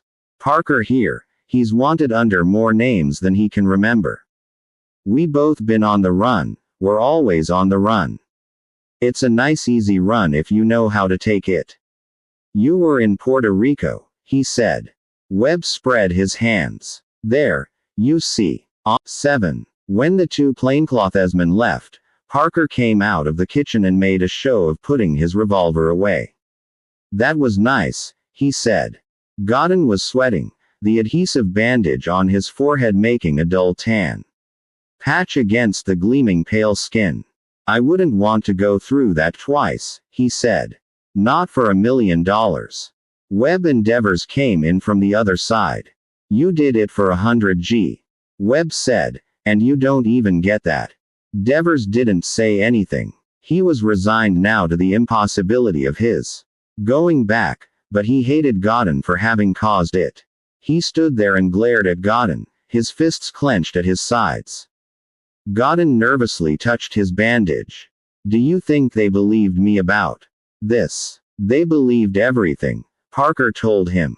You did good. The story Parker had given him to tell tied together neatly enough, being grounded sufficiently in truth. When the phone had rung at 10 minutes to 7 this morning, it was Parker who'd answered it, saying he was Godden. It was a reporter on the line, representing one of the wire services and phoning from Syracuse. Parker, being Godden, told him the news about the Roger St. Cloud affair was a complete surprise to him, and of course he wouldn't be able to make a statement until he'd talked to the police. Then Parker had roused Godden and had him phone the police and say he'd just been called by a reporter saying Roger St. Cloud had run amok. When the man at the other end substantiated the story, Godden volunteered to tell what he could about St. Cloud's motives and state of mind, explaining he'd prefer the police to come to him because he'd fallen in getting out of bed to answer the reporter's call. He'd cut his head, and he didn't yet know how serious it was. Also, this news about a patient of his had shaken him badly. The cop was sympathetic, and said a couple of men would be around sometime in the morning. They'd arrived at 10:15, 2 plainclothesmen who already knew about the head injury, who were polite and deferential, and who obviously didn't suspect Dr. Fred Godden of anything. But now it was 10:45, and in the half hour they'd been here, the 2 cops had shown nothing but interest in Godden's monologue on Roger St. Cloud. Godden had been nervous at first, but the police would have other explanations for that, and when he'd warmed into his description of Roger, the nervousness vanished. He was, after all, engaging in shop talk. The plainclothesman hadn't said anything about Roger being involved in last night's robbery at the air base, but the 2 events had been linked in the radio news since the 9 o'clock broadcast. Nor had the radio said anything about the bodies up at the lodge yet, but the 9:30 news had reported the finding of the bus. Some of the bandits may have crossed the border into Canada under cover of darkness. They should be safe now, at least for a while. Godden had already called those of his patients he was to have seen that day and the next, telling them that under the circumstances naturally he wouldn't be in the office till next week. After a few more reporters had called, the criminals analyst having replaced the criminals clergyman as a source of sidelight stories, there was nothing unusual in Godden leaving his phone off the hook. The last item was Godden's wife. Parker said, "Call your wife now. She'll want to come back here, but tell her no. Tell her you'll be coming along Friday as planned, unless the police want to talk to you again, and if they do you'll be there Saturday. Tell her not to try calling you back because reporters have been bothering you and you aren't answering the phone. All right, Godden said.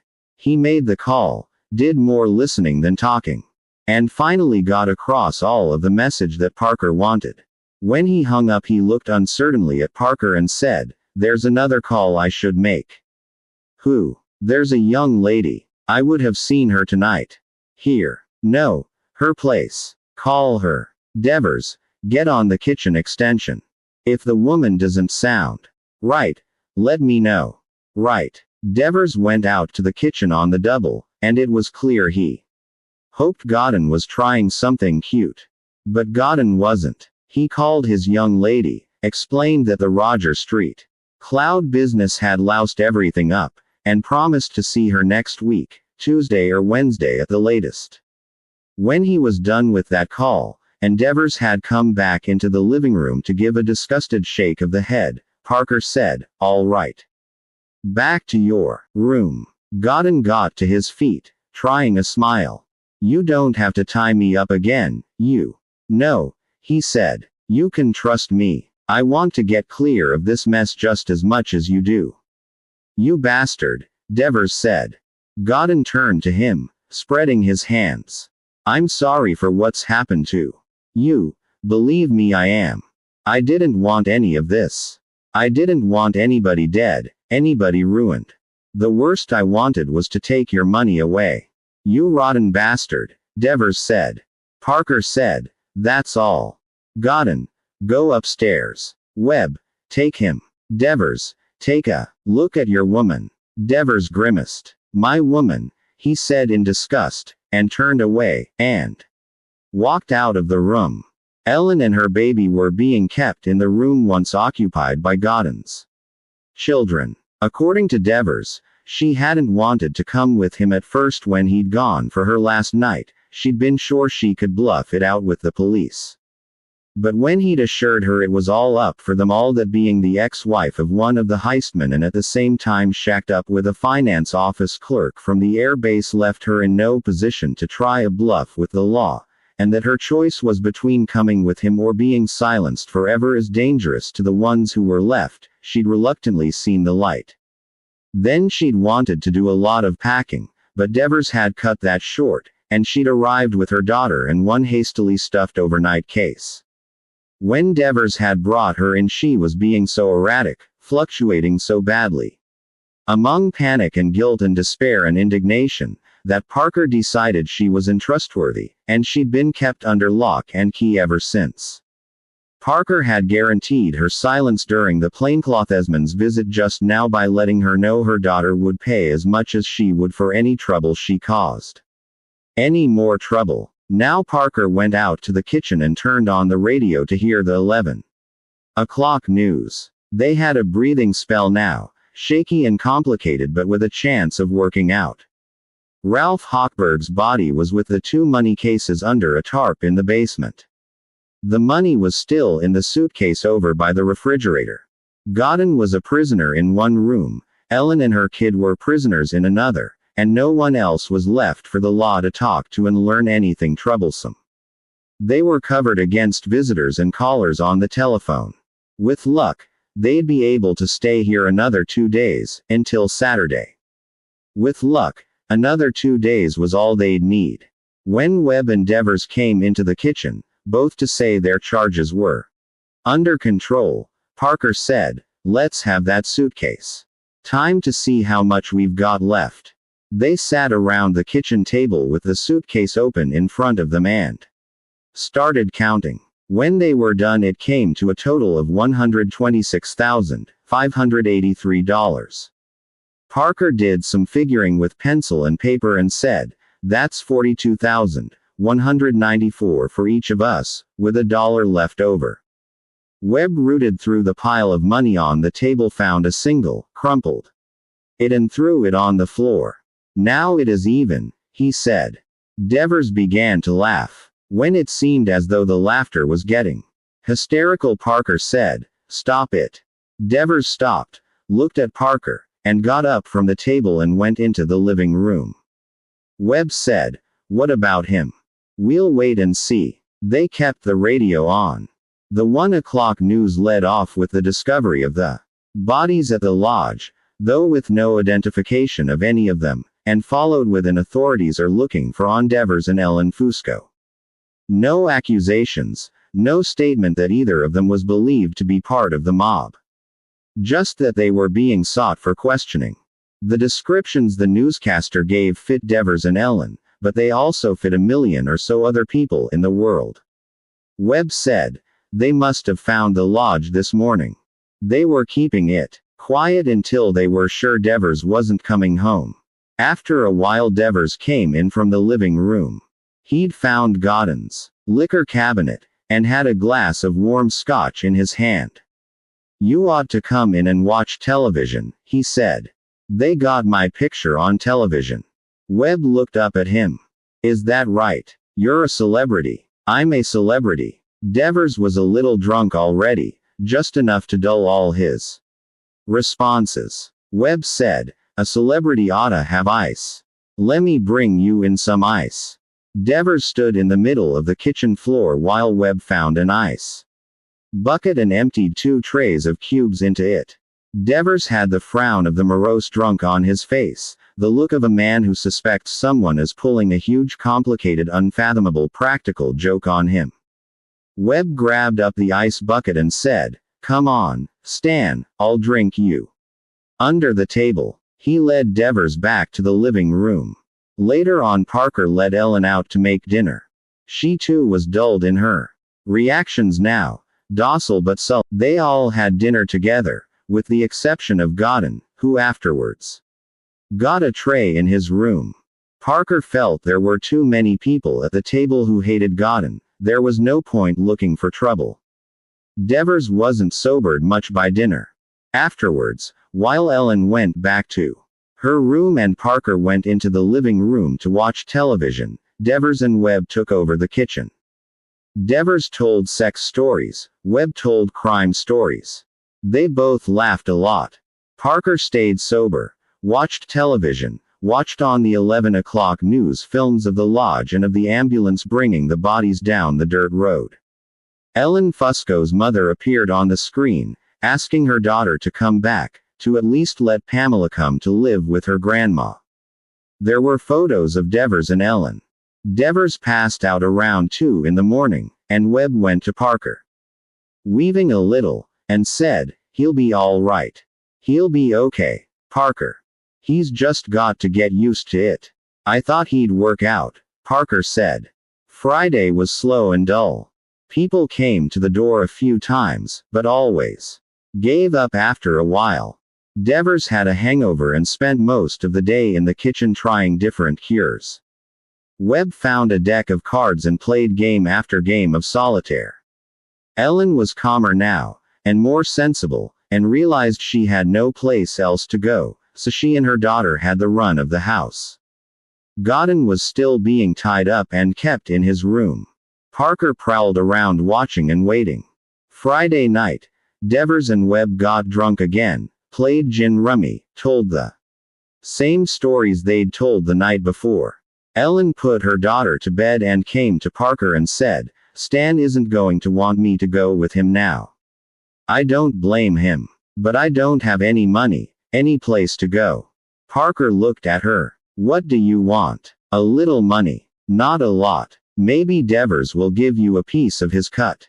Ask him." "I don't have any place to go," she said, and panic began to play again behind her eyes. Parker didn't want her going back to being frantic and erratic. To keep her calm, he said, "I'll talk it over with Webb. We'll work something out for you by tomorrow." "Thank you," she said tonelessly, and walked away. Devers passed out about 1 o'clock that night, and Webb came into the living room to finish his drink. Webb finished his drink, put the glass on the floor beside his chair. "When do you figure we can get out of here?" "Maybe tomorrow night. They're not really looking around here anymore. They figure we're in Alaska by now."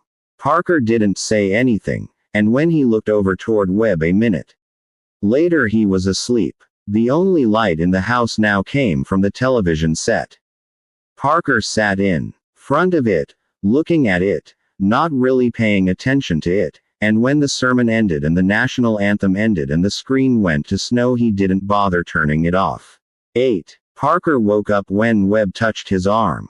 Cartoons were jumping on the television screen. Gray light touched the drapes covering the picture window. Parker looked at his watch and the time was 7:40.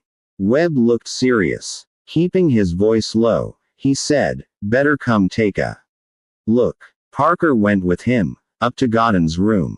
Godden, his arms and legs still tied, was lying on his side on the bed, his throat cut. The sheet was soaked with his blood. Parker said, "The woman gone. Left this." The note was scrawled hastily with pencil on brown wrapping paper, the letters large and ragged. It said, "I won't say where you are. I have to bring Pam to my mother. I'm sorry." Webb said, "What now?" Parker shook his head. "I wish I knew when she left. I heard the door close. That's what woke me. Less than 5 minutes. Then we get out of here," Parker said. They went down to the kitchen and woke Devers and showed him the note. And told him about Godden. Parker said, "Be sober, boy. We've got to get out of here now." "Why? You think she'll talk?" "She won't have to talk. A crazy woman staggering around a little town like this, 7:30 in the morning, how far do you think she'll get?" 6 blocks. 10 blocks. Then they pick her up. They say maybe the others are in the same neighborhood. Somebody says, that head doctor's in that neighborhood. Somebody says, take a look over there, Joe. Devers was sober. He said, "How much time have we got?" "Until they get organized. Until somebody notices it is Godden's neighborhood. Maybe an hour. Maybe less." Christ. Devers went over to the kitchen sink, ran cold water, splashed it on his face, dried with a dish towel. "Where do we go?" he said. "You ride with me for a while," Parker told him. They got their gear and went out to the cars. Parker and Devers took Godden's dark green Cadillac. Parker's suitcase, with his gear and his part of the money, and a small case of Godden's that Devers had taken to carry his cut, went into the trunk. Parker drove. They were in West Monaco, and the best direction to go was away, so they headed out to Route 11 and traveled west toward Potsdam. Webb's Buick stayed behind them a while, but he turned south at Moria. Parker went on to Lawrenceville, switched to an unnumbered back road down through Buckton and Southville, and picked up 56 at Colton. He headed south. They kept the car radio on. The robbery news was already becoming stale, being now into its 3rd day with nothing sensational happening for the last 2. No mention of Ellen Fusco yet. Devers said, "This car's going to get hot soon. Once they get to Godden's house. I know it. What's our chances? We need a city," Parker said. "You can disappear in a city. There's nothing up here but mountains." There was a New York State road map in the glove compartment. Devers. 9. It made the 11 o'clock news, just as they were passing Glen Falls on the Northway, about 50 miles from Albany. Mrs. Ellen Fusco, sought in connection with Wednesday night's payroll robbery at Monaco Air Force Base in upstate New York, walked into the home of her parents, Mr. and Mrs. Herbert Atkinson of Monaco, early this morning, her 3-year-old daughter Pamela in her arms.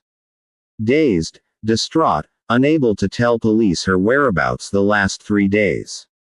"Good," Devers said. He looked over at Parker. "She's making up for it," he said. "If they let the news out," Parker said, "it is because they've already traced her back to the Godden house. Time to ditch this car. What's the next exit off this thing?" Devers looked at the map. "Saratoga. We'll unload it there." Parker kept it at the legal maximum, the 10 miles to the Saratoga exit, one eye always on the rearview mirror. Saturday traffic was building up, and a green Cadillac wasn't that out of place, but they could only push their luck so far. Parker left the car in downtown Saratoga, at a meter.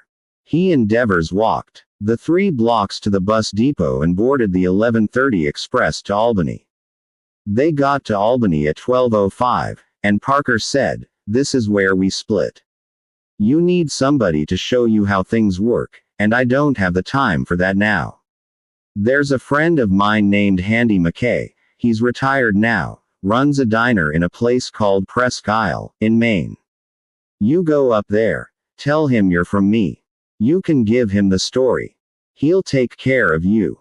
Devers said, "Thanks. This isn't the way I had it planned, but what the hell?" "That's right," Parker said. 10. She was on her chaise longue, face up to the sun.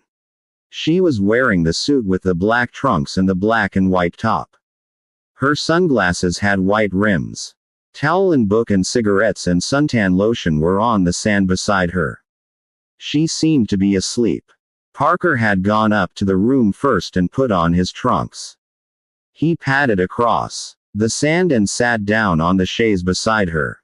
"You're more tanned now than you were," he said. Claire started. She looked at him, lifted her sunglasses and squinted at him. Under them. "You did come back," she said. "I always will." "Good. Where shall we eat tonight?" "Mallorquina." "Good. I like that. Shall we go to the casino afterwards?" "Yes."